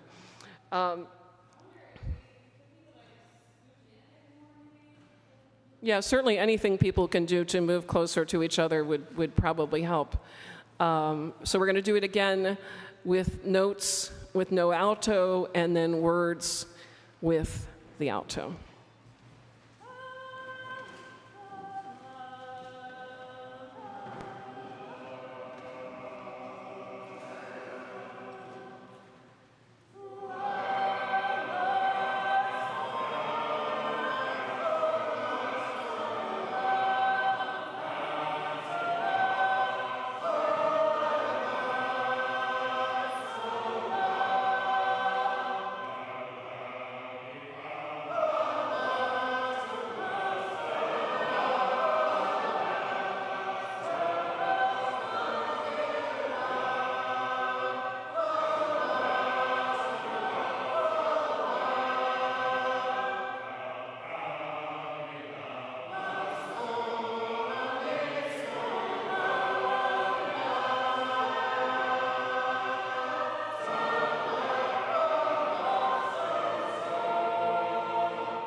All right. I have got another example, and this is my favorite example of an added alto that, yeah, it's one of my favorite parts, and it's also sort of my favorite example. So William Walker wrote many, many altos for the Christian harmony, and many of these altos were appropriated by S.M. Denson for the 1911 Sacred Harp. But S.M. Denson also appropriated altos from other Christian harmony songs that were not written by William Walker. So some of the authors that you see in your part index are people who wrote for the Christian harmony, and one of them is E.P. Burroughs, who wrote a song called Solemn Warning. So if you turn your handout over, you'll see that there's a Christian harmony song called Solemn Warning. And this song was actually written after Arnold. So if you open your book, you're going to do two things at once. So 285 top in your Sacred Harp, and you're going to hold that Solemn Warning in your other hand, because we're going to sing both of these. So L.P. Breedlove wrote Arnold in 1850, and I have to do this too, don't I? Let's see, 81.5, okay. And then E.P. Burroughs came along, and if you take a look at Solemn Warning, how is it different from Arnold in the most major respect? Ha ha. So it's minor, yes. It wasn't pun intended, I guess. But yes, it is minor and Arnold is major. So the difference is in every part except the alto. So the alto for those two songs are the same. Everybody else changes. And because the alto part was written for that minor song, it has these wonderful minor sort of notes in it. And when you take that minor alto and you put it in a major song, you get these glorious sort of new tonality, which, you know, modern composers would do well to imitate, I think. But it's sort of a historical accident, I don't know. But I love it. So we're going to do this. Dick is going to lead it. And we're going to just do notes for both songs, but we're going to go kind of right in from one to the next. Basses, this is going to be a real challenge for you because you're in charge of changing that key. But the like fas, the la fa la or fa so la's, whatever, they are not going to change. So when you see a B flat, that becomes a B flat in the other song. So the how do I say it? The shapes don't change. So Dick is not going to rekey the song, in other words. We're just going to go right in. Does that make sense? You got it? Okay, so, and we want lots of alto for both songs. We're not doing it without the alto. We can't do this without the alto. Okay. So what's the, sorry? So we're going to do Solemn Warning first, just the shapes. And then we're going to go right into Arnold, just the shapes. Lots of alto.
Karen, you have a question.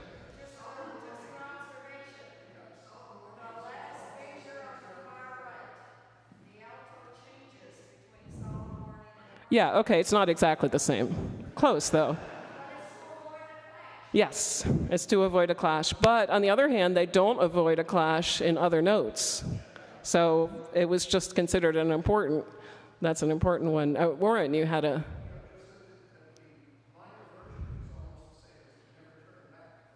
Yes, yeah. He said that that minor version is almost the same as Never Turn Back. You can really hear that relationship. Yeah. So do we have a minute for me to say one more thing? One more thing. No, we don't. Oh, well, I'll say it anyway. So the one song I'll leave you with that's got the most complicated attribution for the altos is 112. So take a look at 112. So Jesse Carlsberg wrote an entire article on this alto part. For the most part, we have not been giving really complicated alto citations. We just sort of decided to give it to one person or another. But this one, it seemed like it's such an iconic part, and there's such an interesting history of it that we decided we needed to have all of those names associated with that part. So I hope you think of that next time you get to sing it. And I think that's all we have time for. So thank you.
I enjoyed both those very much. The last one worked really well.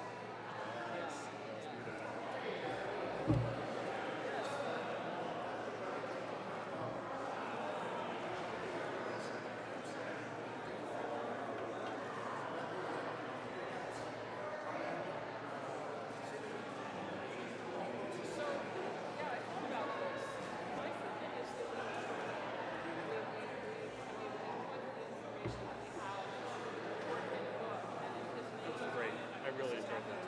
Glad. I really enjoyed yours as well. Thank you. I noticed how much you avoided mentioning a lot of the things that we did. You mentioned only the one report that you did on O versus O, but there were several other reports that were generated. So many. I know. I tried to give a hint of that in that last thing, but it's like, because Rachel kind of came out of also, Becky sort of saying, oh yeah, this is interesting how we made the decisions about this. Yeah, so much.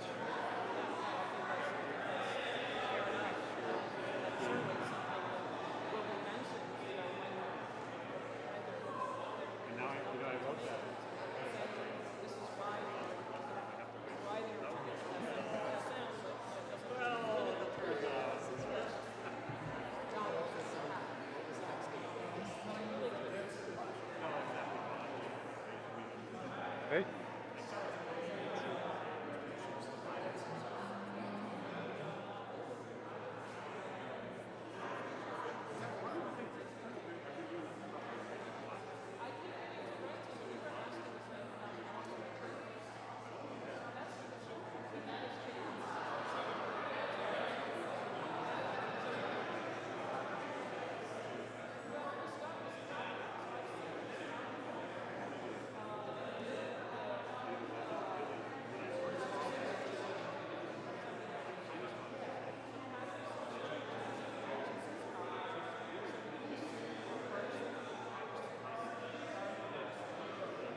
Oh, if we have time for questions, we'll take questions. I mean, we just took a bunch downstairs.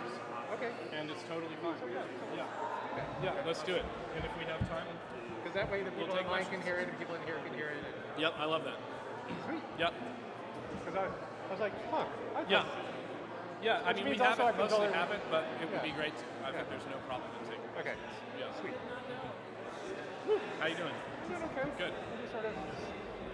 I think we had attributes right before me at the camp too. Oh, did we? That's so funny. And That's great. because I was starting to sit there, I'm like, nope, I can't. I need to go out. So I have watched online. So. Check. Do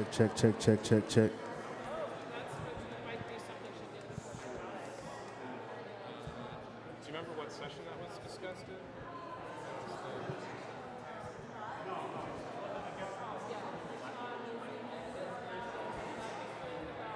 Oh, the proofreading things? Those aren't, they're not out yet. Yeah. Yeah, there were some editor ones on the side. Oh, okay. Like for Yeah. the text, for Will's text. Oh, cool. thing. Okay. Yeah. I don't know. You know what? That reminds me of around Yeah, where do you want me? Yeah. So, is this here for a reason? Oh, for the laptop. Got it. Oh, I see. How do you need do you want the laptop down? Tell me what you need. I can be here. Wait, let me move this other way first. Tell me how's this.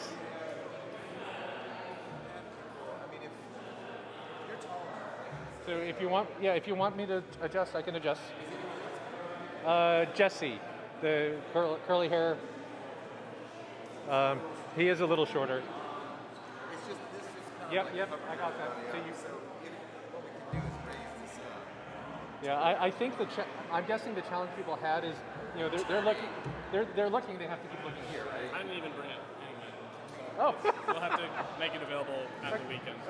So Yeah. tell them to come find us. Yeah, come Okay. find us if you're interested on this. Okay. Ooh, that's dangerous. Yeah. No, they won't. Okay. Yeah, because I mean that's the biggest challenge, is right? Is So this is just slightly off center. How is that? yeah. Let's see. Yeah. You can even bring it closer. Yeah. Let's see. I mean, okay. So you're here. Let's see. Okay. Yeah. I mean that's the biggest challenge, right? You always want it in your peripheral, and it's now out of your peripheral, but that's. Honestly, this is kind of, it might be better to put it here. Oh, is that getting in your way now? Okay. Okay. Well, why don't you lower it to where you think it needs to be, and so somebody else doesn't put it there, and here. I see, because you're right there.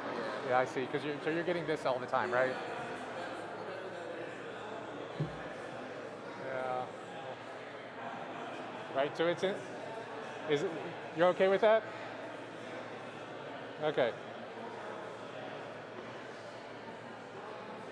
And sorry, what's the guy in the back? What's his name? What's the guy's name in the back to you? Oh, okay. No. I can see him. He's just talking to somebody right now, so I just want to make sure he has the mic in the right spot. Oh, interesting. It is going out, isn't it? Okay. They're far enough forward I can almost not hear it, which is interesting. Yeah, because usually I can hear enough to know that I'm right on. Okay, so people will have to yell at me if I talk too loud, because I project if I don't hear the speakers, even with the mask. Yeah. Okay. And that'll. Well, no, I'm thinking for Jesse afterwards, but we can always tilt it down. Oh. Jesse, where are you? I wasn't paying attention. It's past 3:15.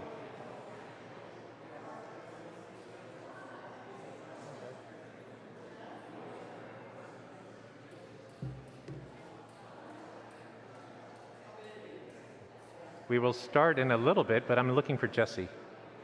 He was going to be here, and I feel like he should be here.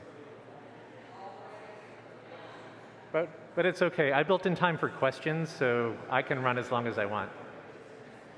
And then you just don't get to ask questions.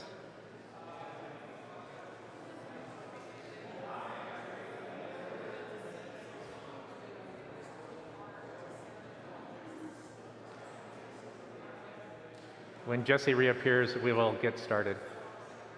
Oh, now I can hear it. Okay, I see. Here's Jesse.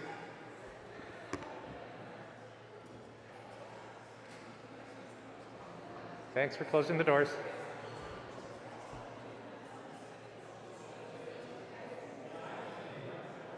I looked at the time and I was like, oh, we should get, okay. Well, welcome everybody. Are you here for me? I see, and you can hear me too.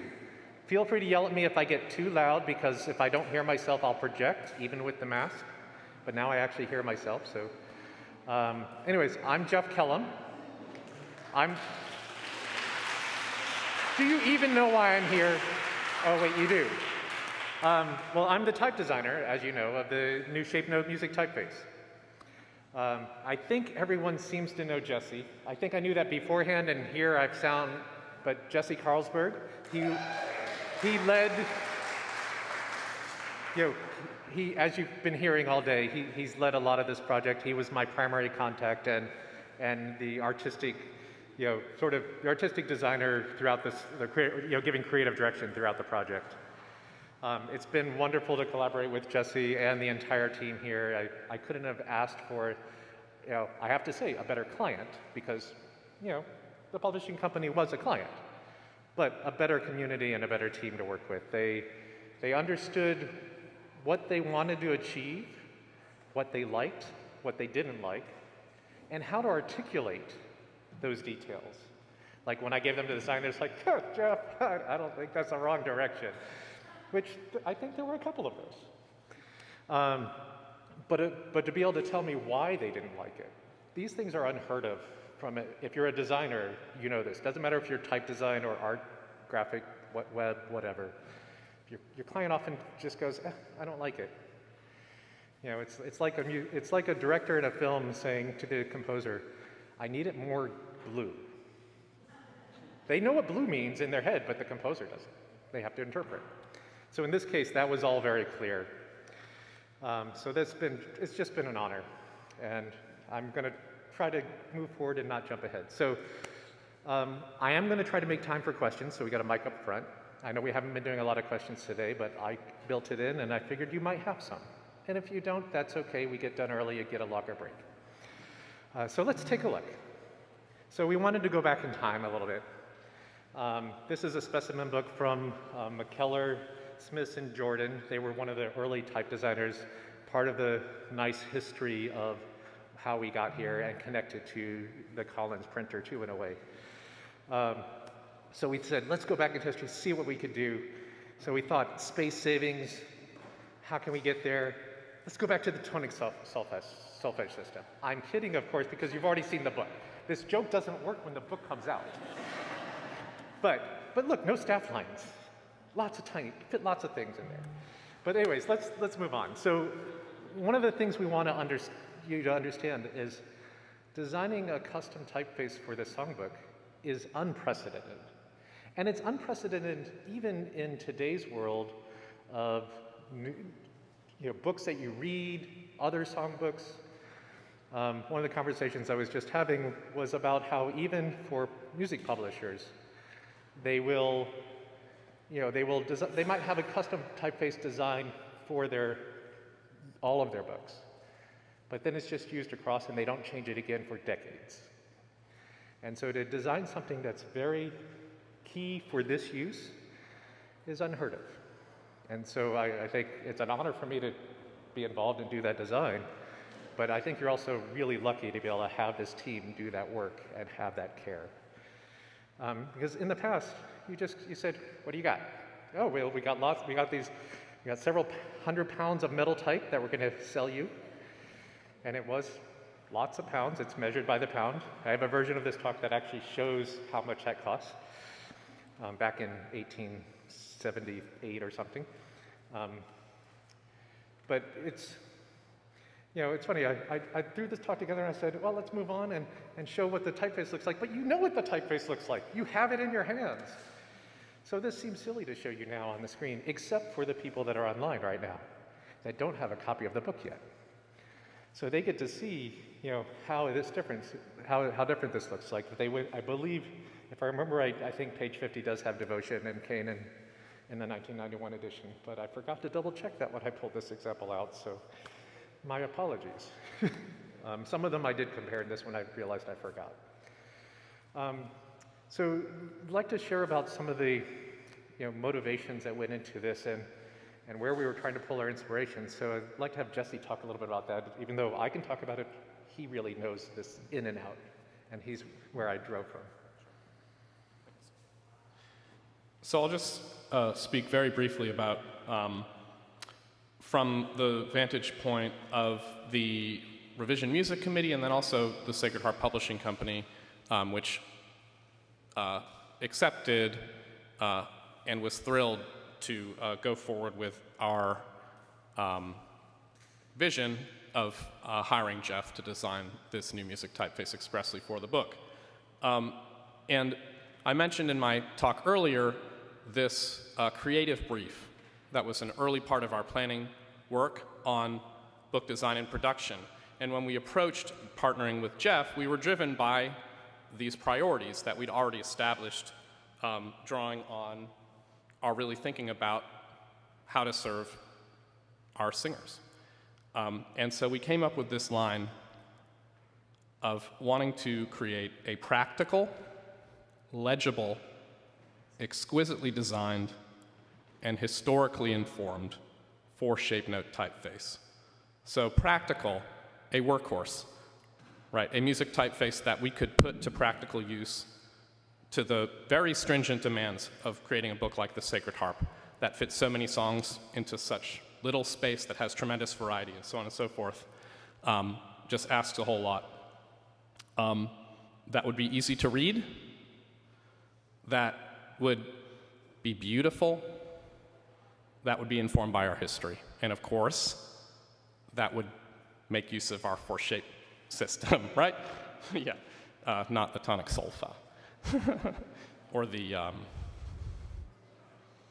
swan shapes or something. Anyway, funk shapes, thank you, funk shapes, good. And I just realized yeah. that joke did actually come from the research I did at the Letterform Archive, which I didn't get to use anything else of. Well, so we want Jeff to use the research. Okay, so anyway, just to speak briefly about kind of a little more depth about what that means and what our goals were and our motivations. The work that we did, it's a contemporary typeface, but it is deeply inspired by the type in 19th and early 20th century tune books, by editions of the Sacred Harp and by some other books. We care a lot about our shape notes. We care a lot about these glyphs that are 80% even of what we're looking at. But we wanted to carefully consider every glyph, right? From the 8th and 16th note flags to things that maybe even only show up in a song or two, like the staccato marking, which shows up in 2 songs, or the segno, which shows up in 1. We wanted consistency across the entire design, so we wanted these different glyphs to all speak to each other, to all speak the same language, if you will. We wanted each glyph to be clear, legible, easy to distinguish. At small sizes, at a distance, there's work that we can do to ensure that each shape note is very clearly what it is and not a different shape. You know that some of our songs are very tight, others are loose, some of them are tight vertically.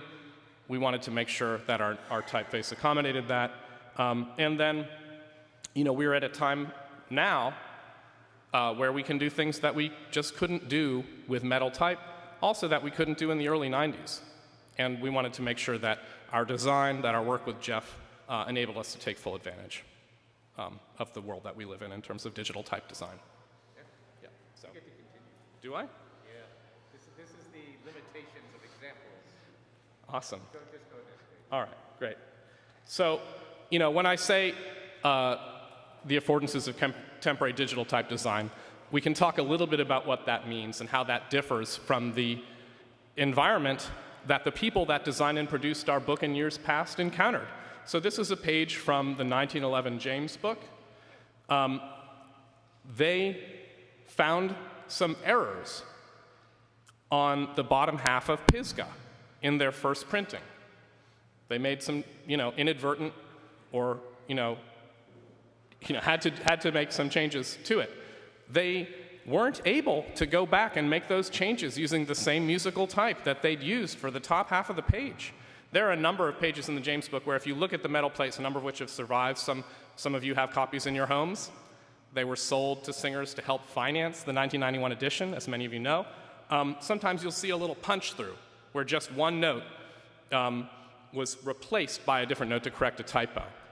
Here, had to use a whole different set of metal type for the bottom half of the page. And it might be hard to see, but if you look closely, the shape notes in the bottom half are a little bigger. And the staff lines are quite a bit lighter. By 1960, even the access that James and his collaborators had to type foundries, to cast shape note type, to book production facilities that could set music, this was increasingly marginal by the mid-20th century. And in preparing for the 1960 Denson edition, the makers of the book, the best that they could do was find people in their networks who had experience using a combination of stencils and hand drawing and typewriters to set music. They tried valiantly, but there are shortcomings. A lot of, we looking back at the songs that we've condensed by a half brace or so, a number of those date from this 1960 book. And a lot of why they took up more space at that time was because you could only squeeze notes so close together with this method. The work in 1960 was rough enough that 6 years later, this is from 1971, but this music engraving that you're looking at actually dates to 1966, they redid it. They still had to use stencils, but they were maybe a little more carefully re-stenciled. And then by 1991, there was a tremendous opportunity. In 1960 and 1936, that 1911 book, it was the first time that the whole book was retypeset from scratch, right? That wasn't done again until 1991, and it was the advent of desktop publishing, right, and digital music engraving software that even made it possible for David and Terry and the rest of the 1991 committee to work with Charles Toller, an engraver who worked a lot in the gospel music world, to re-engrave the music for just the second time in our history. And he did that on his own with very little feedback from the Music Revision Committee, except to try to make things look like they had looked before, from what I understand, and also using tools for the Sacred Harp that were developed with gospel music in mind. And so where you really see this in the 1991 edition, which is a major departure from the 19th and early 20th century editions, is in the shape of the shape notes. If you've seen a gospel music book, you'll see that it uses what we would call, a more condensed scoring, right? Where there's 4 vocal parts, but they appear on 2 staffs. And there's often 5 of these braces on a page. And the challenge is to squeeze that music vertically, but keep it legible. And to do that, you need to have a certain volume of your shape notes. So what do? You can't stretch them out vertically, you stretch them out horizontally. And so many of us are accustomed, because of the 1991 edition, to these laws that we call squares. We still call them squares, but they're fairly clearly rectangles, right? They're long, long rectangles, and all of the shapes have that kind of stretched out notion And that's an adaptation for the scoring of gospel songbooks. And as Jeff said, we used the tools that were available to us, and it was tremendous that these digital tools were available to us. They made it possible to retypeset their book. But in doing this again in 2025, we didn't have that limitation.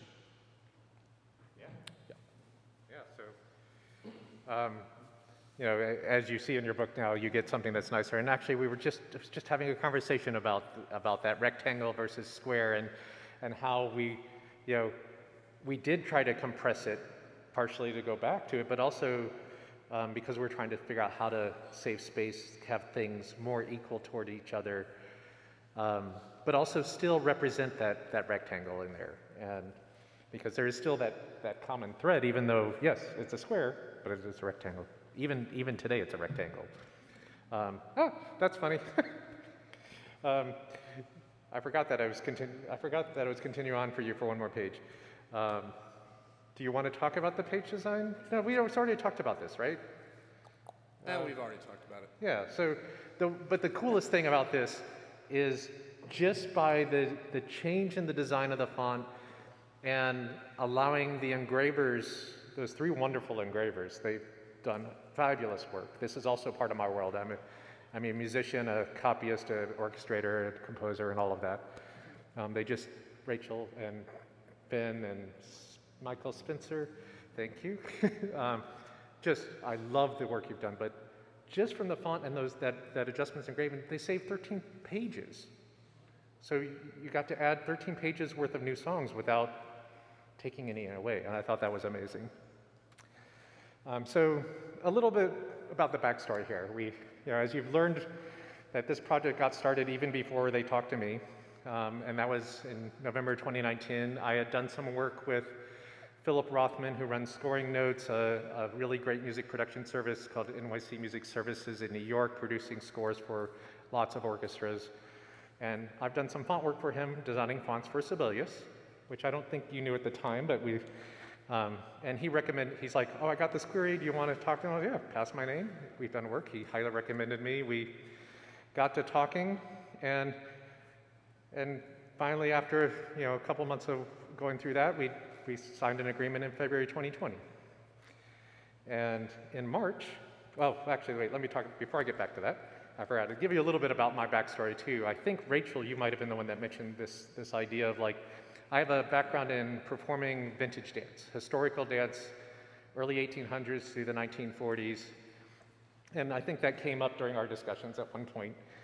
And I love the research that we do involved in recreating those dances and diving into the details. And Rachel, am I remembering right that you brought this up? Okay. And I think one of the things she said to me during one of the meetings, I think this is why Jeff is the person to be connected here, because he understands this community and how we think and love this history and that connection about growing it, continuing. And I sort of felt that camaraderie there too, and so I kind of liked hearing that.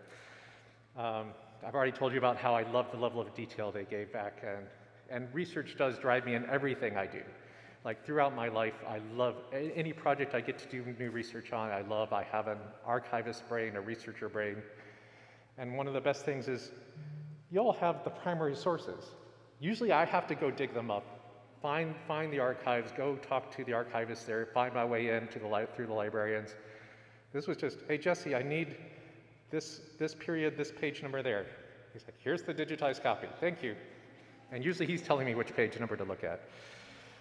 So then we come into March and go through and just sketch, this is, within a month of us starting the project. And I said, okay, let's draw some of the designs you're looking for, a few variants.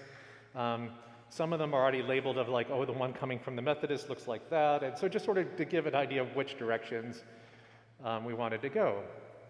And it's just to sort of show a variety of how we got started. And note, this is still this is 5.5 years ago almost. And then I went through, I think this exploration, if I remember right, was not just looking at historical sources. I think this was me saying, don't tell me anything, let me just draw. I vaguely remember this. And it's because I wanted to say, I understand where you're coming from, let me try to see let me try some different ways of thinking through how to make these shapes feel coherent, which ways you want to go. And even though some of them may look the same, there's subtle differences in all of them. And so then, of course, the pandemic happens right at that point. It caused a bit of an ebb and flow because we all had our lives to deal with and what was going on in the world and not going on. But it allowed us to really dive deep. And even when we're not thinking about projects, we're often, like, our brains are still processing. In my music work, in my design work, I'm always rethinking through a new line or a new way to process this. And so I think if we had finished, I think our goal was to finish this in 2020, right? I feel like it. Yeah, I know, it's all like it. But well, to finish the font? Yeah.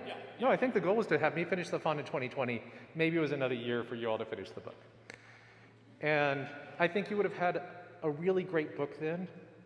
I think because of the pandemic, you have an amazing book now because it just allowed that space. And again, when you were busy not working on it, you still were working on it and still thinking about it.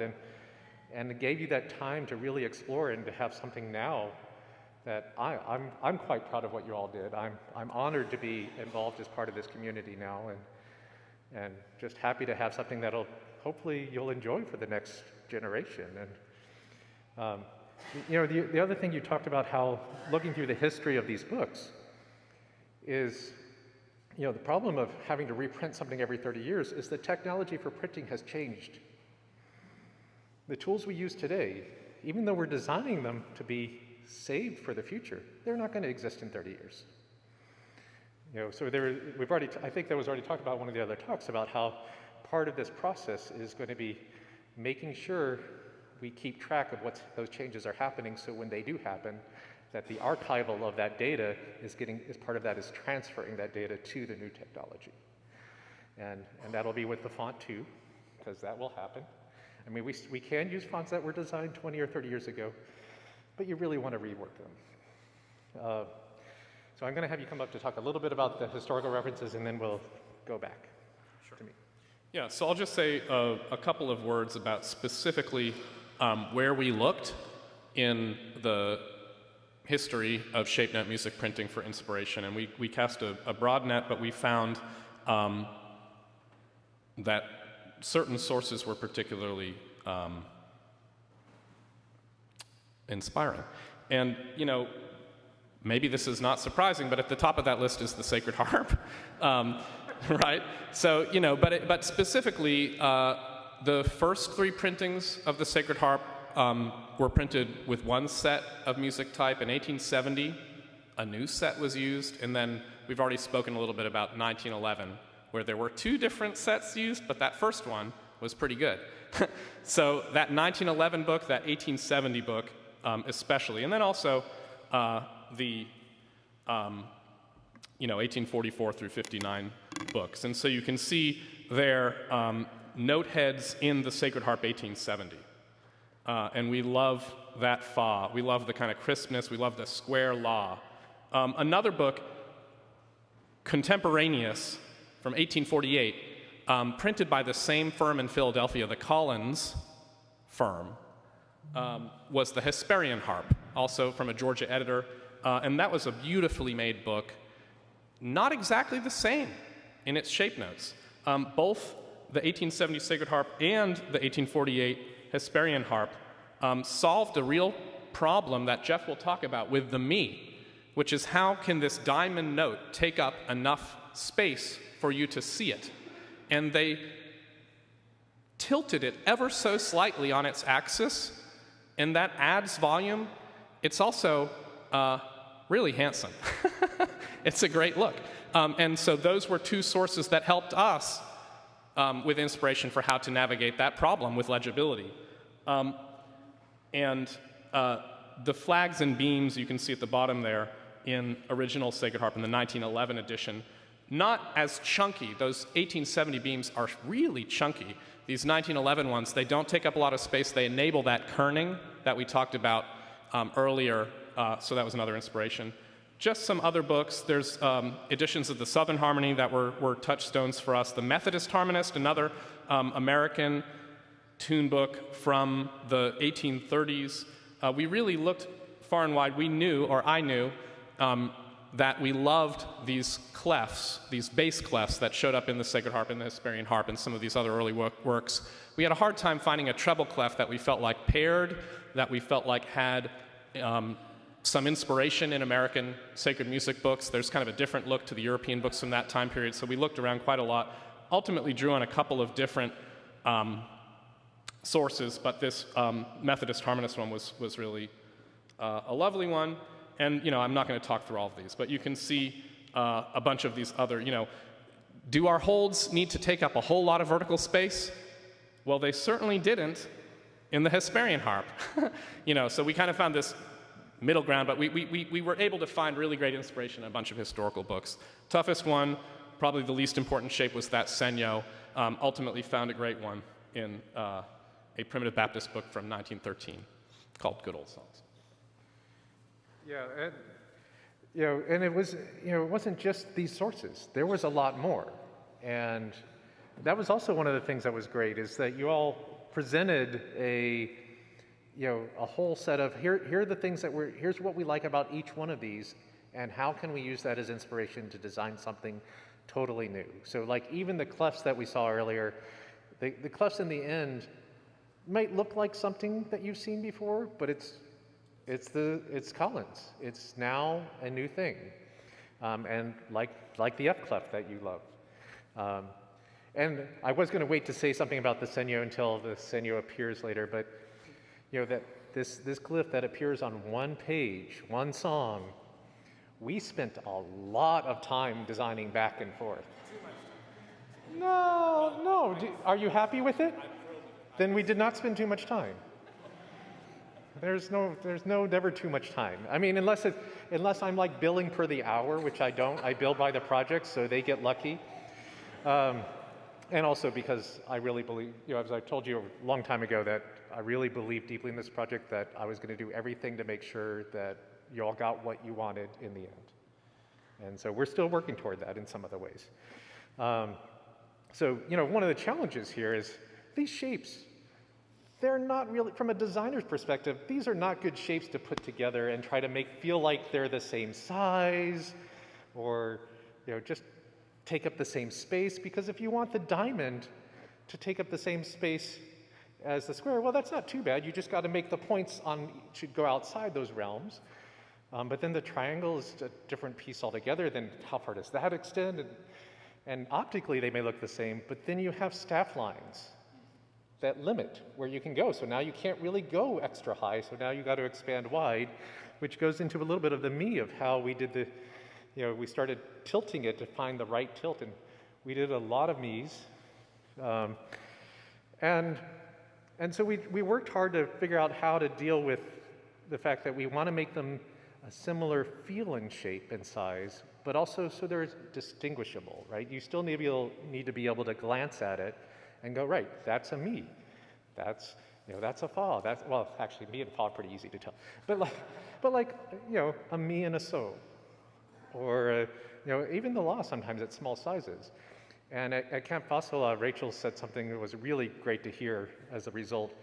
Is she had been looking at it in large scales and was like, yes, it's very easy to see large. And she glanced at her phone to look up something and said, it's readable on my phone. And I was like, yes. So when there's a future digital copy that you can have on your phone, according to Rachel, you may be able to read it. I might not be able to. I need better glasses.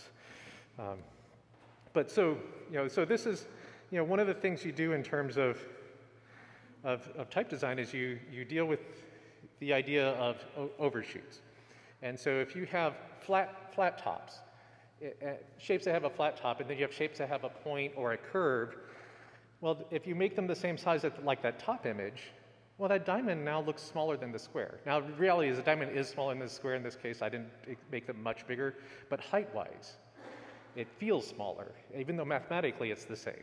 And so what you do is, I might have exaggerated a tiny bit on the bottom, so I might not do that in an actual design, but I extended it a little bit above and a little bit below, and so what I didn't show is the overlap of what that would be. but it helps make you feel like vertically it feels like the same amount of space. So that's one of the things we think of as a type designer when we're designing glyphs. So if you look at your fonts and you see a T, and then you see an S, well, the curve of the S will be above that flat top of the T. If it's not, there's something wrong with the design, or they were doing something crazy intentionally and wanted it to be wrong, but it's wrong. And so now this crowd seems to know more about design than I thought. Are you familiar with how type design is drawn, like the idea of Bezier curves? I like the volume, no, but I also saw shaking heads, which was kind of fun to see. I'm still going to explain it, so don't worry. And I won't go into the real nitty-gritty, but at a high level, these Bezier curves that we use, you have four nodes that specify a segment, a curved segment. If you're just doing a line, you only got 2 nodes, you draw between the lines, it's a line. You understand that. But there's some mathematics that Bezier came up with that allows you to have what we call 2 on-curve nodes. So if you look at the drawing on the left, actually either drawing really, and then you have 2 off-curve nodes, and that draws that lower left curve there. And if you then go to the drawing on the right, it's the same on-curve nodes, but now I've extended those off-curve nodes to be closer together, and now it gets more like, almost like a corner. And so the shallower they are, the shallower the curve, the closer they are together, it becomes more of that L shape there. And so everything we do is within, like every curve segment has those 4 nodes on it. So the simplest version of describing how we do type design, it's so much more than that. Because we could get into if you draw, actually, as an aside, if you draw in Adobe Illustrator will make it so you can have one of those nodes be a 0 length and the other one will be extra long. Don't do that. 0 length off-curve nodes, bad idea. Okay, that's all I'm going to say. It's how I can tell a design was done in Adobe Illustrator.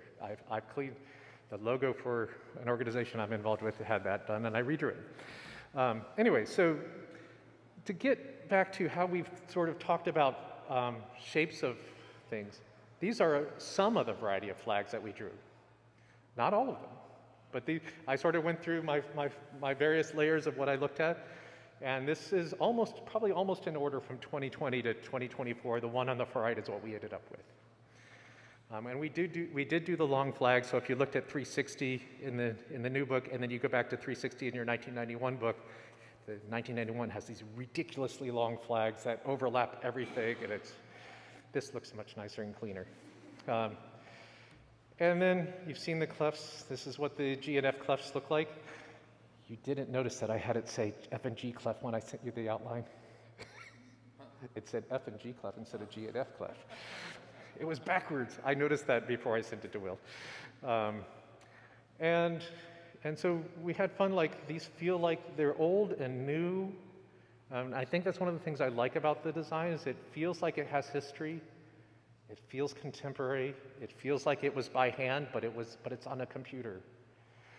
And some of that we'll be able to hopefully show a little bit of. You know what the shape notes look like? These are the variants. What's maybe hard to see in this image. Actually, I'm gonna have to say I love the quarter rest.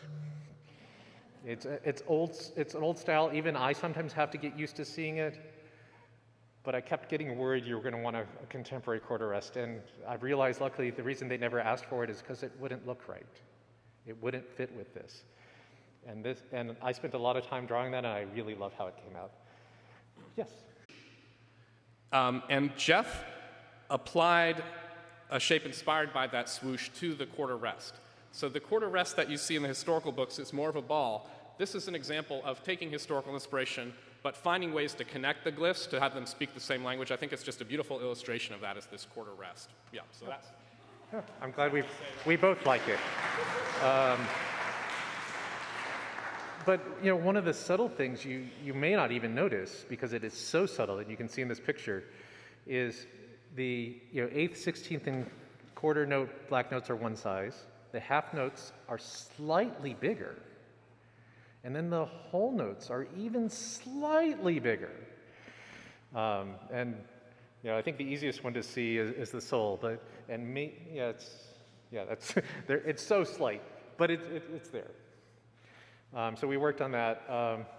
Right, this is where I sort of just showing you some of the other glyphs that are in there. I did duplicate the quarter rest because I liked it, and also, but also wanted to show at a big size of what we did with it. It's like it has the curve of the 8th rest, but it also it has a little pocket in there that allows, which I think I do include on the 8th rest, come to think of it, but it it allows you to feel like there's a little bit of an ink bleed when it's done at a small size, but it's not.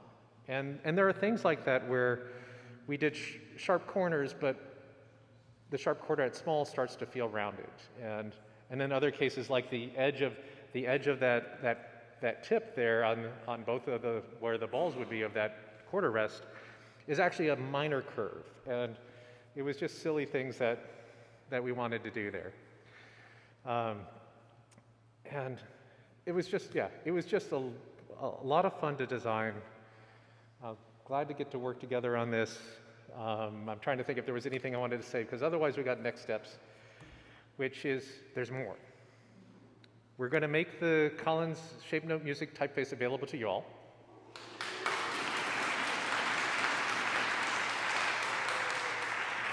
Unfortunately, this is only the announcement of that, not the availability of that.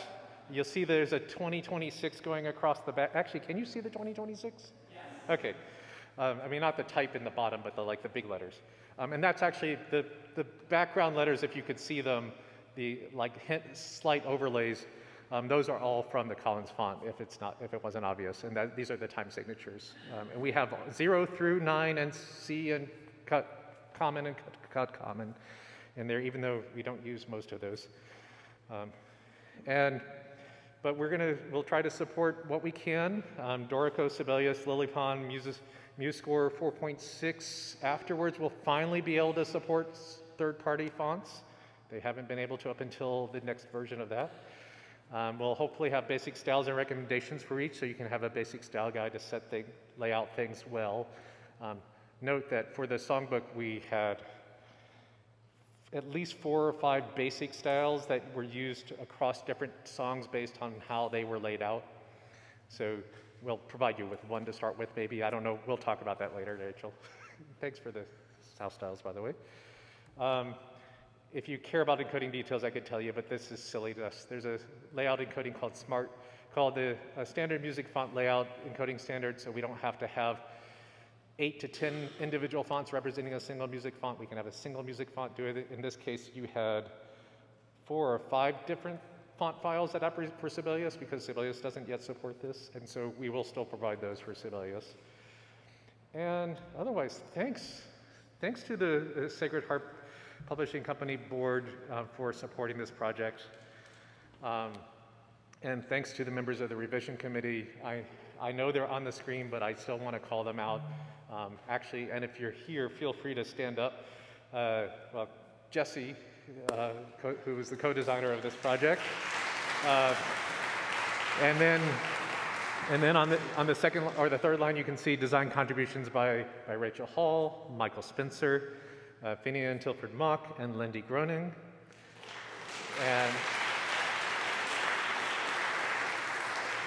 And of course, we had input and project support through David Ivey, Lauren Bach, Kate Coxon, Will Fitzgerald, and Terry Wooten, who I think, Wooten, sorry. And this is where I need better glasses. I think I don't know, I still haven't met everybody on the team yet in person. But we have like a handful of minutes to ask questions. If you have questions and want to come up to the mic, feel free. You've seen the postcard, hopefully, that you got that we designed for this to show off the font. And so thank you, and feel free to come up if you have questions. We have a few minutes left. Ooh, I see one. Come on up.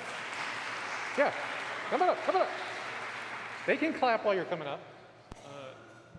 were there instances where trying to be historical was at odds with trying to make it legible? Huh. Yes. And we went with legibility. Yeah. That's it. Yeah. Go ahead. A very nice but bold move to use the inverted F clef. Was there something that particularly inspired that? Go for it. These are Jesse questions. I mean,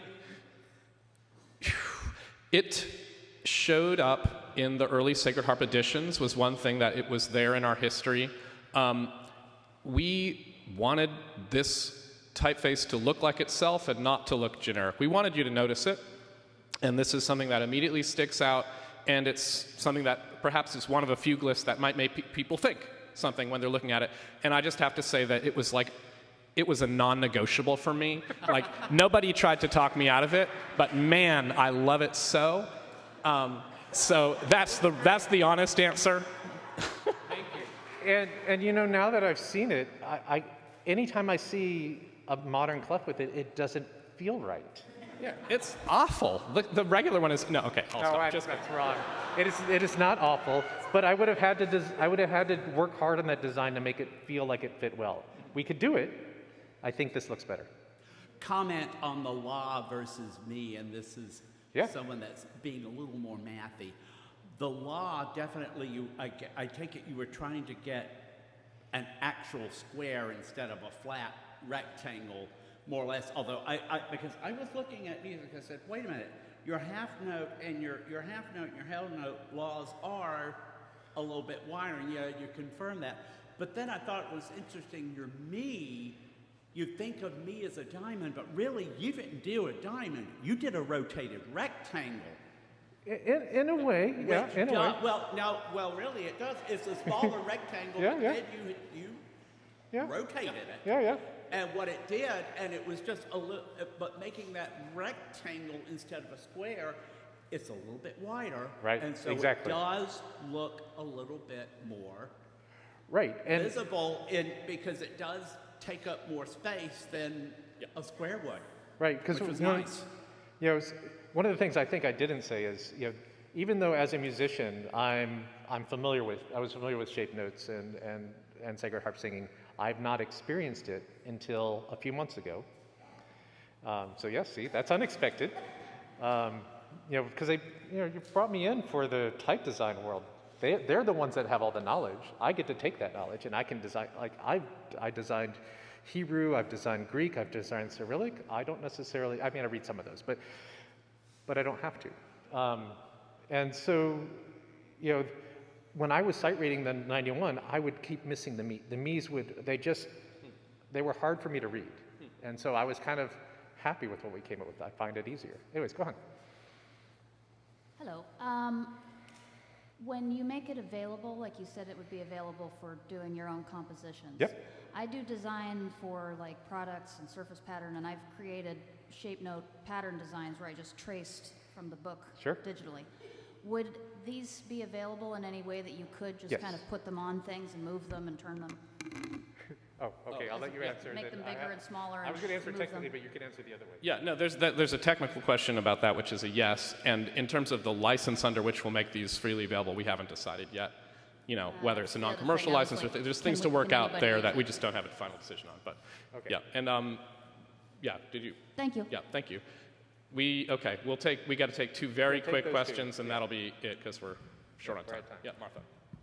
So I'm not really up on all the details of the design, like you said, and the notes look fine to me, but what I noticed in the book, to me, seems printing is lighter, like it was in the older book was darker and crisper, and I could see it better, whereas when I'm looking at it now, I have a little trouble seeing it, and partly that's because I need glasses, but partly, but I think there's a difference there even if I still had glasses on, because I'm finding this book kind of hard to read, and especially in the front when you put the teeny tiny print, but even in the music, it's looking difficult to me, and with better glasses it would be better, but I think it still would be a little harder. Is that actually lighter, or is it just me that so? Yeah, it's hard to, in terms of the text itself, The letters are a little bigger than in 1991. And I do think that in some copies of the book, you'll find that some of the pages are probably a little underprinted, some of them may be a little overprinted, and that may not even be the case in all the copies, but it's certainly something that we'll continue to work with on future printings. Right. Yeah. In an image of all of the characters that are part of the font, there are a couple of characters that we don't use in our book, like some time signatures perhaps, and that is great. Have you considered making an alto clef in the Collins font? Well, that was not requested. I did specifically ask that early on, and it was not a request. It is something we can talk about. Let's talk later. Okay. Let's talk later, because figuring out that design will be interesting. Yeah. Well, thank you so much. You know, as I've said, it is an honor and a privilege to be here. It's to get to be part of this community, and I feel like I am part of this community now, and hopefully you all feel the same. You'll see me appear at places. I've already started saying I'm appearing at places. If you have questions, feel free to reach me out. I'll be here all weekend. I might be in New Mexico at their convention. I try to decide if I'm going to travel after that. But anyways, I know we're over time, so thank you so much. This has been a wonderful pleasure.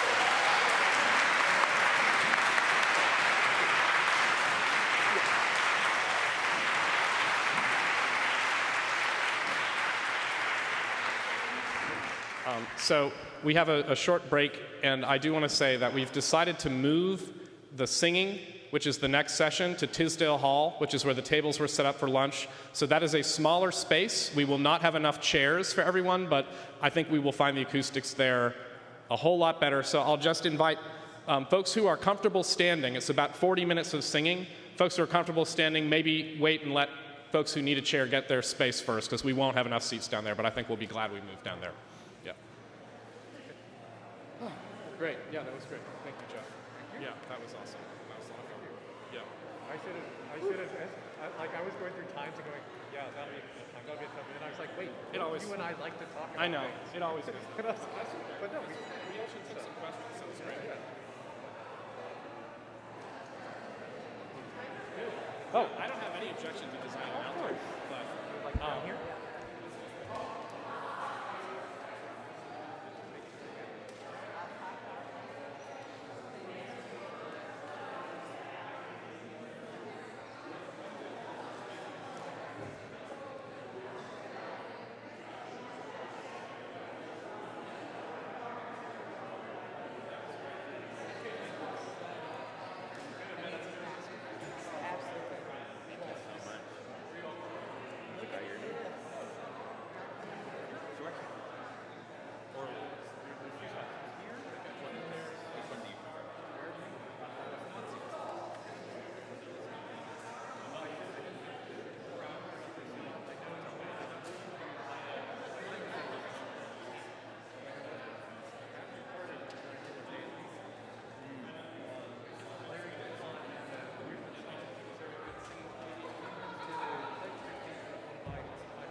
That's cool.